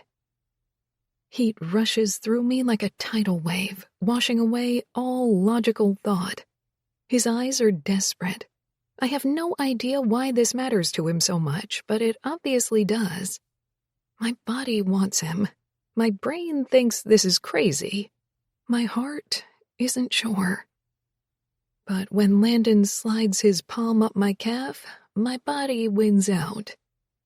With deft fingers, he opens the button of my jeans and tugs them to the floor. And when he discovers that my panties are wet, his groan is filled with deep satisfaction. "Good God, baby." His fingers trail along the damp scrap of black lace, leaving me twitching. "So wet for me already." With a quick tug, my panties join my jeans on the floor, and his palms press against my inner thighs, which I ease apart. I feel so exposed, so plainly on display for him like this, and for a minute I wish I'd turned off the lights. But then he levels himself with my center, breathing me in as he slides 2 thick fingers into my heat, and I know for sure that nothing has ever felt as good as this. Gradually, he moves faster, crooking his fingers inside me to hit a softer, deeper spot. Just when I'm positive this couldn't get any more heavenly, he brings his tongue to my center, sending a jolt of pure electricity through me. My hips buck with need, every stroke of his tongue bringing me closer and closer to climax. "Landon, please," I beg shamelessly, digging my nails into his shoulders as I teeter on the edge for a long, breathless moment. "I'm so close." He groans in approval against me, and in that moment, I completely let go. With one last desperate sigh, I free fall into him, tumbling harder and faster than ever before. It takes a good long moment for me to catch my breath. He is undeniably good at that. When he rises to his feet, he towers over me, and my eyes instantly lock on the erection pressing into the front of his jeans. Propping myself up onto my elbows, I reach out one curious hand, stroking him through the denim. His eyes flutter closed, a low, satisfied hum building in his throat. Okay, I blink up at him, enjoying the look of pleasure on his face. God, yes. His voice is low and thick with an edge of barely restrained desire. It's irresistible. All of him is. With eager fingers, I unbutton his jeans, holding my breath a little as I shift his boxers out of the way to free his length. Holy shit. He's huge. If ever there was such a thing as a beautiful cock, this is it. Smooth, curving up ever so slightly. And what this man lacks in age, he makes up for in inches. I want to take my time with him, stroking and tasting every inch. But not tonight. Tonight, I just want to make him come for me. He's been so patient, after all. Once Landon is free from his jeans and the black cotton boxers, he joins me on the bed, touching my shoulder, stroking my collarbone, kissing my neck as I curl my fingers around him. With a steady grip, my hand slides up and down his thick erection in long strokes. I can hear his heartbeat thumping inside his chest as he sucks in one shaky breath after another, watching me with hungry eyes as I move a little faster. Just like that, baby. He tenses and twitches beneath my touch, his chest rising as he inhales. Just like that. You're gonna make me come. My eyes narrow, a sultry smile twitching on my lips as I watch his control start to waver. His hips thrust into my fist in uneven jerks. Come for me, Landon. As if on command, he steadies one hand on my hip and lets go, jetting across my stomach in wet, hot bursts. It's quiet for a moment as his breathing returns to normal, his eyes focused on the hand still pressed against the bed until he finally cuts through the silence with a soft exhale. After pressing a thankful kiss into my forehead, he disappears into the bathroom, returning with toilet paper in excess to clean me up. Sorry about this, he mutters, wiping up his mess. Don't be. Once we're all cleaned up, I pull back my duvet, gesturing for him to crawl in with me. I don't know if he wants to spend the night or not, but no way is he bolting out of here after that. I sigh, nestling in under the covers. I missed this. What? He asks, his voice harsh. Having a cuddle buddy? He tugs me closer. Then get your hot ass over here, sweetheart. You don't mind cuddling? I thought most guys hated it. That's not true, is it? He breathes against my hair. I'm pretty sure it's a universally known fact. It's one of those things that's merely tolerated after sex. I shift, bringing us closer. And you don't even get the benefit of that. Well, maybe I'm not most guys. Trust me, I figured that out. His arms feel so good and so solid around me. I like cuddling with you too, he says after a moment of comfortable silence. Plus, I'm pretty sure it's in the husband job description somewhere, isn't it? I think he's kidding, but his words put a tiny knot of worry in my chest. Is that all I am to him? An obligation? Something that he's trying to do the right thing by? It's a thought that stings more than I thought it would. Landon. Aubrey seems to have let go of her insecurities about our age difference, and the last thing I want to do is set her off again, so I hope my question won't do that. Can I ask you something? I ask, stretching to bring one arm around her in the bed. She nods, picking out a piece of lint on the duvet. Go for it. Why are you still single? She lifts her head from its resting spot on my chest and gives me an uncertain look. What do you mean? I shrug. You're obviously a catch. Smoking hot, fun, smart, amazing at skee-ball. She smirks. Go on. I smile. Well, I'm not going to lie and tell you that you're a good dancer. You're not, babe. Shush. She swats my arm. Just ask me what you wanted to ask me. Well, I was just wondering why you haven't settled down with someone yet. She licks her lips, weighing my question. I've dated a lot, but I always kept things casual. I guess it's just because I've always prioritized my job over my relationships. I love what I do, and it's important work. I nod. That's a good reason, I guess. She inhales, releasing the breath slowly as she lays her head back down against my chest. Maybe, but I know you're right. If I don't want to end up old and alone, I'm going to need to learn to make room for a man in my life. That's not what I asked, but I don't point that out. And since I'm hoping to be that man in her future at her side, I don't want to press my luck. Today was a good start. She nods. It was fun. There's a long pause before Aubrey continues. I haven't told you this before, but my parents divorced when I was young. How old were you? Little. 1st grade, I think. I hardly remember a time when they were together, so the divorce itself wasn't difficult on me. But I watched my mom go from relationship to relationship, always looking for a man to fulfill her. I guess that left an impression. I'm pleased that Aubrey's finally letting me in, but I opt to stay quiet and just run my fingertips along her arm, hoping she'll continue. And after a little while, she does. I vowed that I would never be like that, dependent on a man with nothing for myself.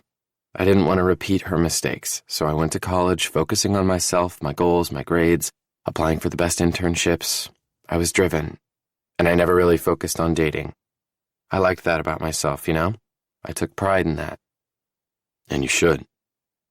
I want to ask if she feels differently now. Even if I do respect the hell out of her for creating the future she wants for herself, I hope she's starting to consider how I might fit into that future too. But am I brave enough to ask her? Nope. Instead, I just enjoy the feel of her in my arms and try to quiet the worry in my head. Chapter 12. Relationship Goals. Landon. It's Saturday night, and we're all at Justin and Elise's penthouse apartment. There's pizza and beer, and the basketball playoffs are on TV, though no one's really watching it because everyone is clustered into small groups engaged in low conversation. Aubrey is outside on the balcony with the ladies, enjoying the early evening breeze, while I'm inside with the guys, camped out around the kitchen counter, or more importantly, around the food. She and I didn't arrive together, and when I got here, I greeted her with a hug and a kiss pressed to her cheek. The strange looks and gasps from our friends were hard to ignore, but exactly what I did. Because whatever this is between Aubrey and me, it's no one's business but ours. How's wedding planning coming? Teddy asks Owen around a mouthful of pizza. Straight. Everything's done now. We're just waiting for the RSVP cards to roll in. Owen gives everyone a pointed look and waves his finger. Which means don't forget to send those in. I'll be there, Asher says. Count me in. Owen shakes his head. Dude, don't tell me, just send in the damn card. My mom loves collecting those little fuckers from the mailbox each day, and she calls Becca every night with a tally. There are seating charts, and yeah, basically it's a whole thing. Asher nods, looking a bit panicked. I'd bet $100 that he already threw the card away. Fine, I'll send in the damn card, he mutters, his eyes narrowed. You ready to be tied down to one woman for all of eternity? Jordy asks, smirking. Hell yeah, man. I can't wait, Owen says, grinning like the lovesick fool he is. Based on Jordy's shocked expression, he was expecting a different response, for Owen to groan or laugh off the comment. Even if I wouldn't admit it to him, it's actually pretty awesome how devoted he and his fiancée Becca are to each other.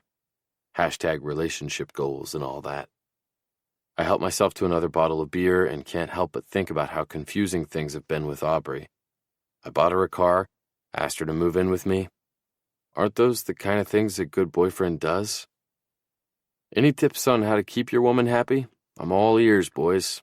I say with what I hope is an easygoing chuckle, but it comes out as more of a strained laugh because is Aubrey really my woman?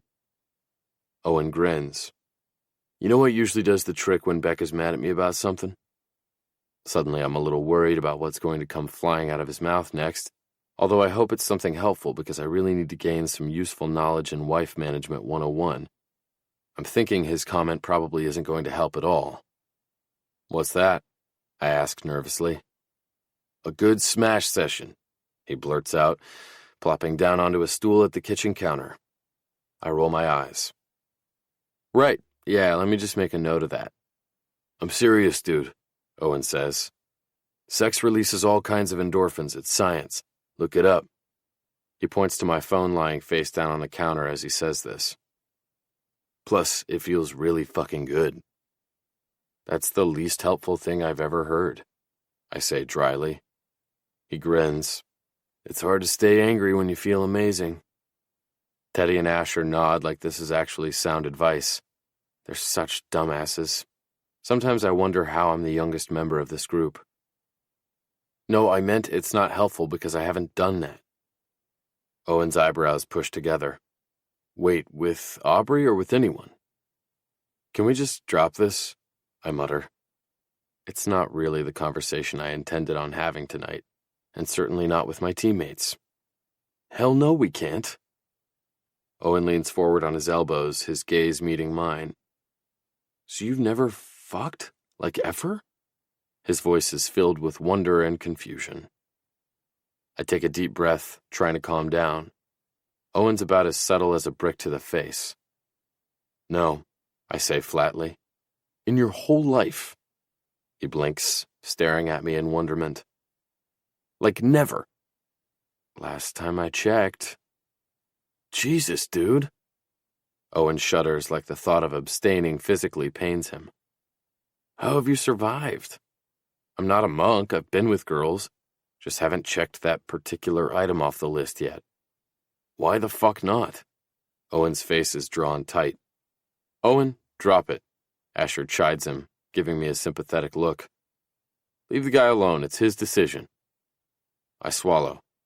It's fine, Ash. I wave him off, perfectly able to fight my own battles. Because I was waiting for the right girl.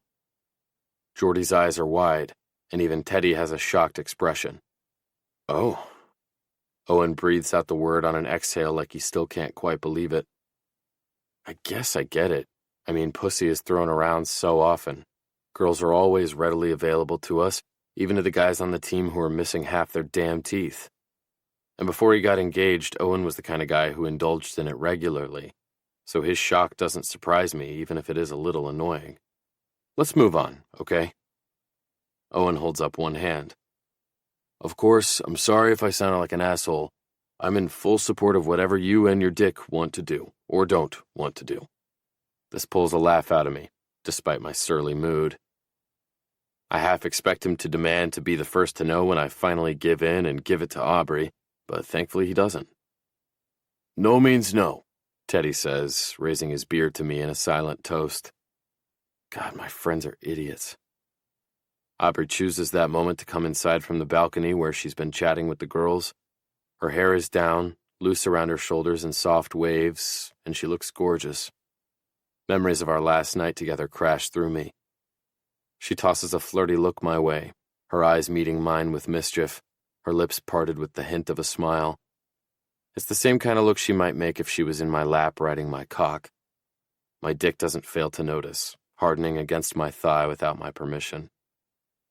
I should feel like a shit for objectifying her. But who could blame me? My wife is hot as sin. Curves, sass, intelligence, she's got it all. My brain takes a sharp detour into the gutter, and I'm powerless to stop it. I shift my restless cock against my thigh, hoping I can get through the rest of the night without a string of filthy thoughts running rampant through my head. We may not have come to the party together, but I'm going to make damn sure we leave it together. Chapter 13. Boy Toy. Aubrey. Summer nights in Seattle don't get much better than this. The breeze is gentle, the sun has just set, and for the first night in what feels like forever, all the girls are together. We're lounging on the wicker patio furniture on Owen and Becca's balcony, sipping beer and catching up on each other's summers. It's the kind of night that makes me wish I didn't have the thought of leaving this city in just a few short months hanging over my head. Elise mouths the words, "Are you okay?" at me from across the balcony, and I nod, managing a smile. I made the mistake of checking my work email today, something I normally try to avoid on weekends, and my mind hasn't stopped wandering to the promotion my boss offered me since. It's making it hard to just be present and enjoy this perfect, rare moment when it's just us girls. I shift in my seat, refocusing my attention on the conversation. How many nights like this do I have left before I leave? Becca must be able to read minds or something, because seemingly out of the blue, she steers the conversation toward me. "How's work been for you, Bree?" Same old, I lie, mindlessly picking the label off my second beer of the evening. I haven't yet shared with my friends the slightly life-changing information that I won't be living in Seattle much longer. Actually, I haven't told anyone, unless you count my landlord when I failed to renew the apartment I'm living in for next year. "Any big fundraising events coming up?" she asks. I just shake my head. Just meetings on top of meetings. That part isn't a lie. I'm just leaving out the exact details of said meetings. The conversation veers toward a more interesting subject, Sarah and Teddy's recent trip to the Virgin Islands. As Sarah recounts the details of snorkeling next to sea turtles, I nod along, throwing in the occasional "wow" and "really" at the appropriate times. But mentally, I'm in the midst of a panic spiral, playing out worst-case scenarios of how everyone will react when I break the news. My friends will be sad, of course, but proud of me. They know how much I love my job, and this opportunity is too good to pass up. But what about Landon? I've been ignoring the guilt pressing down on my chest anytime he mentions the future. But how much longer can I go on pretending that I'm not on a limited timeline here in Seattle? And what does that mean for our relationship? Becca lets out a dramatic gasp, and I snap my head toward her, convinced this time that she actually can read minds. But it looks like the source of the shock is on her phone, which her wide eyes are locked on. "Sorry to interrupt, Sarah." She gives our friend a quick apologetic look, then turns her head my way. "Bree, is Landon a virgin?" My stomach does a backflip as everyone looks toward me expectantly. Oh, joy. The other secret I've been keeping from my friends. I swallow. "Who told you?" "Owen. Landon just told the guys." Becca taps one pink manicured nail against her phone screen. "And he already texted you?" Her smile is proud, maybe even a little smug. "We tell each other everything." "Everything?" A challenging grin twitches across my lips. "Did he tell you about the time he lost in laser tag to a 6-year-old girl?" "No changing the subject," Sarah says, wagging a finger, going total lawyer mode on me. "Confirm or deny? Lovey still has his V-card." I sigh. Now that it's out in the open, there's no use lying. Confirm. Before I can get in another word, my friends launch into a full-blown freakout, gasping and chattering loud enough to warrant a noise complaint from the neighbors. You'd think I told them that my husband is from outer space. "Why didn't you tell us?" Sarah asks, her voice as sharp as I imagine it is in the courtroom. "It didn't seem like my information to give out. It's not really the kind of thing I could blurt out over brunch. Oh, these eggs taste good, and by the way, my husband is a virgin." Fair, Bailey nods. But you've done, other stuff, right? Becca's tone is one of genuine concern. Don't worry, he's a virgin, not a prude. And the fact that he hasn't officially done the deed means he's really good at, other stuff. I break out the air quotes, which gets a laugh. Cheers to that. Bailey tips her bottle toward me. You're going to rock that boy's world. Don't I know it, I mumble, my mind wandering toward the surprise I have waiting for him in my bedside drawer. I really freaking hope he comes home with me tonight. Sarah sighs, leaning back in her chair. I remember my first time, senior year of high school, on the couch in Christian Simmons's basement. He finished in about 5 seconds and then had the audacity to ask if I came. Becca laughs so hard she snorts. If you have to ask, you already know the answer, buddy. At least you had a couch to work with, Bailey says. My first time was in the back of my college boyfriend's car. His roommate was a total hermit and never left their dorm, so we had to get creative. I'm almost positive my statistics professor saw us. You didn't drive off campus? Sarah asks. Bailey shakes her head. Nope. Right on campus and in broad daylight. What can I say? We were young, dumb, and horny. Elise holds her hands up, palms out. No awkward first-time stories from me. I've only been with Justin. You guys are so cute, it's borderline disgusting, Bailey says with a playful eye roll. What about you, Aubrey? How was your first time? I hardly remember. That was freshman year of college. Over 10 years ago. I visibly cringe at that number. 10 freaking years. Damn, I feel old. Can we talk about something else, please? Okay, new subject, Elise says, shifting in her seat. Has anyone here taken a guy's V-card before? Oh my god, that's the same subject. I throw my arms up, spilling a bit of my beer. No, it's not. It's totally different. Elise's gaze flicks toward the sliding glass door. The guys have moved from the kitchen to the couch to watch the last few minutes of the game. Well, have any of you? Becca, Sarah, and I shake our heads, but Bailey is silent on the subject, grinning sheepishly from behind her beer. Suspicious, I squint at her. Bailey? I've, slept with 3. Damn! Becca laughs, breaking into a slow clap. I lift my bottle and clink it with Bailey's. I didn't know I was friends with the Virgin Whisperer. Teach me your ways, O wise one. She drains what's left of her beer, setting it on the glass table before launching into a full-on TED Talk on the subject. First of all, don't expect him to last very long, so load up on foreplay if you want to get off, which, of course you do, but for the most part, it's not going to be about you. It's about making it special and meaningful for him, especially since he's waited for so long.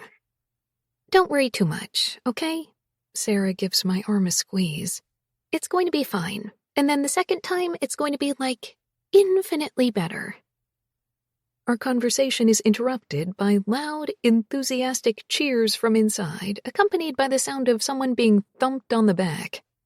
The basketball game must be over, and from the sound of it, it ended well. Maybe we should head in, I say, tilting my head toward the sliding glass door. It's getting chilly out here. Okay, but I just have one more question, Becca says, drumming her fingers against the bottle in her hand. What's this about Owen losing at laser tag to a 6-year-old? I smile, remembering what Landon said about Justin's best man speech. Don't worry, I think you'll hear all about it at your wedding. As we filter inside, the goodbyes begin, and it isn't long before I feel a muscular arm sliding around my waist. Landon's blue eyes darken as they lock with mine. Any plans for the rest of the evening? His voice is a low growl, and it lights a fire in my belly. I think I'm looking at them, I murmur, running my thumb along the hem of his worn Hawks tee. My place? His keys jingle as he snatches them from his back pocket. Meet you there. Deal. Maybe Landon will get his world rocked sooner than I expected. Back at my apartment, we head straight for the bedroom, tumbling onto my duvet as we crash into each other. His mouth finds mine in one hungry kiss after another, his tongue intertwining with mine in confident strokes. I moan against his lips, dragging my nails down the muscular terrain of his back. Within moments, he's pulling his shirt over his head, discarding it on the floor before making quick work of mine. His chest is so delicious that I actually sigh into his next kiss. My fingertips explore his wide pec muscles before trailing lower over the defined grooves etched into his abs. I press one hand against his jeans, enjoying the eager kick behind his zipper. Maybe it's time to show him the surprise I have in store. With one hand still resting on the ridge in his jeans, I blink up at him eagerly. I got you something. Excitement flickers in his eyes. A present? Sort of. A toy. His brows scrunch together. What kind of toy? You know, a toy. I pull back from him, pressing a kiss against his stubbled jaw before reaching for my nightstand, tugging open the drawer and pulling out the plastic box. Inside is a black silicone object with a soft pink end. It looks convincingly like a flashlight, which is the point, from what I understand. Ta-da! I set it down on the duvet in front of us, waiting for Landon to pick it up and unbox it.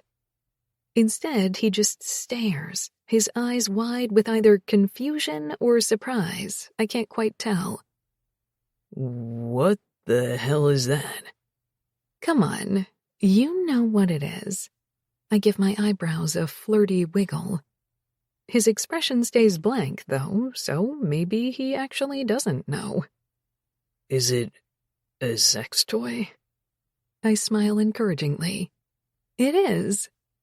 But it's for, dudes, he says, his mouth now crooked with an amused grin. Yes, I thought it might be fun. His gaze moves skeptically between my hand and the toy, then eventually meets mine. Are you serious?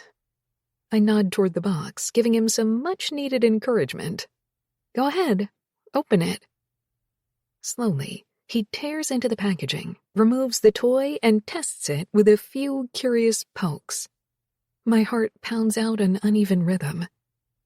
Hesitantly, he pushes one finger into the opening at the end, watching with curious eyes as it disappears into the silicone. This feels pretty realistic, he admits, wiggling his finger around inside. I can hardly suppress my snicker. I can't even tell you how nervous I was buying the dang thing.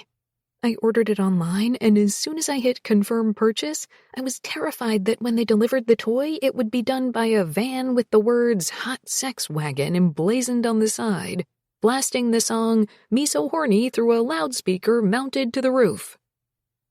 Of course, it wasn't anything as exciting as my overactive imagination had made it out to be.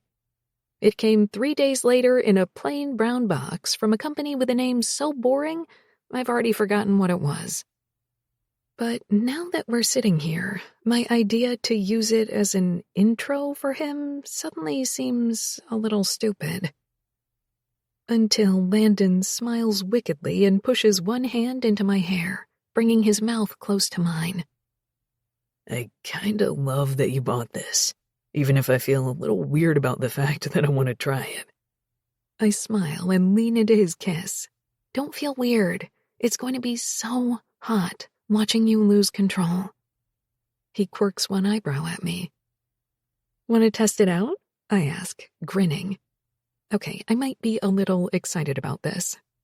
He pauses, turns the toy over in his hand, then nods, handing it to me. Fuck yeah. But first, you've got to get naked, because there's no way tonight's going to be just about me. With one more long, lingering kiss, Landon puts his fingers to work on the button to my jeans. When he slides his hand beneath the elastic of my panties, I give a little breathless groan. "Landon," I moan when he pushes one finger inside. "We need some lube." His mouth lifts as he meets my eyes. "No, we don't." "I meant for the toy," I stammer. "Oh, right." He shifts to his feet to shove off his jeans and boxers, stepping out of them as he strokes himself once. He's already fully hard, and the sight of him in all his masculine glory makes my lower half clench. I watch his hand as it absently glides up and down over his smooth shaft. Even though it's only been a day since I've had my hands on him, I'm desperate to feel him again. The moonlight illuminates his sculpted frame as he settles back onto the bed beside me, and it takes every bit of willpower in my body not to climb into his lap and sink down until every inch of him is inside me. Patience, Aubrey. That will come, one step at a time. Ready? I add some of the lube I bought to the toy, then align the soft pink silicone with his swollen tip. When I turn to him for approval, he gives me a small, sharp nod, and my heart throbs. Here goes nothing. With a slow exhale, I push down, easing a few inches of him into the soft silicone opening. His eyes roll back in his head in response. Oh, hell, that's hot. "Fuck," he curses, low under his breath. Yeah? I give him another inch, earning me a desperate groan, a deep, throaty sound that makes my pulse race. "God, yeah, that's unreal." I press a kiss against his stubble, moving the toy a little farther down his shaft. Just wait until you try the real thing. A shudder courses through him as he shifts his hips forward, sinking in another inch deeper. "Oh, shit," he whispers as I pull the toy back toward his tip, then push back down, all the way to the base. Fuck, he murmurs, his jaw clenched. After that, he's speechless, reduced to short, shallow breaths as I work him over. A few more thrusts, and those breaths turn to low, strained grunts. It's way hotter than I ever imagined, watching his wide chest rise with halting breaths, watching his fists clutch the sheets, listening to those deep, pleasure-drenched sounds tumbling from his lips. My body reacts immediately, tightening and growing needy for his touch. He's so insanely attractive. We kiss, and he touches my breasts, but he's obviously distracted, which is kind of adorable. "Gonna come now." With one last sexy sound, he does, emptying himself in bursts as his chest heaves. Holy hell, that was hot. I set the toy aside, waiting for him to regain his composure. After a few shaky breaths, a satisfied smile breaks out on his face. "Jesus Christ. What do I owe you for that thing?" A laugh falls from my lips as I run my fingers along the curve of his jaw. You liked it? Yeah, in case you couldn't tell. His cheeks are slightly flushed, and he's still breathing hard. Well, I think I know of one way you can pay me back. Yeah?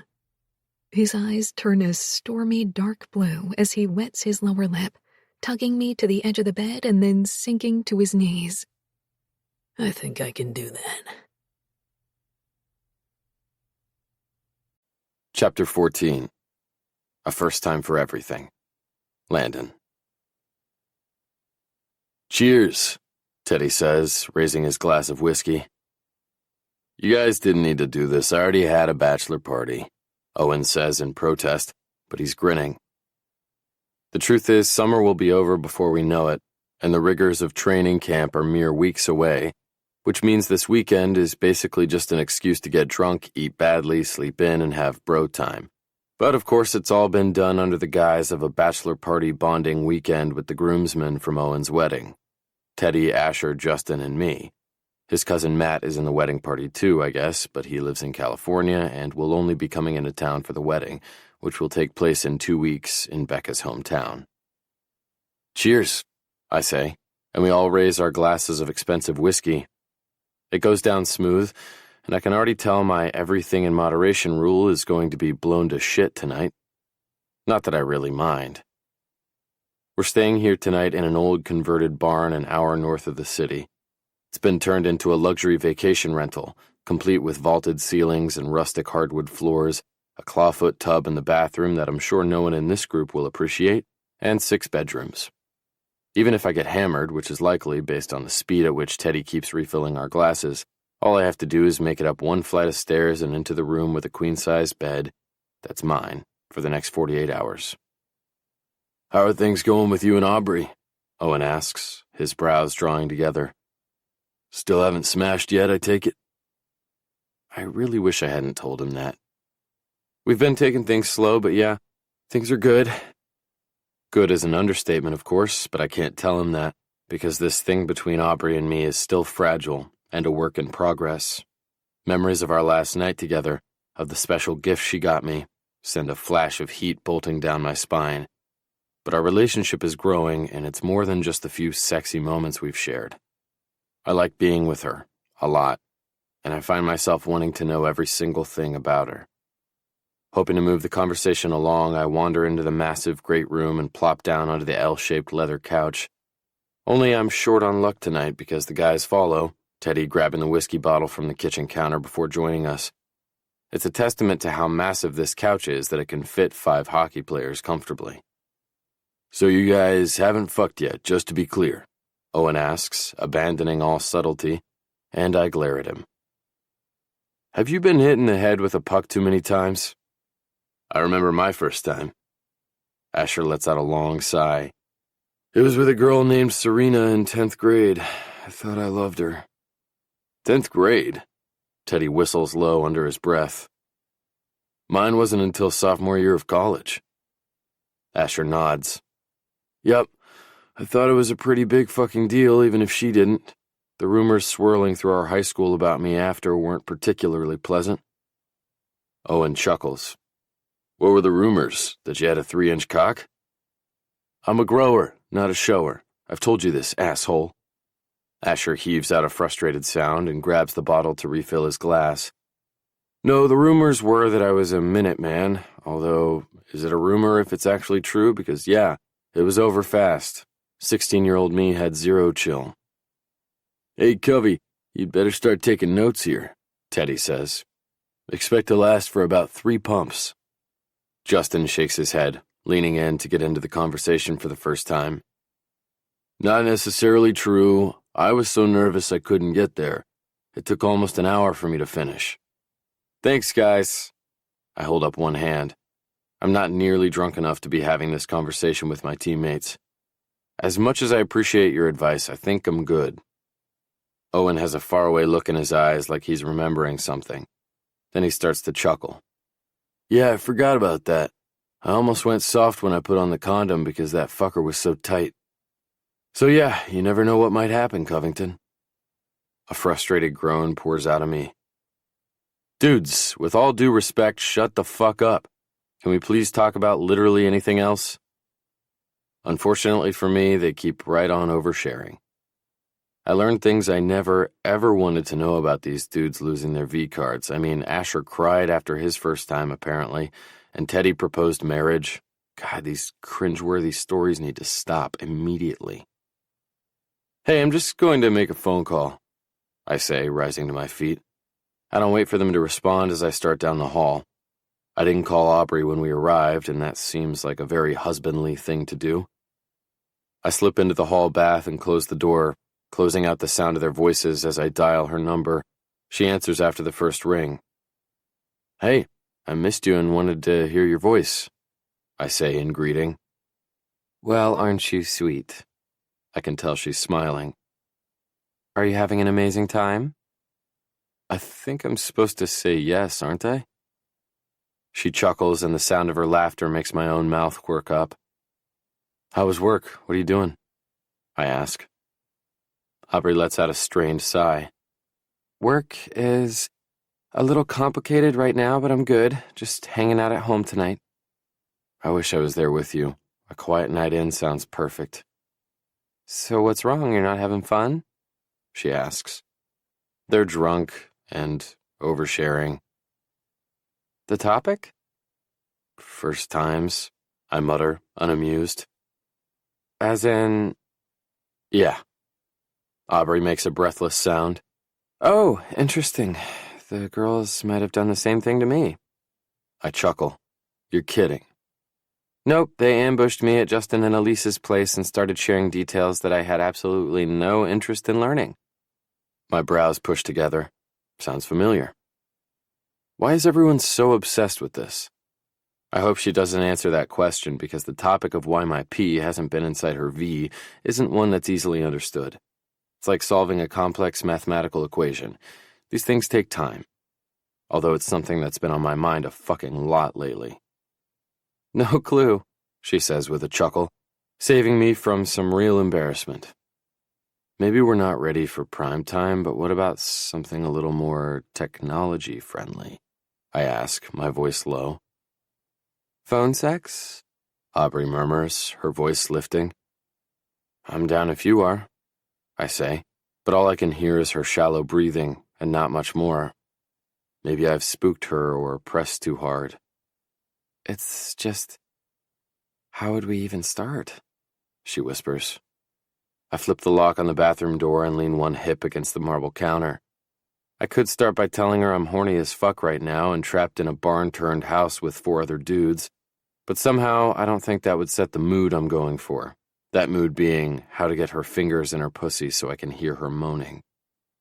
Well, I hesitate for just a second. I could start by telling you that I haven't been able to stop thinking about that day in my apartment when I went down on you. You tasted so fucking good. There's a sharp inhale of breath. Are you alone right now? Of course, I murmur. I'm alone and my dick is getting hard for you. Oh, she says on a groan. That's a nice thought. Why don't you take it out for me? I exhale, my breath coming faster. I might be able to do that. Where are you? Alone too? I'm in my bed, under the covers. I draw down the zipper to my pants. Is that what I think it is? She asks, slightly breathless. Maybe. First, slide your fingers under your shirt. Touch your perfect tits for me. Done. She moans. Tell me now.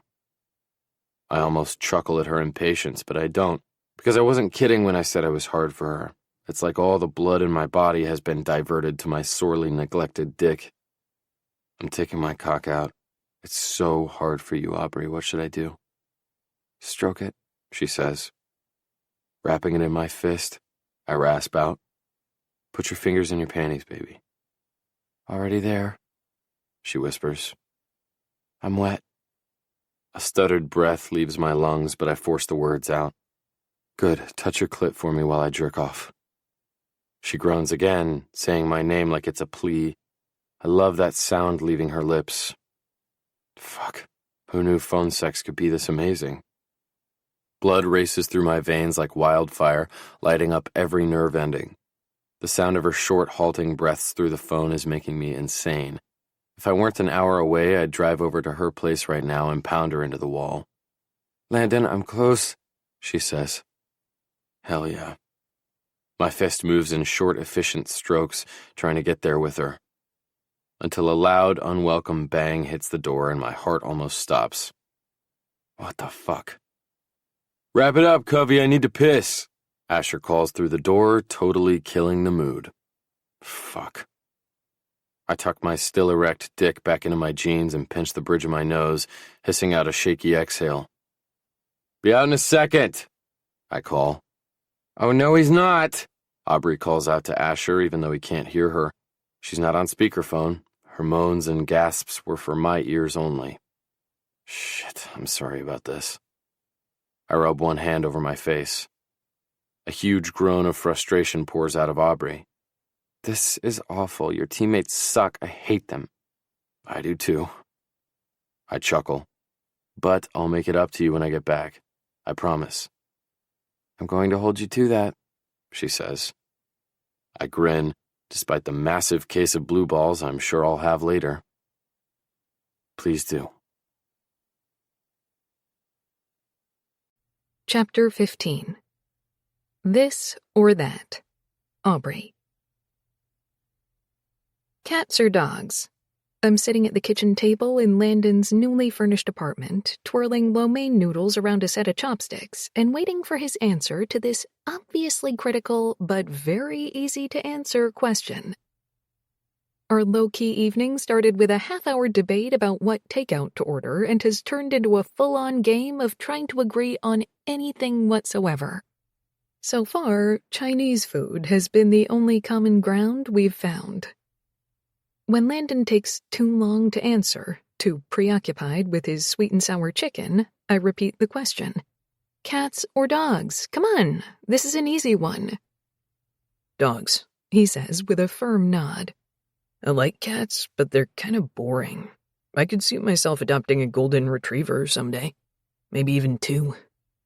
I wrinkle my nose. 2 big dogs is way too much. 2 cats, on the other hand, is totally doable. They're so low maintenance. Because they're not any fun, he says, pointing a chopstick at me before grappling with a piece of chicken. After a few hilarious seconds of fumbling, he tosses the chopsticks aside and grabs a fork. It's oddly adorable. I've got one. Chunky or smooth peanut butter. On 3. 1, 2... At the same time, he says chunky and I say smooth. Figures. I told you, we're opposites on everything. I reach across the table toward his plate of yummy-looking chicken, but he drags it away from my chopsticks.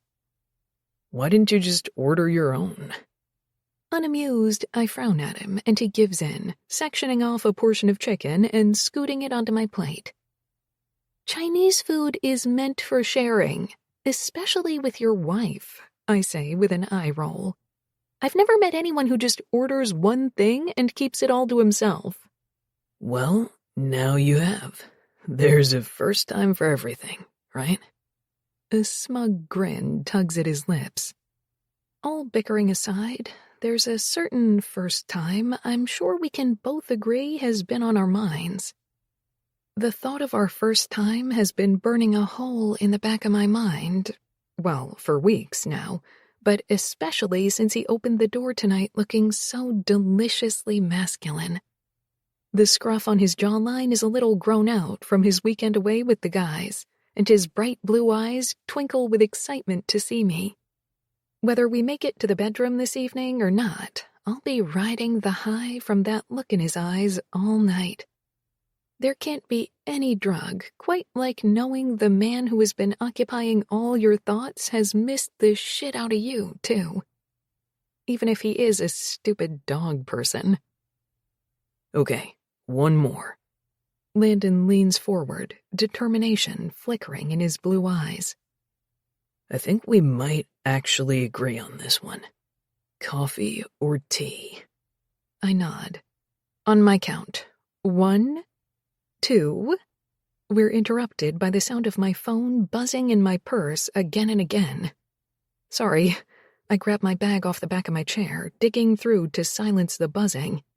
But one look at my screen and I know these aren't texts I can ignore. Holy shit! I half gasp, half squeal. Landon lifts a brow. Everything okay? Better than okay. I flip my phone around to show him the text from Elise, a picture of her left hand rocking a beautiful princess-cut diamond with a pair of twinkling sapphire side stones.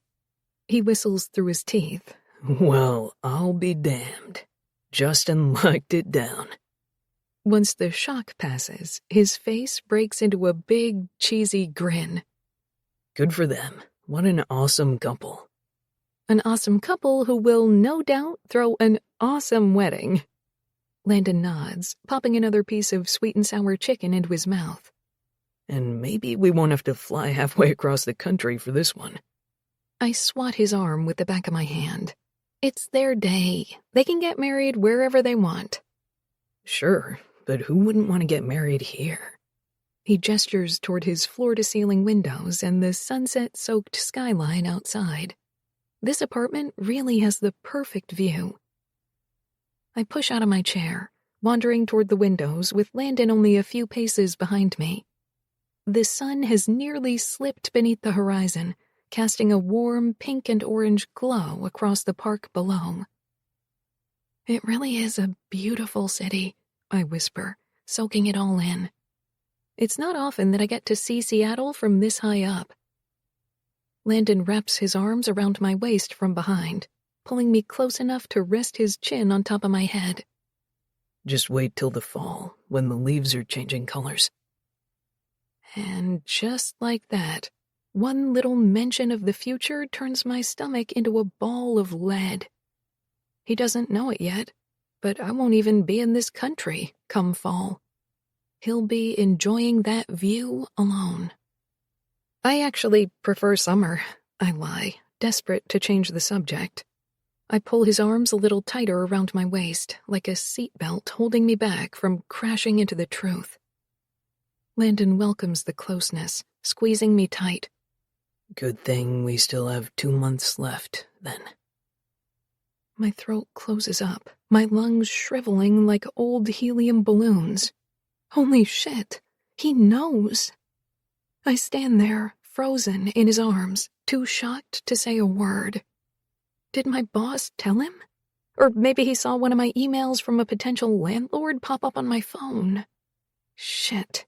It doesn't matter how he found out, only that he did find out. From someone other than me. I break out of his grip, swiveling toward him, but I can't even bring myself to look him in the eye. I'm sorry I didn't tell you sooner. It's quiet for a moment, and then, to my surprise, Landon laughs. What? That summer is only 3 months long? Last I checked, you don't control the calendar. Confused, I look up at him, trying to make sense of his crinkled features. What are you talking about? It's June, which means we have 2 months left of summer. Maybe 3 if we're lucky and the weather cooperates. What are you talking about?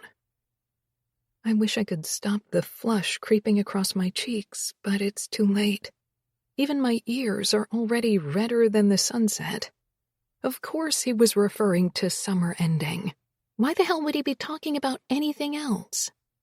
Are you okay? He asks, leading me over to take a seat on the couch. I must look like I'm about to pass out or something because he disappears to the kitchen and returns with a glass of water, which I sip slowly. What's going on, Bray? You seem off. What did you think I already knew? My chest tightens as I stare down into the water glass, avoiding his gaze. This is it, Bray. You have to tell him. All I have to do is say 4 little words. I'm moving to Vancouver. Easy peasy. But when I open my mouth, the words get lodged in my throat, blocking my air until I swallow them back down. Because telling him comes with a whole host of questions I don't know the answers to. What will happen to us? Would we even work long distance? It would certainly come with challenges, and we haven't been together long enough for me to ask him to sacrifice like that. Are we even considered a couple other than on paper? I'm just tired, I finally managed to say. I haven't slept much the past few days. I should get going. He nods, dragging his thumb along my cheek before pressing a gentle kiss against my lips. Stay the night. My breath halts in my chest. What?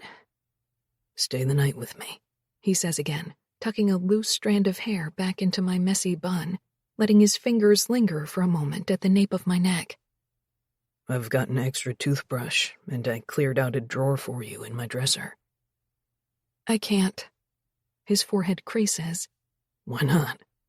I just can't, Landon, I mutter as I get up off the couch and lunge for my jacket. I have to go home. My stomach churns with guilt, but I need space and fresh air, and to get out of here before I say something I'll regret. Is it something I said? The hurt in his voice stops me in my tracks. I can't stay, but I can't leave him hurt and confused like this. I sigh, pivoting on my heel, and lock eyes with the most deflated, disappointed man I've ever seen. Just one look at him is enough to break a girl's heart. You didn't do anything wrong, I say. I'm just not ready. It's not much of an excuse, but it's easier than the truth. That there's no use playing house with him when my time here has an expiration date. If you won't stay over, will you at least take your SUV? I can't stand to stare at it another day. Fine. I hold one hand out, palm up. Where are the keys? Pushing to his feet, he heads for the console table and digs the key fob out of the drawer. With a sad smile, he presses it into my palm, then curls my fingers around it, holding my closed fist in his hand. Drive safe, okay? Make sure to adjust the seat and mirrors. I will, I say on a shaky breath. If only he knew that pretty soon this city will be in my rearview mirror. And so will he. Chapter 16. First Timer. Landon. Our plane touched down in Dallas 30 minutes ago, and we've only just gotten our checked luggage when I get a text from the groom's mother. "Can you pick up the vases from the florist?" And then an address follows. "Sure thing," I reply. I told Owen to pass my number along to his parents in case they needed help with anything. I guess he took that to heart. "Looks like we're going to run a little errand to the florist. That okay with you?" I ask Aubrey. "I'm game, as long as we get to eat lunch after." "Deal, I'm starved too." The Dallas heat is oppressive. It seems to suck all the air from my lungs the moment we exit the airport terminal to head to the parking garage to get our rental car. I know the rest of the guys were hooked up with sweet rides from luxury dealerships, Porsches and Ferraris and who knows what else. My silver sedan is modest, and while there's not a thing wrong with it, can't help but feel a little sheepish. My salary doesn't command the buying power theirs does, plain and simple. Maybe someday, but today is not that day. Aubrey doesn't seem to mind at all, tossing her bag in the trunk next to mine and hopping into the passenger seat. She cranks the air conditioning to full blast as soon as I push the ignition. "Holy hell, people live here?" she groans, lifting her long hair off the back of her neck and fanning herself with one hand. Stifling is too tame a word. It's hard to breathe, hard to think. But as soon as that cold air fills the car, we both relax a little. I get us to the interstate and navigate to the address on my phone. After that chore is done, we're on our way to the Four Seasons Hotel, where we'll be staying and where the wedding will be tomorrow. I never even realized Becca was from Dallas. The lobby is massive with tall ceilings and gold chandeliers. It's opulent and classic and a little over the top. Basically, it's perfect for a wedding. As we get checked in, we learn we're not staying in the hotel itself. A suited attendant in a golf cart arrives to drive us down a winding path along the golf course to where private villas dot the landscape. Once our bags are inside our villa and I've tipped the guy, we're alone for the first time today. Aubrey turns toward me and smiles shyly. "Hey." I have no idea what she's thinking. "Hey." "There's only one bed." She nods toward the massive bed dominating the center of the villa's bedroom. "Don't get any ideas now." She lifts one brow. "You're not worried I'm going to take advantage of you, are you?" "Worried? No. Hopeful? Yes." She laughs, her eyes dancing on mine. It's nice to see her smiling again. The last time we hung out at my apartment, things felt kind of strained. Aubrey made some excuse about being tired and rushed out. But at least she took the SUV I got her, so maybe I'm reading too much into it. Maybe she was just tired. "You want to get changed and then we'll wander around this place and find Owen's mom? Get some lunch too?" She nods. "If we're changing, I'm going to put my swimsuit on." Good plan. It's hotter than Satan's asshole out there, and a dip in the pool sounds amazing. The resort is immaculately maintained, from the neat stone walkways to the manicured shrubs. Aubrey takes in everything, walking along beside me wearing a pair of oversized black sunglasses. When her hand slips into mine, there's a sudden rush of relief, followed by a sharp pinch in my chest. I haven't held hands with a woman in years. Honestly, I can't remember the last time. There have been makeout sessions in the back of dark clubs and even a handjob in the back of a taxi once, but nothing was as life-changing as the feel of her hand in mine. Shooting me a smile, Aubrey keeps right on walking beside me like she didn't just rock my entire world. I feel my phone buzz in my pocket and pull it out. Owen's mom just finished a meeting with the caterer, I say, pocketing my phone. Her text asked if I could meet her in the lobby. Sure. Aubrey nods. My first thought when I finally meet Owen's mom face to face, a drunken conversation that took place during a trip to Boston last year. My mom has a dildo, Owen said somberly, his face twisted. The room went deadly silent until we all burst into laughter. Unfazed, Owen went on. It has like a hook on the end. He made a curving motion with his finger. Oh my God, please stop, Justin groaned. Why the fuck do you know this? I asked. Because when you're a kid, you're always rummaging around in drawers, he said, like that somehow explained everything. I shudder at the memory. And now I have to look into her eyes and try to pretend I don't know what her dildo looks like. Good times. Fucking kill me now. Hello, Mrs. Parrish, I say to the stocky, silver-haired woman standing in front of me. Landon Covington, look at you. Wow, even taller in person than I imagined you'd be. Her eyes dance on mine, moving between me and Aubrey like she's amused by something. I have no idea what Owen could have told her, but based on the fact he has zero filter, I'm guessing it was a lot. I force my lips into a grin, nodding at her. This is my date, Aubrey. We picked up those vases. They're boxed up in the back of my rental car. Perfect. Thank you for doing that. And it's nice to meet you, Aubrey. She nods. Just bring them to the ballroom in the morning by 10, please, she says, meeting my eyes again. It's down that hallway. She points to the far end of the grand lobby, where a wide marble hall branches off. Can do. After that, we're free to grab lunch, which we do by the pool. This place is lush and private and gorgeous. Seeing this, I think I've figured out how people survive Texas summers. They stay in the water. And that's exactly what Aubrey and I do for the rest of the afternoon, eating club sandwiches and fries in lounge chairs, rubbing sunblock onto each other's backs, splashing and laughing in the crystal blue water of the pool, and definitely not worrying about what will happen later. Okay, that last part is a lie. I'm totally preoccupied with what might happen tonight in our villa. It will be the first time Aubrey and I have spent together in a bed since Vegas. I have no idea if tonight could be the night, and I don't want to put any pressure on her, but I'm down with whatever might happen. Later, after we've each had a shower and dressed, we share a quick kiss before we head off in different directions, her to the bride's dinner and me to the groom's dinner. Dang, dude, this place is bomb, Jordy says, taking in the immaculate private dining room where the dinner for Owen is being held. Most of the team is here, along with Owen's family, his male cousins, uncles, dad, and grandpa. A buffet of barbecue has been laid out, and lawn games are set up just beyond French doors leading to lush grass outside. It's all pretty chill.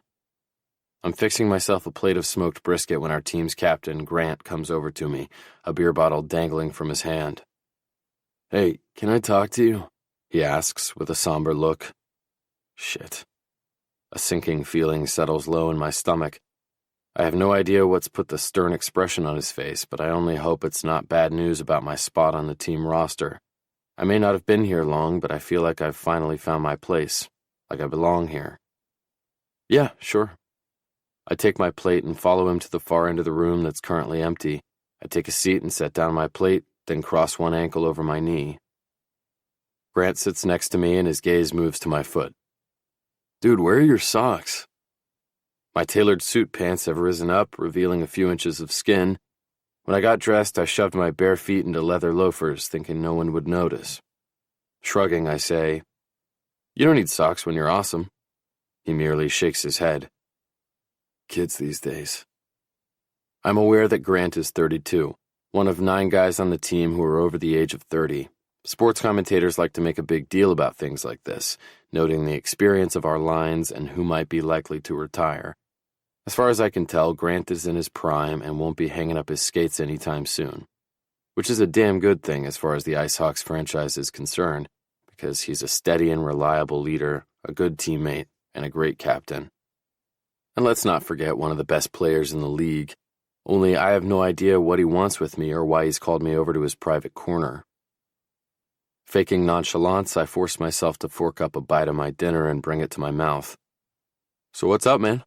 I ask around a mouthful of tender brisket. Grant exhales a long sigh. "Wanted to talk to you about something." My stomach turns over again, but I force myself to swallow the bite of food.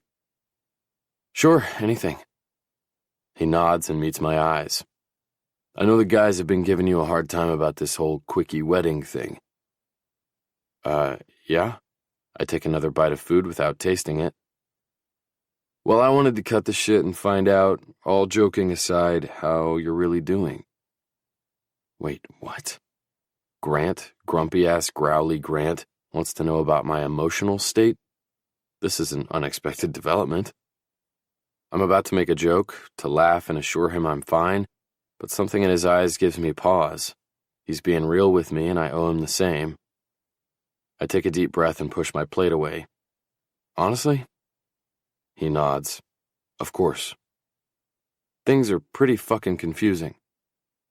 His expression is measured, serious, and suddenly I find myself wondering if Grant's ever been in love. "Go on," he says, nodding his encouragement at me. "Well, the thing was a joke, right? A drunken Vegas shenanigan. Except for me, I'm not sure that's all it is." "Why's that?" he asks, and my mind spins. Because it's never been like this for me before. I like her as a person, as a partner, as a woman. It's crazy how well we get along even if there's a lot of shit we don't agree on. Being near her is just effortless. Take this trip, for instance. Isn't travel supposed to be stressful? Not with Aubrey. We may not agree on everything, but cats versus dogs aside, we just click. We have from that very first night in Vegas. But I can't tell him all that.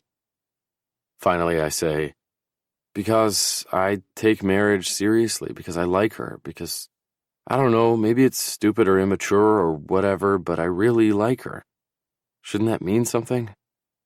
Grant's mouth presses into a line as though he's considering the weight of my words. "Okay, that's what I thought. I've only known you a short time, but I've never seen you blow off your commitments or not give something your best. Everything you do, you give it your all. And I respect that." I nod, struck silent by the things he's noticed about me. "What's your take on all this?"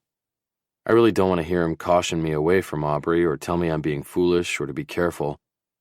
But he's my captain, and he's pulled me aside, so it seems only right to get his take on things.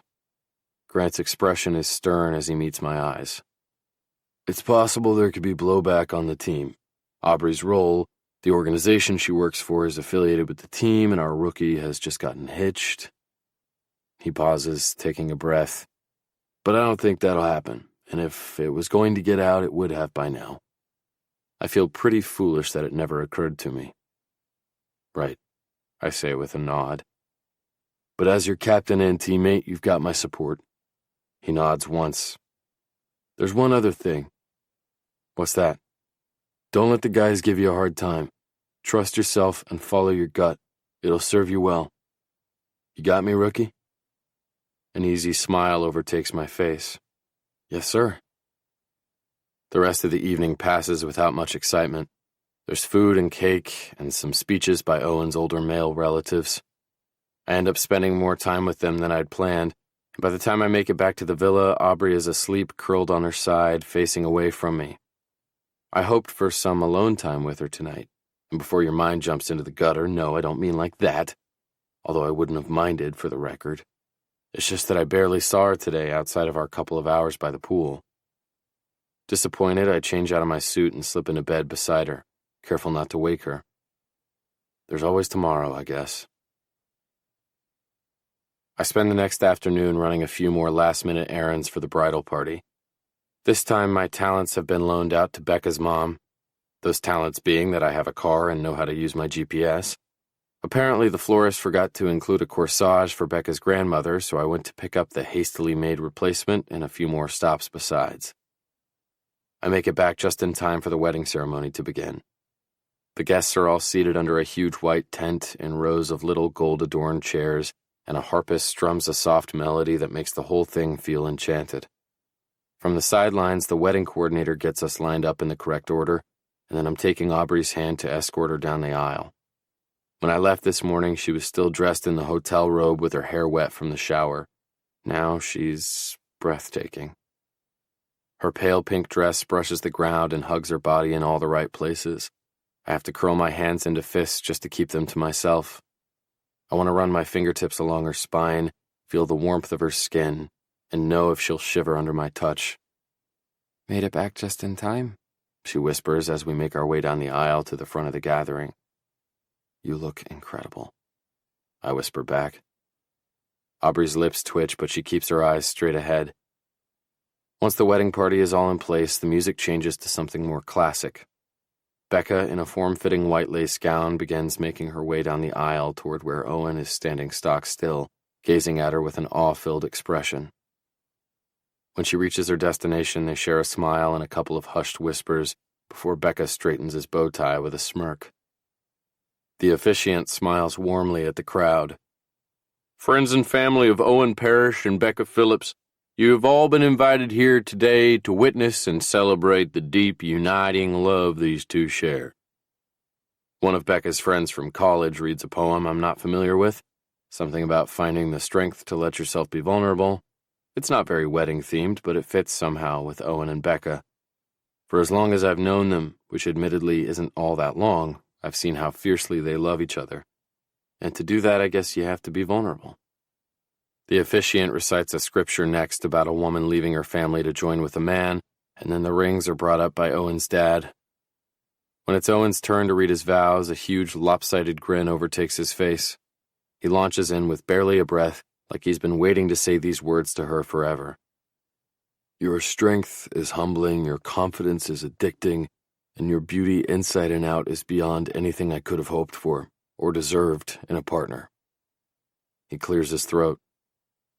"I promise to be yours faithfully until my final breath. I love you now and forever, Becca." When it's Becca's turn, she has to take a moment to compose herself and wipe her eyes, because Owen's heartfelt words have made her cry. I look around and see there's hardly a dry eye in the entire place. Then she takes a shaky breath and lifts her chin, and when she meets Owen's eyes, something inside me twists. She's gazing at him with so much emotion in her eyes I feel a little breathless. I want that. I want someone to look at me the way Becca is looking at Owen, like he's her whole world, and she'd be lost if he wasn't in it. I hardly hear the words coming out of her mouth, but their effect on Owen is immediate. My always down for a good time buddy, the competitive hockey player I've come to know this past year, is gone. In his place is a 6'4" wall of trembling emotion. He sniffs, his eyes watering as her words move him to tears. "I'll always be by your side through every high and every low," she says in a small but sure voice. "When I realized the truth, that I loved you in a way that was big and messy and not something that could be contained, I was scared." She swallows and pauses, her lip trembling. "Terrified, actually, but then you made it all better, just like you've done with every worry, every heartache I've experienced, every fear I had. I love you too, Owen." She wipes away a tear tumbling down his cheek and smiles warmly at him. The officiant announces them as husband and wife, and Owen lunges forward, lifting Becca into his arms. She squeals with surprise, then touches his jaw, guiding his mouth to hers in a sweet, slow kiss. The guys on the team cheer loudly and everyone claps. Then there are photos and a champagne toast, and afterward we're all herded into a huge ballroom for the reception. All throughout dinner I'm distracted, agitated. Aubrey, on the other hand, seems calm and collected, dancing on the parquet dance floor with the girls, participating in the bouquet toss with the bridesmaids, and eating my slice of cake when I tell her I'm not interested. My knee bounces with nervous energy beneath the white linen tablecloth, and I hope she can't tell how fucking fidgety I am. "Should we dance?" she asks. "Sure." I stand and offer her my hand, trying to act like everything is normal. Aubrey slides her palm into mine, and I guide us to the center of the dance floor. The happy bride and groom are moving to the music. Most of the wedding party is on the dance floor, too. Becca's bridesmaids, being led by Owen's sister Elise, are making up some kind of coordinated dance involving several complicated steps. I think the champagne has officially kicked in. Grinning up at me, Aubrey brings her hands to my shoulders as we begin to move. Having a good time? I ask. She nods. It's so beautiful. She's right. The wedding has been romantic and heartfelt. It also couldn't have been any further from mine and Aubrey's drunken, giggle-filled ceremony. Becca and Owen had cried as they recited the vows they'd written themselves. Honestly, it was pretty cool to witness. Aubrey deserves a wedding like this, but instead she got a quickie Vegas wedding. The music changes to a slow waltz. I don't know how to waltz, but I love just having her in my arms. As we dance together, my gaze drifts down to hers, and I'm overcome with emotion. Despite the fact I'm planning to strip her naked, and soon, I hope, my eyes lock onto hers, communicating a promise that I'll always be careful with her, that I want her in a way I've never wanted anyone before. Hours later, after what is arguably the best wedding reception I've ever been to, we make it back to our villa, but I'm feeling no more settled than I was at dinner. The villa is dark except for a bedside lamp that glows softly across the room. Pausing once we're inside, I turn her body toward mine. I'm not sure if I told you before, but you look incredible. Aubrey smiles. You might have mentioned something. She touches my chest, using me for balance as she steps out of her high heels one by one. I steady her with one hand on her waist, my mouth twitching at how our height difference becomes even more exaggerated once she's barefoot. My heart thuds restlessly inside my chest. I ache for her, but I have no idea what she's thinking. But then she lifts on her toes, bringing her mouth to mine, and I get my first indication about how she wants tonight to go. Bree. I breathe out her name on an exhale when her hands slip down the front of my chest, under my tuxedo jacket, and settle at my belt buckle. Tell me if... Yes, I blurt out gracelessly.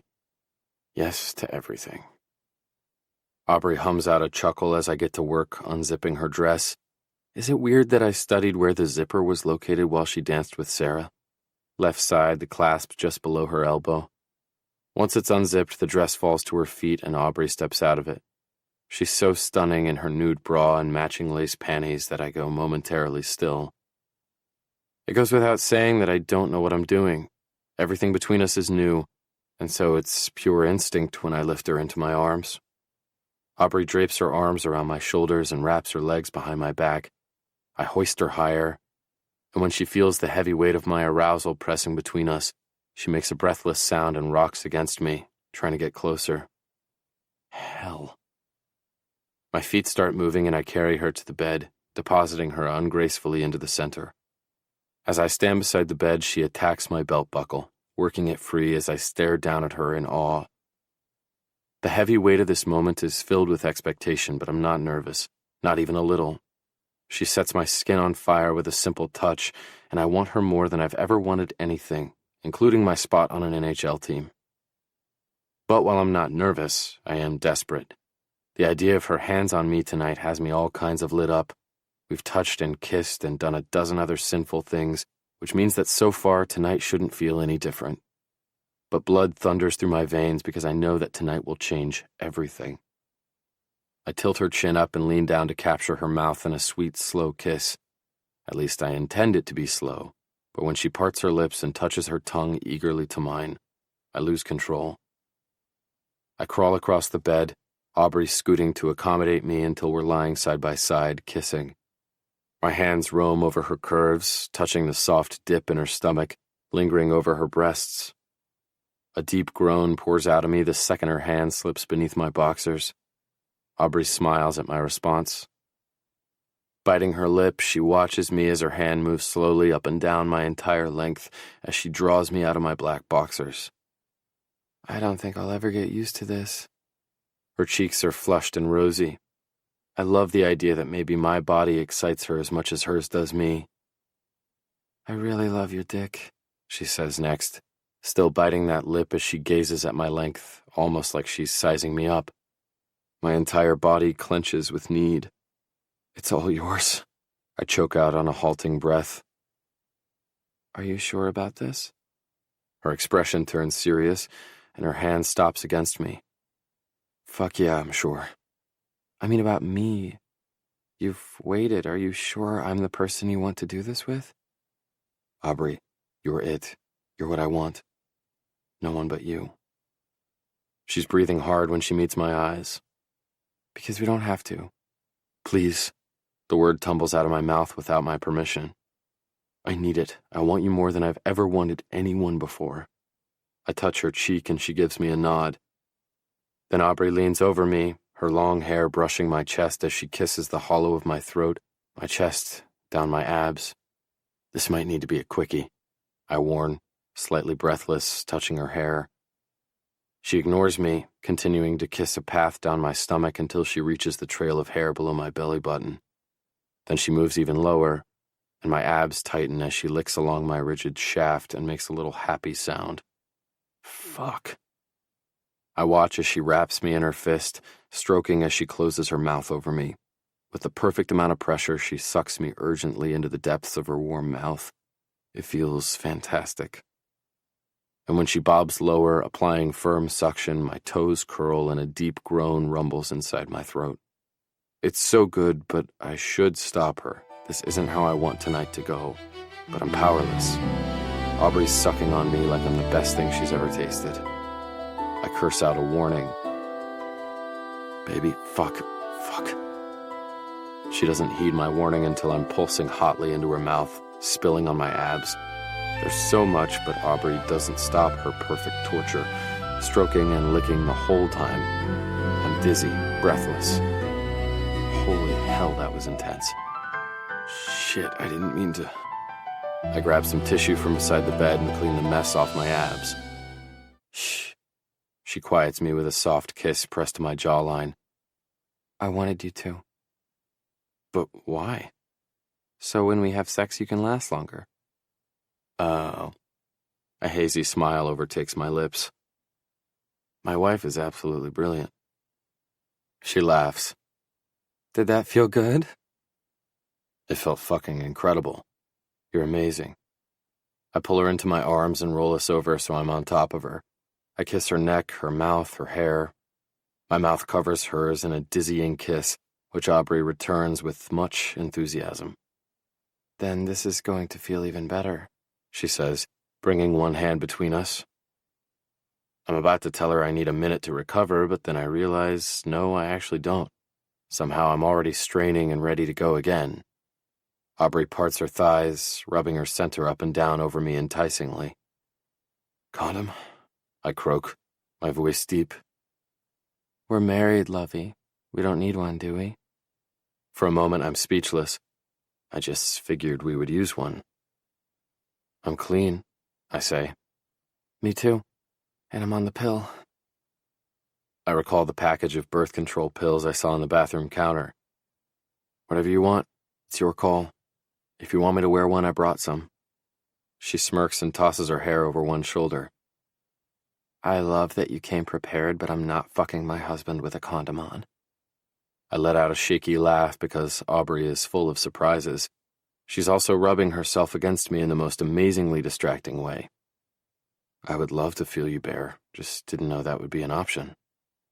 I trust you, she murmurs, and my heart clenches. And then Aubrey finds the right angle, and I join us with a long, slow thrust. Holy fucking shit. Pausing once, I pull back, hesitate for a second, and then press deeper. Aubrey makes a low, needy sound as pleasure shoots down my spine. Oh, fuck, Landon, you're so...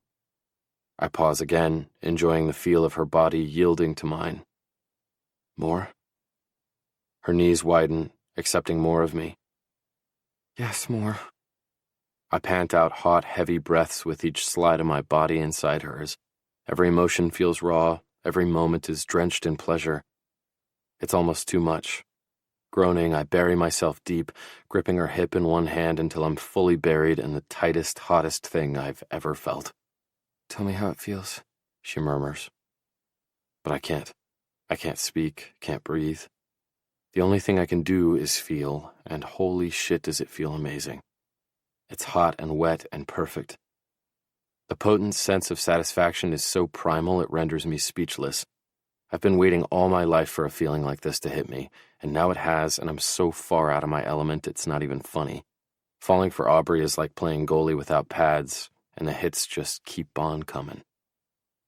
Lust shoots through me, skewering my heart, and I'm gone. I've fallen for this girl.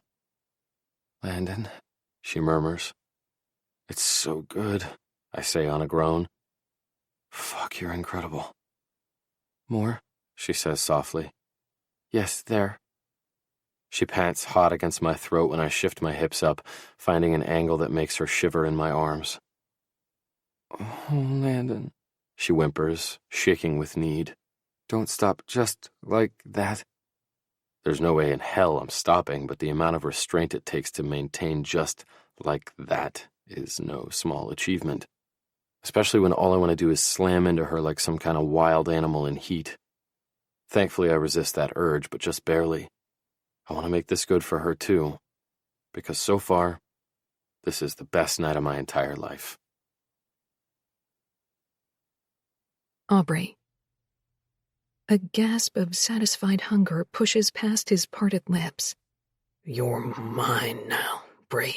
Landon growls into the heat of my throat.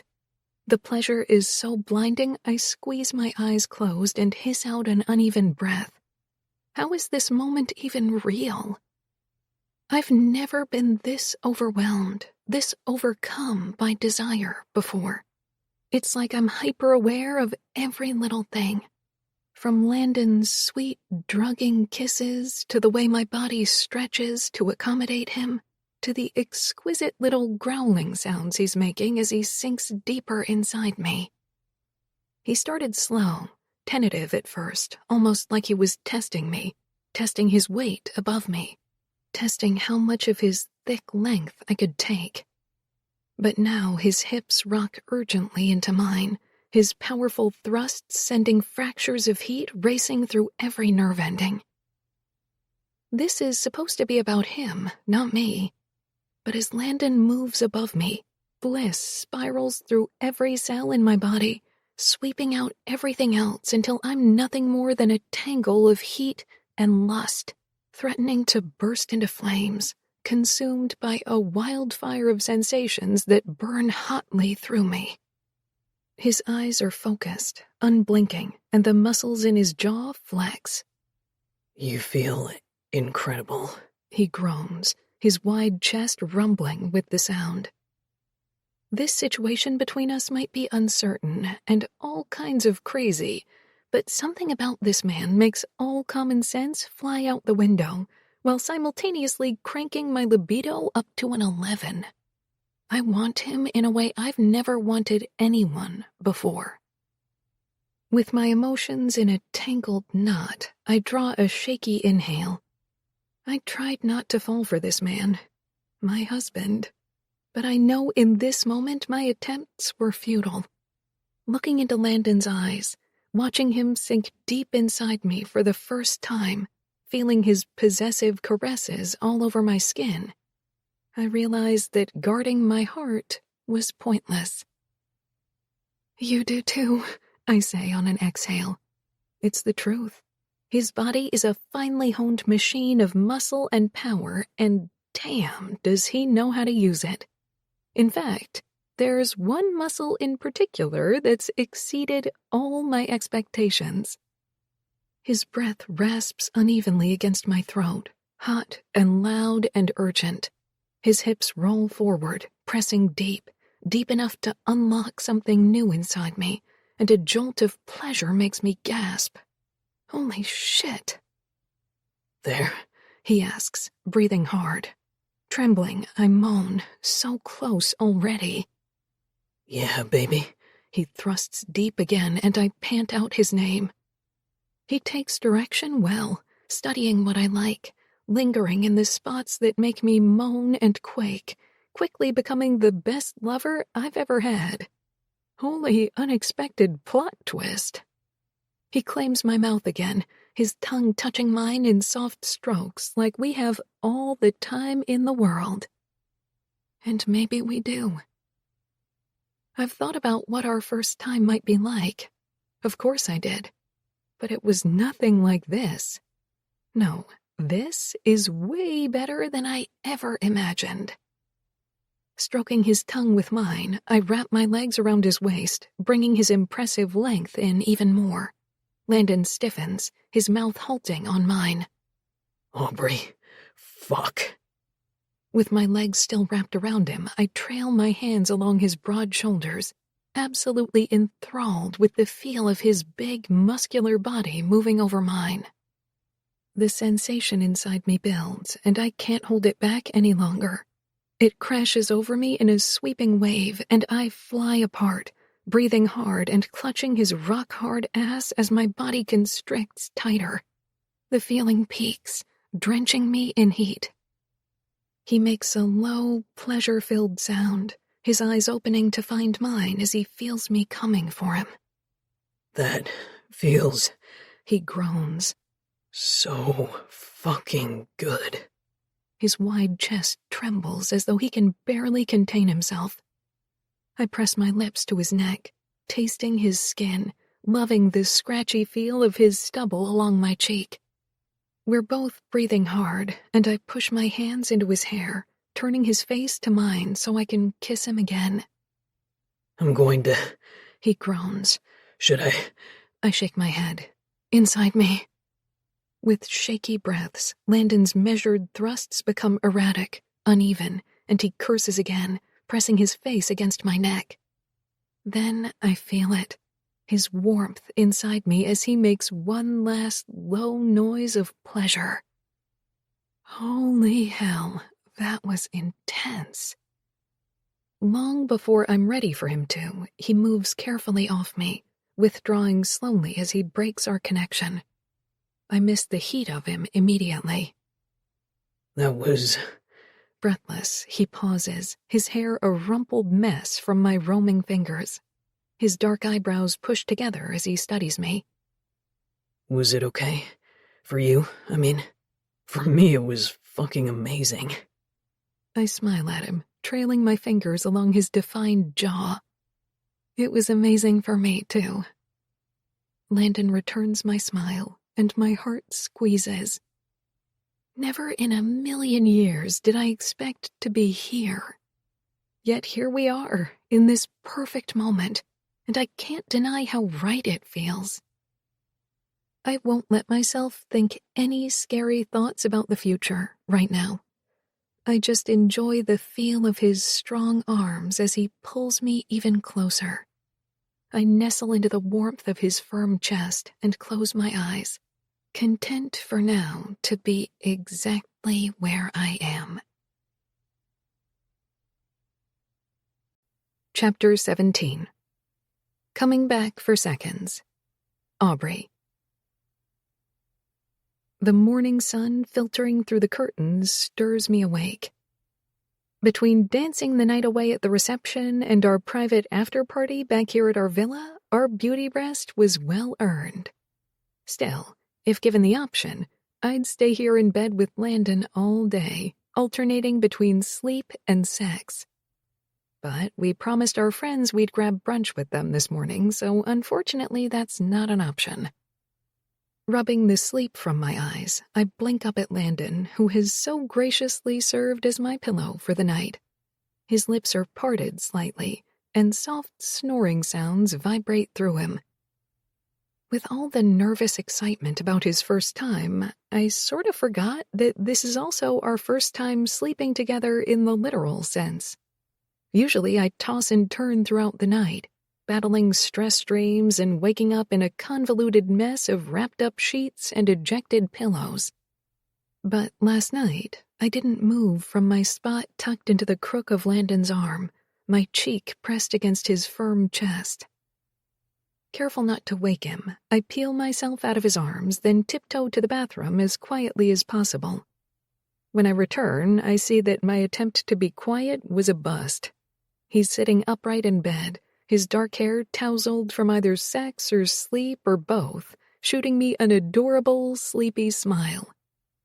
Good morning, gorgeous. His voice is raspier than usual first thing in the morning, rumbling low in his chest. It's sexy, to say the least. Good morning to you, too. How'd you sleep? Like a fucking rock. He stretches his arms over his head, waking up his sleepy muscles. It makes me regret turning down his past invites to spend the night with him. Watching my shirtless husband stretch and flex his muscular arms in our shared bed is more than a little bit of a turn-on. It's at this point that I realize I'm standing here, totally naked, having a completely normal conversation. Even if he is my husband, it feels a little odd to be this exposed to him in a totally non-sexual situation. I wander toward my suitcase to dig out a sleep shirt and slip it over my head. When I settle onto the edge of the bed, Landon looks at me like I just committed a crime. What'd you do that for? My brows scrunch together. What are you talking about? His mouth crooks up as he shakes his head in disapproval. Why the hell did you put on a shirt when you know I'm just going to take it right back off? My lips part, my breath catching in my throat. Before I can formulate a response, he's pulling me into his arms, peeling my shirt up and over my head before tossing it right back toward my suitcase. Much better. He growls against my neck, his hands gripping my hips while he trails kisses down the column of my throat. He cups my breasts firmly in his hands, giving one nipple the slightest flick with his thumb, then the other. Instantly, any leftover sleepiness is washed out of my system, replaced instead with pure, unadulterated need. Shit. I shudder against his touch as he slowly takes one nipple between his lips, teasing me. He's good at that. Electricity jolts through me, and I buck in pleasure. He grins up at me, his blue eyes flickering mischievously as he slowly pulls back from my breasts, bringing his attention to the space between my thighs. He parts me with a quick stroke of one curious finger, testing my wetness. And based on the groan of approval I get, I take it he likes what he finds. I want to fuck you, he rasps out, his voice husky. He may lack subtlety, but the rough edge to his voice makes my pulse jump. He wants me. And by the way the sheets are tented beneath him, he's ready for me, too. I press against his shoulders, easing him back onto the bed so I can climb on top of him. Can we try it like this? God, yes, he pleads on a shaky exhale. I push the sheets aside, aligning myself with his full, impressive erection. Maybe it's just morning wood, but it's incredible that he's so hard for me already. I grip his base, giving his thick shaft a few precursory strokes. When I lean in to kiss him, he teases my clit with his thumb until I can't bear to wait another moment. Another second of foreplay would be torture. I need him inside me. Now. One slow, deliberate inch at a time, I lower myself onto him, and the second he's inside me, we moan in unison. How the hell does this feel even better than it did last night? I've only taken half of him when his hands clamor for my hips, easing me down until I've taken every last inch of his length. Holy fuck, I stutter, trying desperately to find my breath. He squeezes my hip for reassurance. That okay? Okay. It's more than okay. It feels more heavenly than I thought was possible on this earth. But right now, I can't possibly form a sentence, so I meet the question with action, rocking my hips against him slowly, guiding him to the place deep inside me that I know will be my total undoing. He moans my name, my full name, Aubrey, not Bree, over and over as I ride him, my hands pressed against his shoulders as he holds tight to my ass. I'm so close, baby, he says through clenched teeth, his thumbs circling my clit as he rocks his hips against mine. Me too, I pant. As soon as the words leave my lips, my body follows, twitching and pulsing until pleasure is pouring through me in slow, hot waves. I'm still riding my high as he falls over the edge after me, emptying himself into me in hot bursts. When he's totally drained, I collapse into him, resting my head against his heaving chest until my breath slows back to normal. Wow, he whispers, running his fingers through my hair. How am I ever going to let you leave the bed now that I know how much fun that is? I smile against his chest. We lie there, intertwined with each other for a long, perfect moment before reality kicks back in. Unfortunately, it comes in the form of a weird noise coming from outside our door.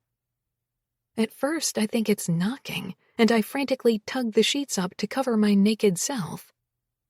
But then the sound grows louder and louder, joined by a muffled holler worthy of the sidelines at an IceHawks game. And that's when it hits me. It's not knocking outside our door. It's applause. Am I in the middle of some twisted dream, or do we have a freaking audience? I shoot up in bed, scrambling to grab my phone from the end table.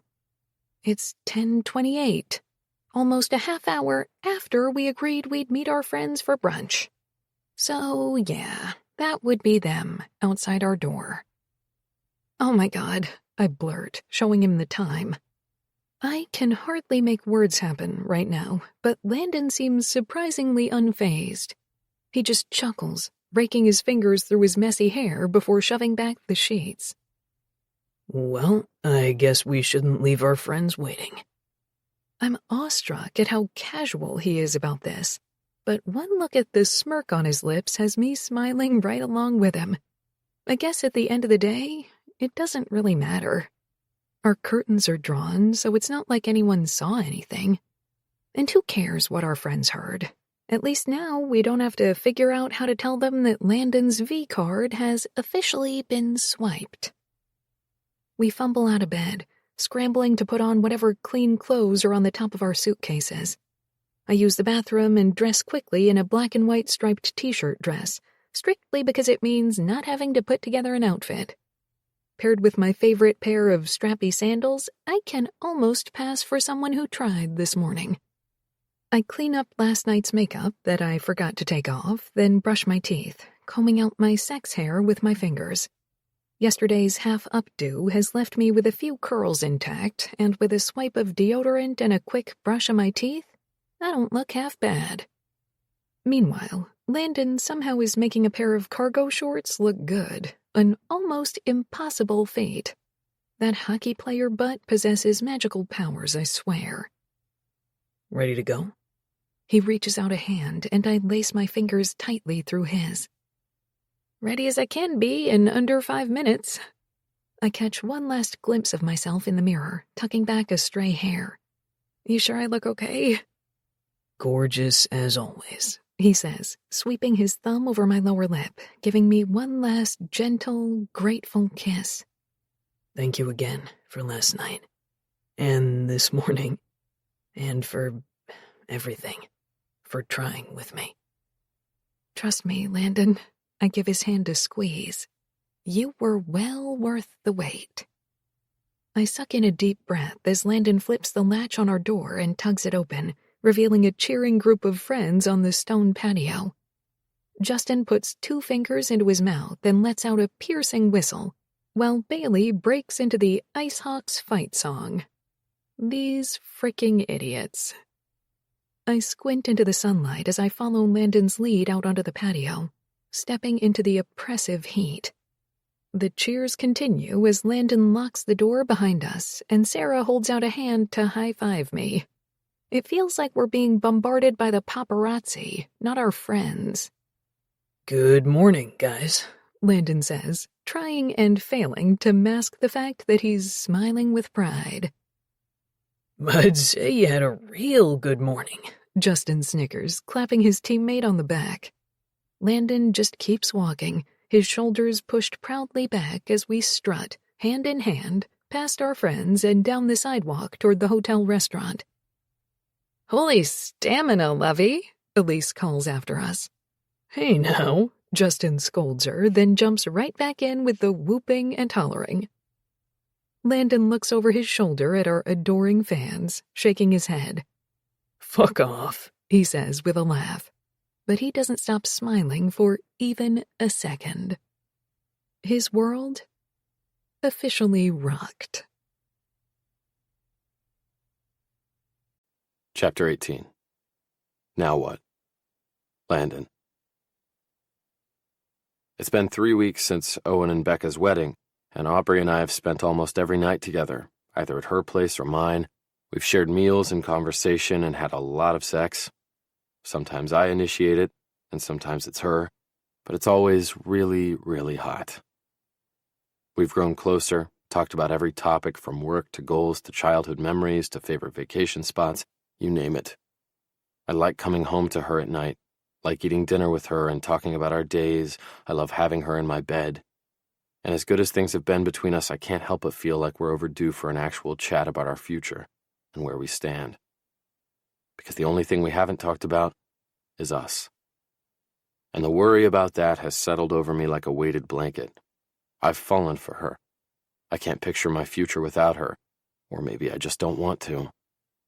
Owen and Becca have just returned from their honeymoon in Greece, and he's been bombarding the guys on the team with text messages and photos from their trip. So when my phone chimes in the other room, I expect it to be another dozen or so pics of idyllic little white buildings perched above turquoise water. "We get it, dude. Greece was incredible, blah, blah, blah," I mutter as I make my way into the kitchen to retrieve my cell phone from the counter. But the notification isn't for a text from Owen. It's a voicemail from Coach Dodd. 30 minutes later, I'm lingering in the doorway to his office. He spots me and waves me inside. "Thanks for coming over on short notice. I prefer to do these things in person. We're a family, you know," Coach says, eyeing me from over the rims of his wire-framed glasses once I enter his top-floor office. "Sure, no problem." I still don't know why I'm here. His voicemail was cryptic. "Sit down." I lower myself into the black leather chair in front of his desk and wipe my sweating palms on the front of my pants. He lets out a deep exhale and removes his glasses, tucking them into the front pocket of his shirt. "So, I have news, kid." I nod, taking a deep breath. Part of me knew this conversation was coming. Call it a gut instinct or something, but I knew my time with the Ice Hawks couldn't last, as much as I wanted it to. I have no idea if I'm being sent down to the affiliate team or what his news is, but the expression on his face and his somber tone say enough. It's not good news. "As of this morning, we've placed you on waivers. The other teams in the league have 24 hours to either make a claim and pick you up or you'll be moving down." I open my mouth to respond, but I realize I have no fucking clue what to say. It means my days as a Seattle Ice Hawk are over, at least for now. My time playing with the team I love in the city that's become my home, with the guys who have become my best friends, is done. It stings much more than I thought it would. But Coach goes right on like he didn't just change my entire world. "It's just business. You've done well for yourself, and I know you have a future in the league. Try not to sweat it, okay?" I clear my throat. "Thanks for the opportunity." It sounds like something you're supposed to say, and I add, "I've loved being a part of this organization." That part is true. He holds up one hand. "I know, it's a lot to take in and probably unexpected, but there's something else." Apparently, when word to the league went out that my contract was up for grabs, he got a call right away, from a coach he's friends with and somewhere he thinks I'd be very happy, but he doesn't want to say where just yet.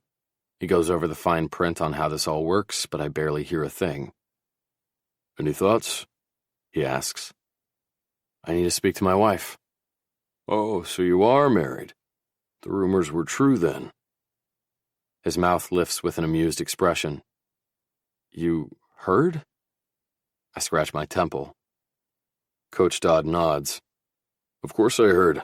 I just maintain a very strict don't ask, don't tell policy when it comes to my players' personal lives." I nod. Makes sense, I guess. "But this marriage, I take it it's not the Vegas quickie ceremony joke I heard it made out to be." I shift uncomfortably. No, sir, it's the real deal. Is she pregnant? God, he's about as subtle as a bull in a china shop. No, at least not that I know of, but we have been having a lot of sex, and I wouldn't hate it if she was. He nods. Understood. Well, then speak with your wife and we'll talk through all the details in the morning. It's all going to work out fine. Okay, kid? Thanks, Coach. The only thing running through my brain on the drive home is Aubrey. Worst case scenario is I'm not picked up by another team and we have to move to Wisconsin to take a pay cut and play for our affiliate team. Best case scenario? Well, there is no best case because I'm going to have to move. That much is certain. And I have no idea if Aubrey will quit her job and come with me, or if she'll finally just say fuck it to this whole experiment and walk away from our marriage for good.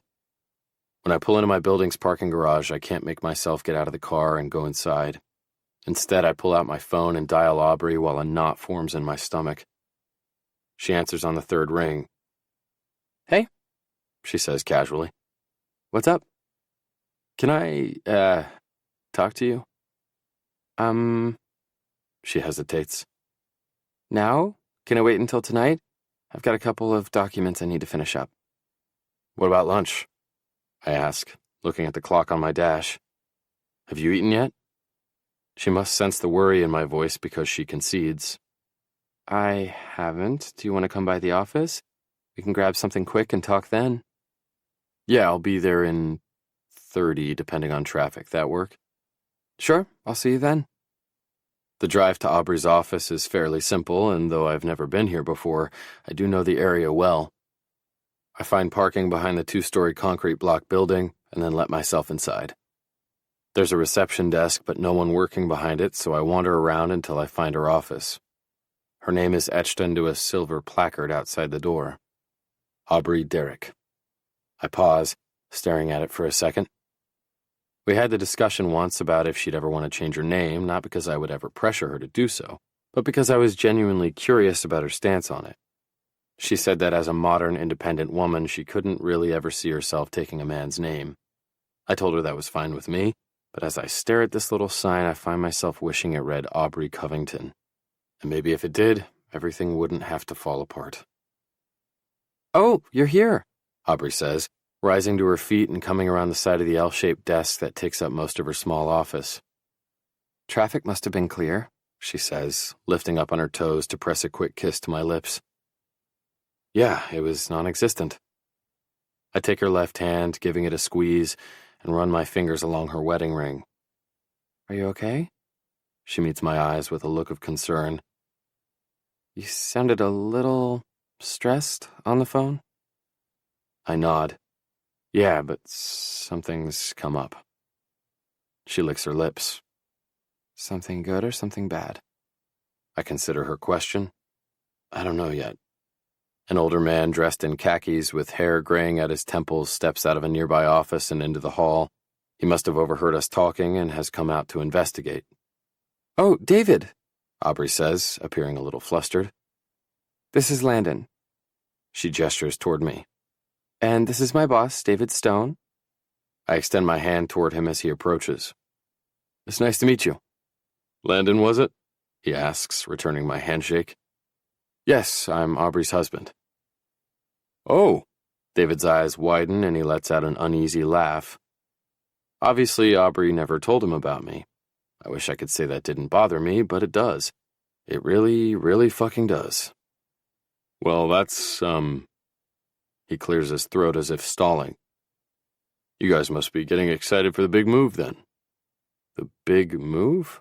I ask, my gaze darting between Aubrey and her boss.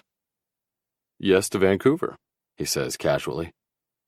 Completely confused, I slowly repeat, Vancouver. David's brow furrows even more. Aubrey's accepted a promotion to open and run the first international office for us. All the blood drains from my face and my stomach sours. She has.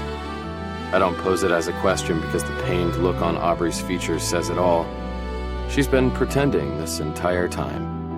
Playing house with me while simultaneously planning to leave. And not just leave me, but leave the entire fucking country. Her boss is still talking. saying something about what a great opportunity this is, but I can't hear anything over the blood thundering in my ears. And when I look up, all I can see is the painful truth reflected back at me in Aubrey's eyes. "Landon," she says, taking a step closer. I hold up one hand. "You know what? I just realized I don't have time for lunch. I'll talk to you later, okay?" Without waiting to hear her answer, I turn, my feet already carrying me toward the door while my heart sinks into my stomach. "Wait, Landon, please." Aubrey calls after me, but I don't stop. Completely numb, I speed through every light on the drive home, reaching my place in under 20 minutes. I've only just gotten inside the front door when it opens again. Aubrey's here. I guess I'm not the only one who knows his way around a gas pedal. She approaches slowly, like she's struggling to get her legs to work. I know the feeling well because I'm struggling to make my lungs work. A shaky inhale is the best I've got. "Why are you here?" "We need to talk. Please let me explain," she begs. I lean one hip against the kitchen counter, watching her. She's visibly upset. Her hands are trembling at her sides and her mouth is pressed into a firm line. "Congratulations on the promotion," I say, my voice devoid of emotion. She makes a small sound and shoves her hands in her hair. "Landon, please. David seems nice. And Vancouver is, well..." I pause, scratching my temple. I really don't fucking care, to be honest. A single tear rolls down her cheek. "I'm sorry." "Why didn't you tell me?" My voice is pained, and I don't bother hiding it. She swallows and wipes away the tear with her thumb. "Because I had no idea what we were or if we'd even work. Because I needed more time, because I was scared, because I thought if I..." "How long have you known?" She pauses for a second to compose herself. "I was offered the job right after we got back from Vegas." "That's perfect. You never took this marriage seriously, never took me seriously. You never gave me a shot like you said you would." "I did, Landon, I was." "But it doesn't matter now." She takes a step closer and I force my gaze away. I can't look at her right now. Her words come out in a whisper. "What can I say? What can I do?" "Tell me the truth," I say, my eyes narrowing on hers. She licks her lips, thinking, "I thought if I never gave you my heart, I could never get hurt. Is that what you wanted to hear?" "That's just perfect." Sarcasm drips from my tone. "Are you mad?" she whispers, taking another hesitant step toward me. "Oh, I'm fantastic." The words are a bitter lie I force from my throat. I'm broken, destroyed. I gave this marriage everything I had, and it still wasn't enough. It's better that I know all this now.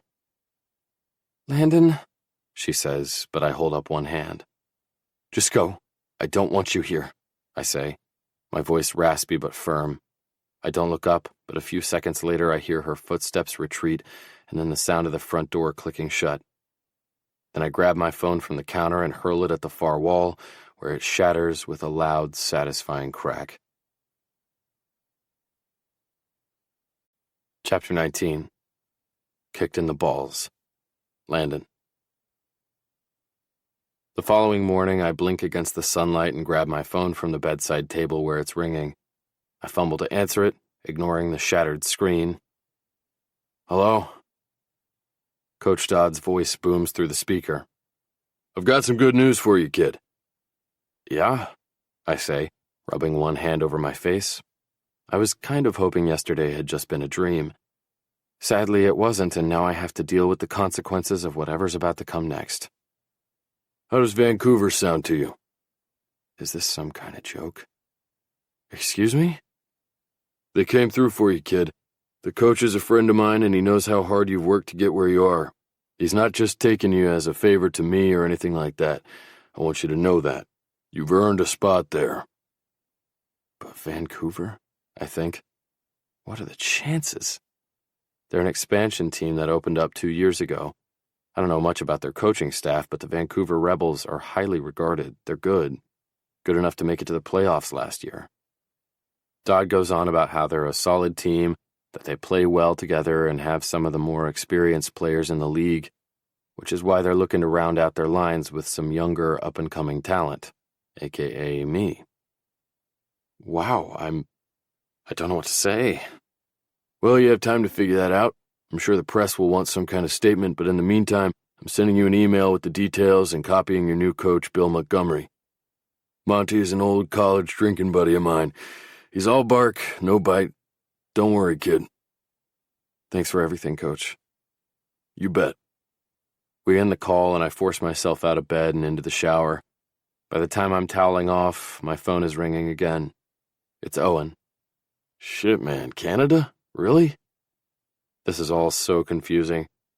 But then I glance at the TV and realize he has to be talking about my move and not Aubrey's, since there's a scrolling bar on the sports channel announcing moves, and my name is one of them. Plus, I doubt he even knows about Aubrey's promotion. Yeah, I know. Crazy, huh? I'm not sure if I should be happy for you or pissed off, quite frankly. I shrug. Same, dude. This is how things go in hockey. You grow close with a group of guys, and it seems like nothing could shake that.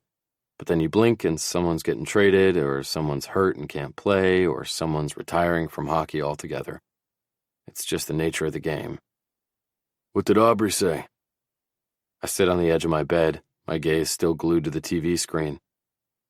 I wouldn't know. We broke up yesterday. What? What the hell happened? You guys seemed so solid. I grabbed the remote to turn off the TV and begin pacing my room. The weight of her betrayal stings all over again, as though I'm still standing in that office hallway watching her boss shoot me a pitying look. It just didn't work out. I force out the words. Fuck. Hey, I'm sorry. Do you want me to come over, or we could meet up and grab a beer? I glance at the clock. It's 10 in the morning. I shake my head. And no, it's not fine, but it is what it is. He scoffs. I'm coming over. You want coffee or what? I hesitate, then decide it's easier to just give in. Yeah, sure. Thanks, man. While I wait for Owen to arrive, I glance at my phone. Aubrey's been texting me since yesterday. I haven't replied to any of them. But I scroll through the dozen or so texts again. Landon, can we talk? I'm not taking the promotion. I told David to offer it to someone else. I'm not going. I know you're hurt, and I'm so sorry. This is my fault, but will you please talk to me? Did you see my message? I'm not going to Vancouver. Well, I am. After that sour thought, I keep scrolling. Are you there? I really want to talk this through. Please don't shut me out. I know I messed up, and I'm truly sorry. Are you okay? And the hardest one of all to read. I miss you. Fuck.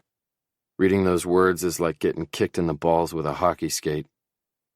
I ignore the sharp, painful sting in my chest and delete all the messages without replying. 30 minutes later, I've gotten dressed and ordered a new phone online by the time Owen buzzes my apartment. I buzz him in, and a few minutes later, my front door is opening. Hey, he says, carrying 2 large coffees in a greasy brown paper bag. Thanks, I say, accepting one of the coffees. What's that? I nod toward the bag as my stomach starts to growl. I missed lunch yesterday, and dinner, because I was too busy sulking and drowning my bad mood in whiskey. Dude, tell me you've never been to Tito's before. Their breakfast sandwiches are the best in the city. He reaches into the bag and hands me a foil-wrapped sandwich. Never been there, but thanks. He nods and unwraps his own sandwich. I still had so much to teach you about Seattle, and now you're moving on. I know. Crazy, right? We eat in silence for a few minutes. He was right. This is the best breakfast sandwich I've ever had. Too bad that's still not enough to make up for my sour mood. When Owen's done, he wipes his hands on a paper napkin and throws his trash inside the bag. Then he leans back against my couch with a sigh. So let's talk this out. You and Aubrey. I thought you were happy. I was. His dark brows pull together. So tell me what happened. She got promoted at work. He gives me a confused look. Okay, so that's generally a good thing, right? It is, except for when she hid it from me for the past 2 months and her new job is in, well, I chuckled dryly. Vancouver, of all places. He makes a low sound. Well, if that's not a sign from above, I don't know what is. It's not a sign, Owen. The hell it's not, he scoffs. It's fate, dude. I roll my eyes. After a few minutes of silence, Owen lets out a long sigh. Seriously, why is it so hard for hockey players to admit they have feelings? Setting down the cup of coffee, I give him an annoyed look. I admit it, okay? I caught feelings, big fucking deal. You happy? Not really, because you're clearly miserable right now, dude. I shrug but don't deny it, because he's right. This whole thing has me shook. Yeah, but there's nothing I can do about that now. Aubrey is the one who lied to me, not the other way around. Which means she should be the one to fix it. Only I have no idea how she can fix this, because fuck. Take a deep breath for me, Owen says. His grayish-blue eyes, narrowed on mine, are filled with real concern. I release a slow exhale and force a grin onto my face. Better? He rolls his eyes. Not really. I'm gonna call the guys. We need to take you out, get you drunk. Maybe this is how dudes handle breakups, I have no idea, since I've never been close enough with a woman for it to hurt when it ended. But this empty feeling inside my chest, I'm guessing this is what getting your fucking heart broken feels like. Good times. He scratches at the stubble on his neck. So wait, you guys finally played Bury the Salami, right? I crook one eyebrow. I thought it was called Hide the Salami. He shrugs. Just answer the fucking question. Did your salami get some lovin'? I chuckle. No comment. Rookie. He deadpans, unamused. I forgot he wasn't standing on the villa patio listening to me and Aubrey that morning after his wedding like everyone else. But I guess as the groom, Owen had bigger things to worry about than the status of my virginity. Fine. My mouth lifts in a crooked grin despite my shitty mood, because there's no denying things in the bedroom with Aubrey were A fucking plus. Damn, about time, dude. He reaches his fist out to bump against mine. So how was it? There aren't words for how I feel about that night with Aubrey. Our first time was off the charts incredible. Owen chuckles, reading my silence for exactly what it is. Speechlessness. That good, huh? Better, I murmur, letting out a sigh. Just call her. Talk to her then. I shake my head. Be real, the whole thing was doomed from the start. I'm the only idiot who thought it could work. Yeah, maybe, he says on an exhale. But I saw how the two of you were together. Yeah, and how were we together? I say bitterly. Well, for starters, you were in love. I shove the rest of my uneaten food into the bag and carry it into the kitchen. I have no idea what to say to that. Am I in love with Aubrey? Maybe. Probably. But it doesn't matter. Not anymore. Just tell that to the achy feeling in the center of my chest, which can go away any time now. You think Becca and I never got in a fight? He follows me into the kitchen. Of course we have. I meet his eyes, leaning one hip against the counter. Something tells me he's not worried about whether his relationship with Becca can survive a trip to IKEA. Sometimes mine has felt that touch and go. This is your first fight as a married couple. I'm sure you'll have many more, but now it's up to you to figure out how you want to move forward. Shaking my head, I draw a deep breath. We're not moving forward, dude. I'm moving to Canada to play hockey, and well, I don't know what she's doing. Her texts say she gave up the promotion, but I really don't care. She wasn't honest with me. Our trust has been broken. Trust is everything, you know that. Owen gives me a disappointed look. Couples get in disagreements all the time. It doesn't have to be the end of things. And I'm sure she had her reasons. Just think about it, Covey. I've been doing nothing but thinking about it for the past... I look down at my watch. 24 hours. Come on, Owen groans. I know you're stubborn, but even you've got to see the cosmic significance of you both getting placed in the exact same city. It's meant to be. I shake my head. Not seeing it. And really, Parrish, cosmic significance, meant to be? Drink that, would you? He tips his chin toward my coffee. You're a cranky bastard when you haven't had your caffeine. Rolling my eyes at him, I take a sip of my coffee. Since you're in the mood to dole out advice, help me out here. How did you win over Becca? Owen's eyes darken. Without even hesitating, he says, Easy. I showed her my dick. Be serious, jackass. I am, Owen says. His expression is solemn, and somehow I fear he might be telling the truth. Well, she's seen my dick and she seemed to enjoy it. I mutter, and Owen laughs. He checks his phone and nods toward the door. Hey, I've got to get going, but seriously, man, talk to her. Fix this. I roll my eyes again, taking another sip of coffee as Owen heads for the door. I can't just fix this. How does he not see that? And stop sending me pictures from Greece, I call out after him. If I wanted to see it, I'd fucking go there. Cranky bastard, he calls back just before the door closes. But once he's gone, I can't stop his words from ringing through my head. As I drop onto my couch and force down the coffee, I start to think that maybe Owen's right. Maybe if my dad had stayed and fought for his relationships, if he hadn't just given in at the first sign of trouble and fled, everything could have been different for him. I guess I have a decision to make. Am I going to walk away, or am I going to stay and fight for my wife? Then again, calling Aubrey my wife is way too generous. She's never felt like mine, so no matter what Owen has said about love or fate, I don't know if there's anything left of our relationship to salvage. And that definitely hurts worse than getting kicked in the balls. I grab my busted phone from the counter, dial the familiar number, and wait for the call to connect. Dad, I say once he answers. Landon, what's up, son? It's good to hear from you. I swallow my pride and let out a slow exhale. I need to talk to you about something. Chapter 20. Vancouver or Bust. Aubrey. If I've learned anything from 15 years of failed relationships, it's how to mend a broken heart. I've mastered my own personal recipe for recovery. 1 part tears, 2 parts junk food. Add a sprinkle of vodka-fueled rebounds as needed. Let heal for 1 to 2 months, and voila, I'm back on my feet again. But when I was driving to my apartment yesterday, desperately trying to blink away my tears to get a clear view of the road, I knew that this would be no ordinary heartbreak. This is the kind of thing I might never recover from.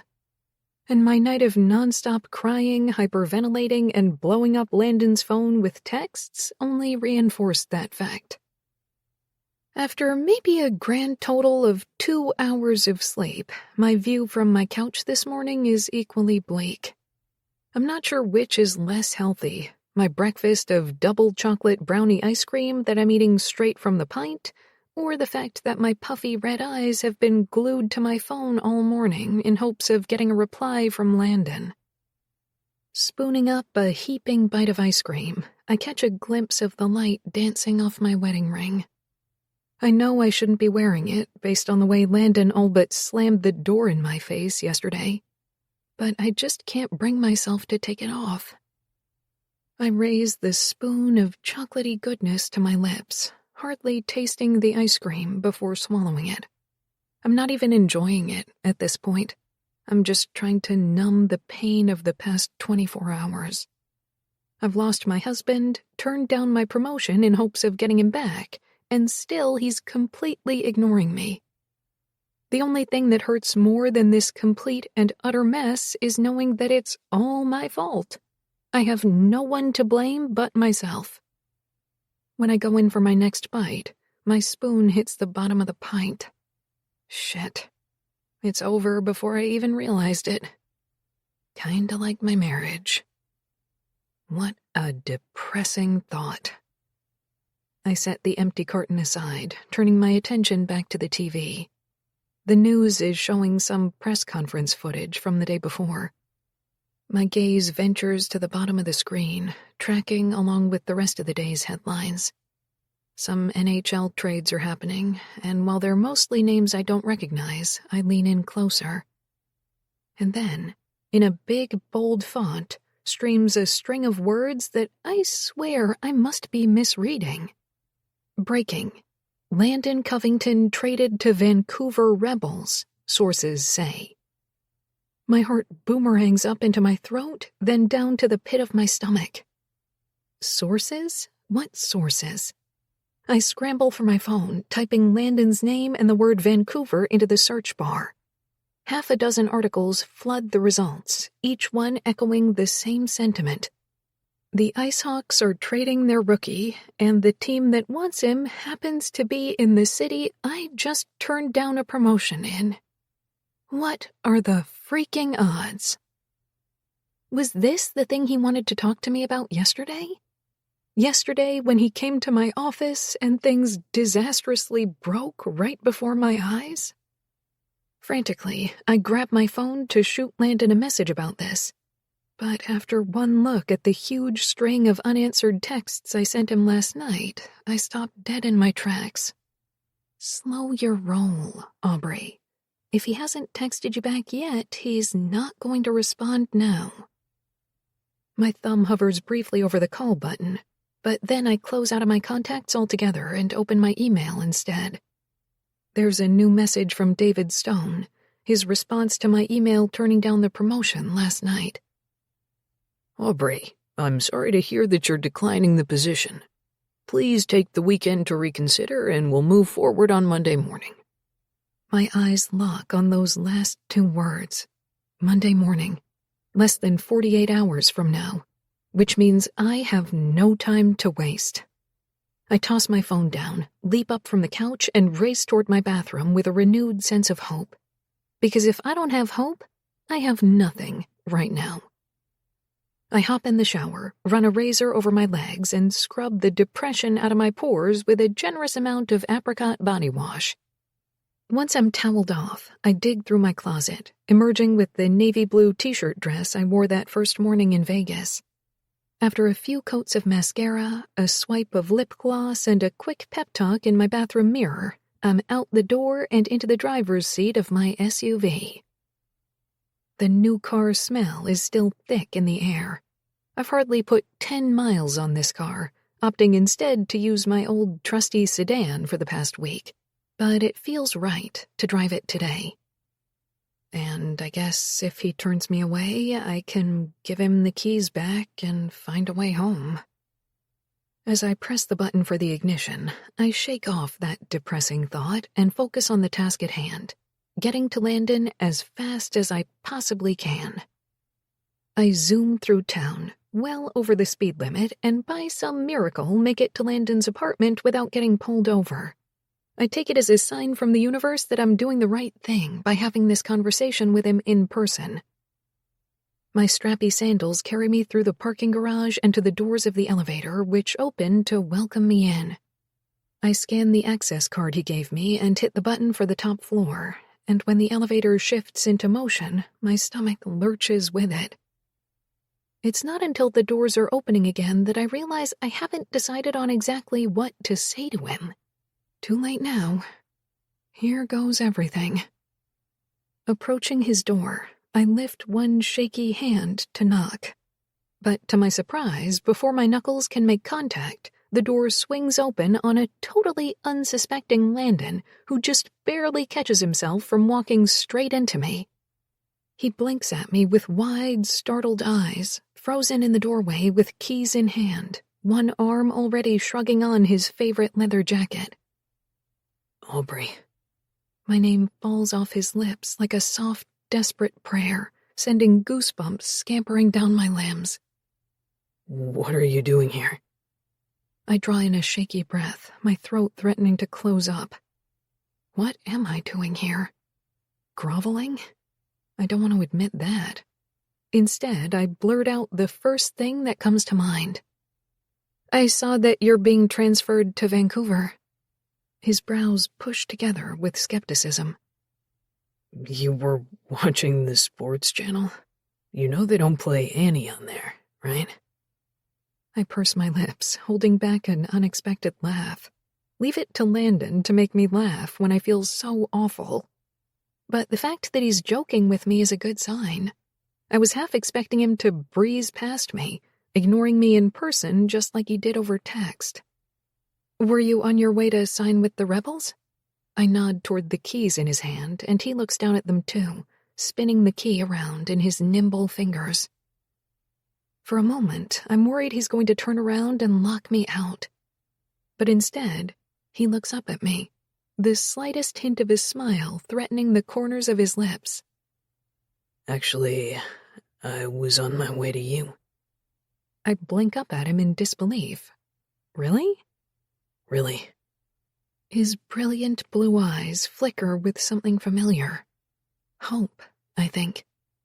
Or maybe it's fear. I've felt like shit since you left yesterday. My heart swells as he reaches out to grab my trembling hand, running his thumb along the band of my wedding ring. That's why I'm here too. We need to talk, I say. He nods. You okay? Emotion rising in my throat, I shake my head. Come here, He says softly, opening his arms. I step into them, pressing my face into the front of his shirt and inhale. The distinct scent of musk and male and Landon arrests me. How in the world did I think I could live without this smell, without this man? And for what? A promotion? A job? No way. I'm his. I never planned to be, but there's no denying it now. Lifting my face toward his, I smile weakly. Thanks. I needed that. He shifts, putting some distance between us yet again. I was wifeless for less than 24 hours, He says, his voice as serious as I've ever heard it. and it was fucking awful. But it took losing you for me to realize a few really important things. I lift a brow. Like what? Like I never want to let you go again. And His Adam's apple bobs as his gaze drops to his feet momentarily, then back up to meet with mine. I guess I should let you say what you came here to say. He takes a step back, and a cloud of worry crosses his features. After a quiet moment, I work up enough courage to respond, my tone a little shaky. I'm sorry for everything. I didn't think I could actually do this. Didn't think I could rely on another person when it could all go up in smoke. He touches my cheek with his thumb. I know, but I'm going to be there. Today, tomorrow, when shit goes south, during the good times, the bad, and everything in between. My throat tightens and I inhale slowly. It killed me that I hurt you yesterday. I went home and sobbed like I haven't since my dog Lucy died when I was 13. It felt like the death of something real, you know? Something life-changing and so important to me was poof, gone. It killed me. I take a shuddering inhale and continue. And me and you. It's crazy how it all started, but what we have is real. I see that now, and I believe in it. In us. He nods, still watching me with a tender expression. What we have isn't something I'm just going to give up on, I say, gathering courage. Our relationship is bigger than where we live or what job we have or who's getting transferred where. Landon's eyes darken as they lock onto mine, his expression filled with so much emotion I could burst. I love you, Aubrey. I love you, and I never want to be apart again. My breath catches, and I have to hold tight to his hand to keep the shock of the moment from knocking me over. That look in his eyes, it wasn't hope or fear. It was something way better. It was love. I squeeze his hand extra tight. I love you too, Landon. The words sound so natural, but they leave my lips tingling because they're the absolute truth. More than I've loved anyone before. When his hand finds the small of my back, tugging me in for a soft, delicate kiss, the tingling spreads to every inch of my body. And God, it feels like heaven. I find my grip on his shoulders as I press up to my tiptoes, deepening our kiss. When he finally pulls back, I'm able to take in my first full breath since yesterday. That realization is followed by a huge sense of relief. I haven't broken everything. Landon loves me. So Vancouver, huh? I ask, steadying myself against him. Vancouver. He gives me a firm nod, his expression tightening in a moment of seriousness. I hope you didn't mean what you said in your texts about telling David you didn't want the job. I smirk, squeezing his side playfully. Oh, so you did read my texts. He rolls his eyes, feigning annoyance, but his smile gives him away. Let's forget about your bombardment of texts for now. What did you tell David? I tried to reject the offer, but he told me we'd discuss it Monday after I took the weekend to think about it. And have you thought about it? I nod. A lot. And? And I want to be where you are. So if you're staying here, so am I. And if you're going, I guess I'm moving to Canada too. An enormous smile breaks out on his face, bringing out that dimple I love so much. I press my thumb against it, which only makes him smile wider. And if I got transferred to Minnesota? He asks with a smirk. Then I'd buy some warm mittens. You're not going to scare me away, mister. I hope you know you're moving in with me, he says. I refuse to spend another night without my wife. I kinda like it when you're bossy. I grin. But yeah, I think I'm down for living together.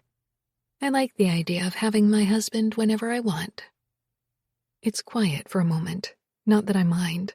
I'm all too happy to be getting lost in his eyes. So, what now? He finally asks. I chew my lower lip for a second before deciding. Now, you get your hiney back into your apartment. He cringes at my use of his least favorite word. Yeah? What for? I slide my thumbs through his belt loops, gazing up at him with mischievous eyes. For makeup sex. Duh. Landon's dimple reappears, his face breaking into an enormous smile as he slips the key into the door. That's another first for me. I like being your first, I say, chewing on my lip. And I might just be your last, if I'm lucky. I think I'm the lucky one. He nods toward my wedding ring, then pushes the door open, waving me inside. Now come on. We've got some making up to do. Chapter 21. Old Friends and New Beginnings. Aubrey. Good morning, sunshine, Elise yawns, rolling out her yoga mat next to mine. The clock on the wall says 8:50, just 10 minutes before the start of my favorite Saturday morning yoga class. The gang is officially all here, dressed in leggings and tank tops and ready to get their flow on. Morning! Anna wiggles her fingers toward Elise in a tiny wave, then presses into downward dog, pedaling her feet to stretch out her calves. The two of us arrived early, as usual, to have enough time to stretch out and chat before the rest of the girls began filtering in, grabbing mats to set up next to us near the back of the studio. Thank God for Anna. She's been a consistent yoga buddy for me these past few years, even when the other girls had absolutely zero interest in tagging along. How are you guys this flexible this early in the morning? Elise eyes Anna's form suspiciously while trying and failing to touch her toes. Much like most of my friends, Elise has never been one for yoga, which is why it's so special that they're all here this morning. When I messaged the group chat with the idea of all of us going to class together, I was expecting pushback and pleas for brunch. Instead, everyone agreed to be at the studio bright and early. Half of September has slipped away, and we're just 2 weeks away from the big move to Vancouver, so everyone has been especially insistent on seeing plenty of one another before I go. So what's new with you guys? I ask, working my legs into lotus pose. Becca pipes up from behind me where she's barely managing a quadricep stretch. Ignoring my question, she asks about me instead. Are you and Landon all ready for the move? As ready as we can be, I say on a sigh. I feel like my whole life is in cardboard boxes. Meanwhile, I don't think my husband has even thought about packing. Everyone chuckles except Sarah, who looks a little rattled. Confession time. I'm still not used to you calling him your husband. Honestly, me either, I laugh. Probably because we skipped over the whole boyfriend and girlfriend part. And the fiancé part, Elise says, wiggling her ring finger in our direction. She hasn't missed an opportunity to show off that diamond since Justin put it on her finger. Yeah, Bree, you skipped the fun stuff. Anna comes down from her downward dog, pretzeling her legs beneath her. We didn't get to throw you an engagement party or anything. We could do one now, Bailey says. A delayed engagement / wedding / going away celebration. The girls break out into excited chatter, talking over one another in 3 simultaneous conversations about decorations, food, and drinks. It takes a few glares from other women in the studio who are desperately trying to find their zen for everyone to notice their sudden volume increase. Shh, guys, I hiss through my teeth, motioning for everyone to bring it down a few notches. I don't need a big party or anything. Landon and I are already planning on going on a delayed honeymoon next summer. That's all the celebration I need. Okay, but we don't get to go on the honeymoon, Becca says in a hushed yet sassy voice. We want to celebrate you too. Plus, it's an excuse for everyone to get together before you leave. I mull it over, chewing my lower lip in thought. She makes a good point. How about I ask Landon and see what he thinks? He'll say yes, as long as it's something you want to do, Elise says, her tone pleading. Come on, let us do this. We'll keep it casual, I promise. Anna blinks at me with big puppy dog eyes. God, these girls make it impossible to say no. Fine, go for it, I say, raising my palms in surrender. But nothing fancy.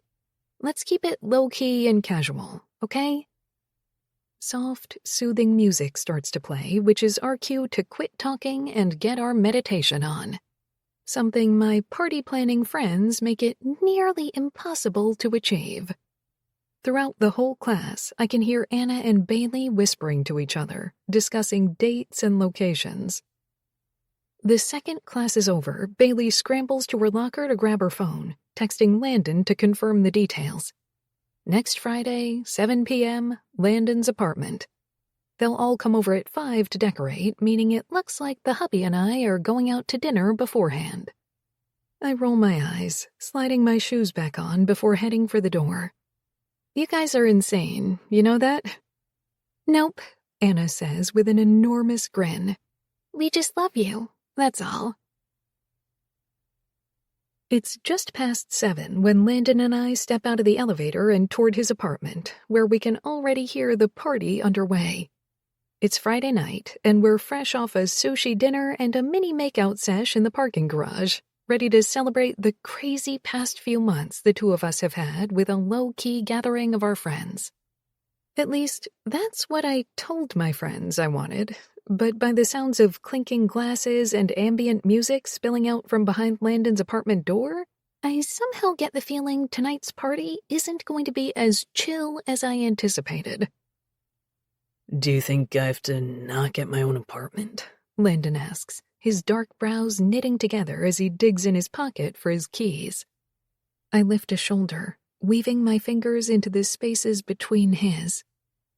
They probably wouldn't even hear you knock over the music. We decide to just walk in, finding the door unlocked. Inside, we're greeted by a dozen friendly faces, a few of them unexpected. I knew we'd have all the regulars, but it looks like Anna's hot-tempered boyfriend, Jason, turned up for the party, along with Grant and Jordy, who I haven't seen since the wedding. When Becca said that this party would be a good way to get everyone together, she really meant everyone. As much as I put up a fight about it, I really am grateful to have all my favorite people together one last time before we leave. Hey, right on time, Owen calls from the kitchen, lifting 2 beer bottles in the air so as not to spill them as he weaves through the crowd. Landon's apartment is spacious, but it's still a one-bedroom, not really designed to hold 24 people. Becca follows a few steps behind Owen, pulling me in for a big hug. Welcome to the first and therefore best engagement/wedding/going-away party you've ever been to. She gestures to the sparkly silver banner above the couch that reads Congratulations and another right below it that reads Bon Voyage. For some reason, the party store didn't sell any combination wedding and going-away party banners. Bailey emerges from the crowded kitchen and hands me a flute of champagne. This is too much, I say, gasping as I take in the black and silver balloons dotting the corners of the room, along with the twinkle lights draped along the granite countertops. It feels like New Year's Eve in September, in the best possible way. Just wait till you see the games. Anna pulls me into the living room, showing off the trivia game she's made out of a poster board. She's written Marriage Boot Camp 101 in big bold letters across the top, and each colorful square has a different question written on it, meant to test how well couples know each other. Apparently, when I said tonight should be low-key and casual, what Anna heard was annoying party games, the kind you play at a baby shower or bridal party. Yes, because I'm sure my new husband is going to love answering trivia questions and diapering a baby doll. Except Landon's smile hasn't faded once, and his rich laughter floats across the room to me even now. God, I'm so lucky to have him. Once everyone has a drink and a plate of appetizers, we congregate in the living room, pairing off into couples to play the game. Jordy and Grant, the only single guys here, are good sports about being a bro power couple, insisting that they'll beat all the actual couples, which gets a good laugh. Come here, Jason. Anna waves over her boyfriend, who has been sitting on the couch scrolling through his phone since we got here. We're starting the game. Reluctantly, Jason pockets his phone and stalks over to where Anna's seated on the carpet, divvying out poker chips to use as game pieces and explaining the rules. Roll the dice, move your poker chip that many spaces, and answer the question you land on about your significant other. Clearly, she put a lot of work into this. Honestly, my heart could burst, no matter how cheesy it is. The guests of honor get to go first, Anna says, handing off the dice to Landon. He rolls them on the board, moves the chip along, and lands on a square marked Favorite Movie. Piece of cake, he says, shooting me a knowing grin. Annie. I nod enthusiastically. Got it, and yours is Shawshank Redemption. Yep. We high-five, both of us beaming with pride. Not bad for a couple that's only been together for 3 months. Us next. Becca giddily snatches up the dice, giving them a roll. She and Owen ace the question about favorite sports teams, which seems unfair seeing as they both say the Seattle IceHawks. After a few more couples ace their questions, including Jordy and Grant, Anna and Jason are up. You know this one, Anna says, clapping her hands between words for emphasis. My favorite animal. It's easy. Her boyfriend has clueless written all over his face. I don't know it. Can I just guess? She lets out an exasperated huff, turning toward the group. Can I give him a clue? Go for it. Asher shrugs. You made up the game. When we went to the pumpkin patch and they had that petting zoo? She nods toward him, waiting for him to fill in the blanks. Remember? There was one animal I really, really wanted to pet, even though there were tons of little kids in line. Jason stares at her blankly. Dog? Oh my God. She rolls her eyes, throwing her hands up with a frustrated groan. It's a goat. Specifically, I love baby goats. You totally knew that. Oh, sorry I haven't memorized every damn thing about you, Anna. Jason's jaw ticks, his brown eyes narrowing to a squint. Not every word out of your mouth is fucking gold, you know. Cool it, dude. Landon says in a low voice, giving Jason a nudge. It's just a game. Whatever, this is fucking stupid, Jason says on a sigh. Anna shoots her boyfriend a pleading look. can we take it easy on the F-bombs tonight and just relax? She reaches out to rest a hand on his shoulder, but he shrugs out of her reach. Don't fucking tell me to relax. He pushes to his feet, stepping over the game board and toward the door. I'll catch you guys later. And just like that, he's gone, leaving his teary-eyed girlfriend on the floor, confused and hurt. For a stunned moment, everyone is quiet. The only sound is the ventilation system kicking on and a soft whoosh of air. Anna looks stunned, shaken. My heart aches for her. I... Anna stammers, her gaze darting between me and the door. I'm so sorry. I think maybe I should just go. You don't have to leave, Anna, I say, giving her a pleading look. I know, but She shakes her head. I can tell she's about 3 minutes away from real tears. Crap. I remember being in that situation at the brunch table in Vegas. All I wanted was to run away before my friends saw me cry. Whatever you want to do, I say. I think it's better if I just go, she says quietly. I can take you, Grant says, rising and holding out a hand to help Anna to her feet.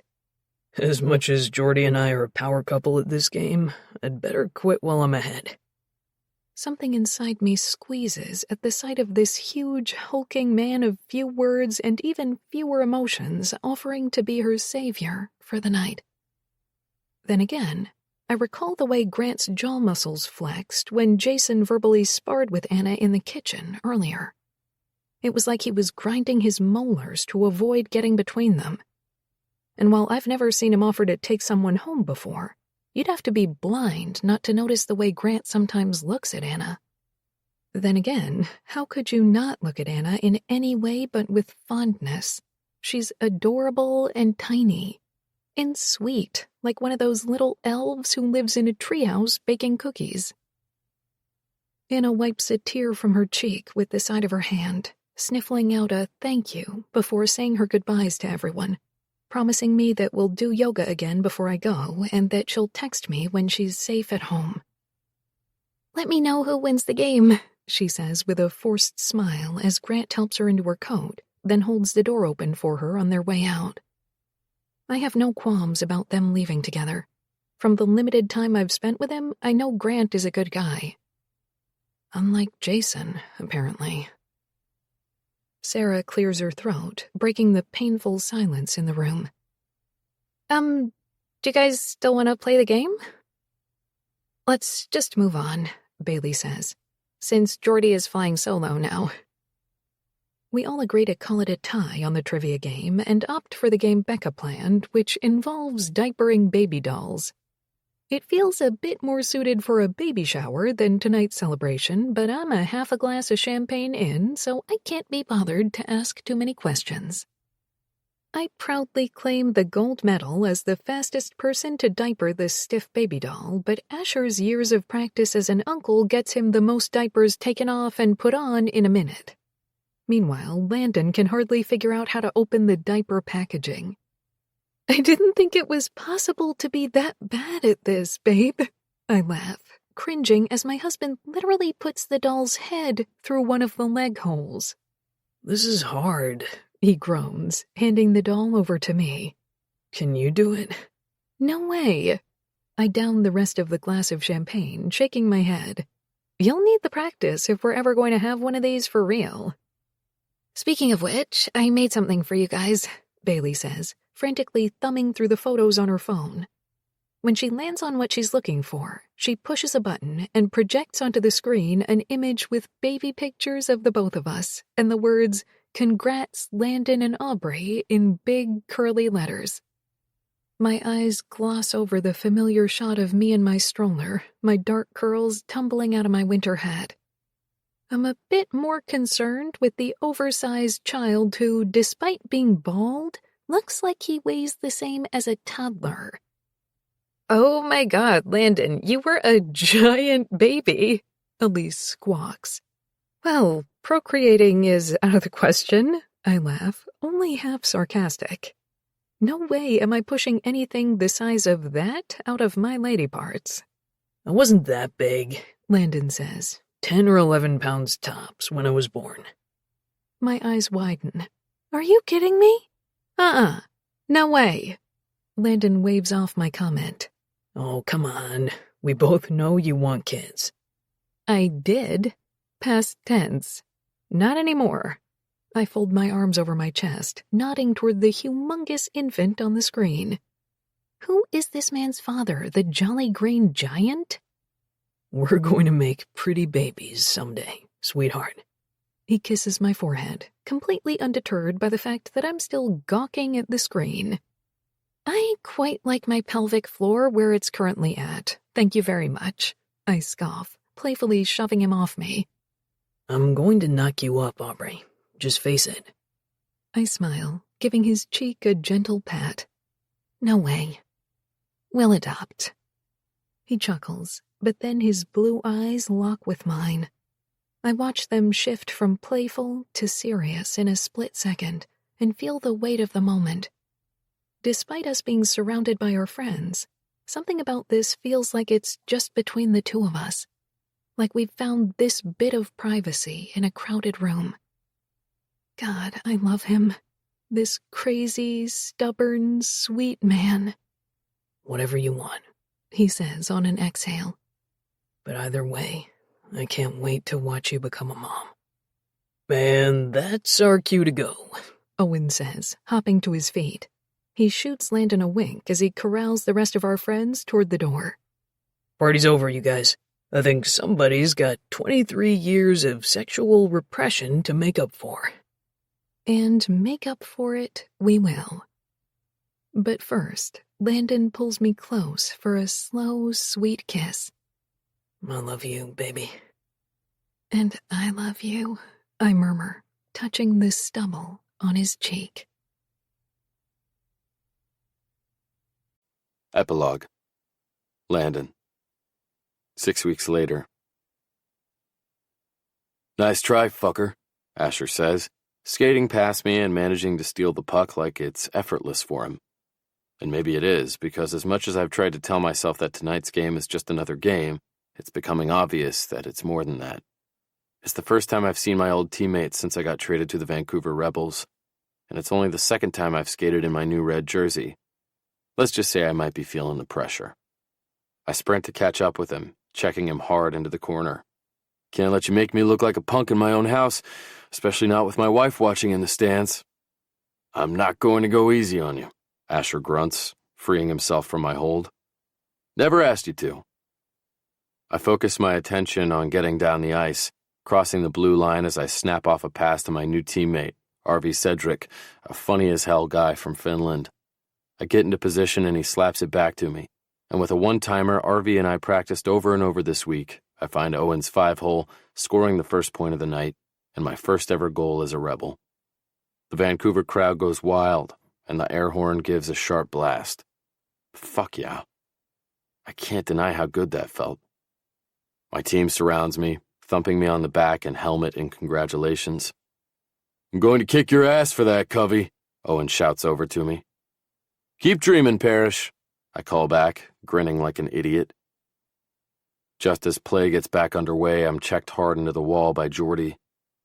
Hey, fucker, how's Canada? Cold, I say with a laugh. I'm still grinning as I make my way down the ice. Red looks terrible on you, Asher says at the next face-off. Teddy nods his agreement. Awful. I don't know, I say with a chuckle. I've been told I pull it off. Next up, Grant slams into me with the force of a semi-truck. We're not friends on the ice anymore, rookie, but it's fucking good to see you owning the ice up here. I was taught by the best. He shakes his head before stealing the puck from me and skating toward Justin. Bastard.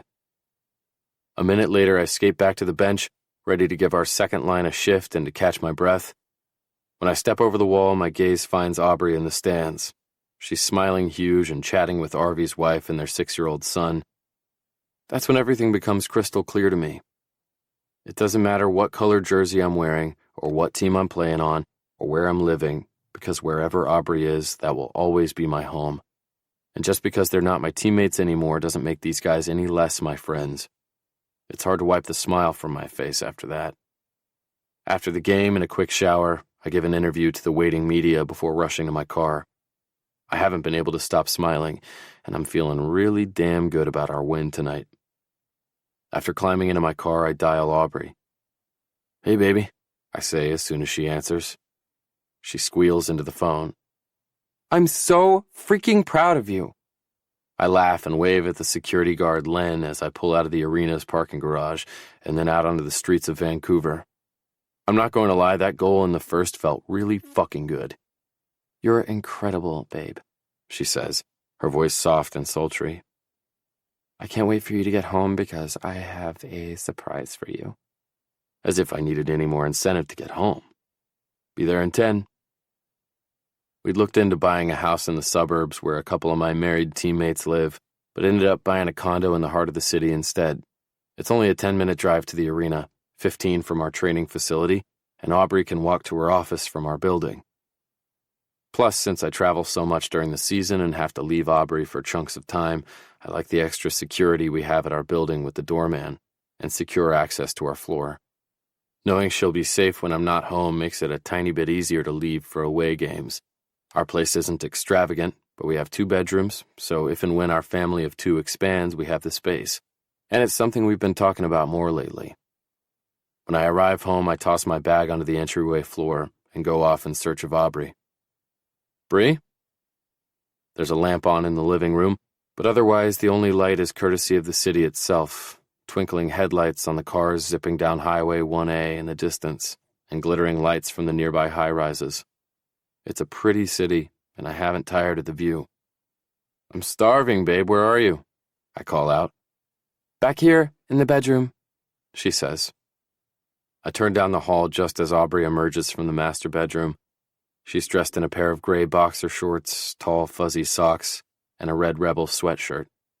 "Sorry, I wanted to get comfortable. You made it home quick." "Absolutely no need to be sorry. You look sexy as hell. Now get over here, your husband needs a kiss." With a giggle, she steps toward me, and I pull her into my chest. She lifts up on her toes to treat me to a warm kiss. "I'm hungry," I murmur against her mouth. "Is my surprise food? Please say it's food." She laughs. "I got you a double serving of ramen. You didn't see the takeout bag on the counter?" "Nope, I focused on finding you." She shakes her head as her cheeks flush pink. "Come on, let's feed you." "But no, it's not the surprise." Now I'm intrigued. I follow her into the kitchen, still wondering about what her surprise could be. "It's a shame the guys were traveling back to Seattle right after the game," she says as I help myself to a pair of chopsticks and dig into a gigantic bite of noodles and broth. "Yeah, I know. It would have been fun to have them over." She nods. "Speaking of having people over..." "What?" I give her a questioning look. "My parents RSVP'd for Thanksgiving. They can come." I nod. "That's great, right?" She tilts her chin. "And so did your dad." "Oh." "Yep." She laughs. "So we're doing this? Hosting, I mean?" I say around another mouthful of food. Shrugging, she steals a shrimp from my steaming bowl of noodles. "It appears so." "It'll be a good thing," I say, smiling at her. We've been wanting our families to meet for a while now and have been trying to find a way to make that happen, while also coordinating an international move, the start of the hockey season, and Aubrey starting a new job. My mom came up to Vancouver the weekend we moved to meet Aubrey for the first time and help us unpack. As I expected, she immediately bonded and fell in love with Aubrey. I couldn't wait for Dad to meet her in person, although they regularly chat on the phone when he calls. I finish my dinner while Aubrey fills me in on her plan for the Thanksgiving meal. Apparently, she's already recruited Arvy's wife to help her prep, and there's something about needing to order new sheets for the guest room.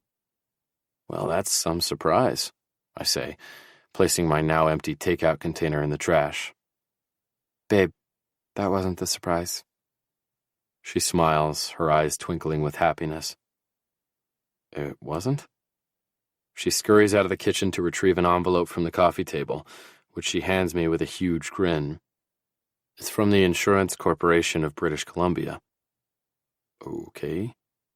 I turn the envelope over in my hands. Open it! She says excitedly. I wander into the living room and Aubrey follows, plopping down onto the couch beside me, wearing a massive smile. Inside the envelope, glued to a piece of paper, is Aubrey's new Canadian driver's license. It takes me a minute to understand why she's so excited about me seeing her driver's license. Then I see it, and my heart nearly bursts with happiness. Fuck, baby, I murmur, my eyes meeting hers. But why? She smiles and scoots in closer to me. For you, my husband, I wanted to give you this. I run my thumb over the letters of her new name, Aubrey Covington. She changed her name for me. Pride swells within me. I thought you weren't going to. We talked about this. Aubrey's an independent woman, and I totally respect that. It was her decision. And now that she's made it, a different one than I was expecting, my heart feels 3 times the size it did earlier. I like the idea of us having the same name. She touches my hand, and I open my palm so she can slide her hand into mine. I always thought I'd be giving something up by changing my last name, but then I realized I wasn't giving up anything. I was gaining so much in return. Plus, I want to share the same name as the love of my life and the father of my future children. I want us all to have the same name. Mrs. Covington, I murmur. The twinkle in her eyes beams bright. Are you happy? This is the best surprise ever, I say, leaning over to kiss her. I'm just so damn happy she chose to do this. Can't believe we're the Covingtons. It sounds so official. My brain starts spinning with all kinds of things guys probably aren't supposed to think about, like monogrammed towels and matching luggage. Aubrey leans in too, planting her hand on my chest and treats me to a slow, sweet kiss. Do you know why I love you? Because of my ability to make you orgasm with my tongue, my fingers, and my cock? She laughs, shaking her head. Impressive, but no, I love you because you've always accepted me just as I am. You let me be me and figure all this out in my own time. I nod, touching her cheek. We're in this together. I knew you were going to be my forever from the moment I met you. There's just one problem, I growl. What's that? She whispers. I think your surprise had an unintended consequence. My gaze drops to my lap, and Aubrey's follows. I suddenly feel really fucking horny. I feel slightly territorial too, but she doesn't need to know that part. One of her eyebrows lifts in a challenging smirk. My driver's license made you horny? Very. She crawls from her spot next to me and into my lap. Then I might be able to do something about that. With a sultry look, my wife kisses me. And it's the perfect kiss, slow and hot and wet. Shit. I shift her in my lap. Aubrey meets my eyes with a look of concern. What is it? Just let me brush my teeth first. All I can think about is the fact that I just ate and my breath is probably terrible. She laughs but motions for me to go ahead. If you must. Hoisting myself up from the couch, I adjust the front of my pants and head for the master bath. At the sink, I grab my toothbrush and get to work, trying not to laugh at the fact that my fleshlight is resting on a hand towel on the counter where I left it after washing it. We rarely use the toy anymore, but last night, Aubrey was feeling frisky and asked if she could use it on me, which led to her stroking it up and down my shaft with a ton of lube, which led to me begging her to stop and ride me instead, which then led to the hottest sex ever. My pulse spikes at the memory. My wife is better than your wife, FYI. I finish brushing and rinse my mouth. One last quick glance in the mirror makes me smile, because the light catches the platinum of my wedding band. Even though I've been wearing my ring every day since Aubrey surprised me with it, I haven't gotten tired of seeing it on my hand. I don't think I ever will. Lovey, Aubrey calls from the living room, sounding impatient. I smile and call back. Coming, babe. I've got a hot date on the couch with my wife, the woman of my dreams. Life doesn't get any better than that. We hope you enjoyed listening to Down and Dirty. Up next in this series is Wild for You. Visit KendallRyanBooks.com to learn more. This has been Down and Dirty, written by Kendall Ryan, narrated by Emma Wilder and Zachary Weber. Copyright 2020 by Kendall Ryan. Production copyright 2020 by Kendall Ryan.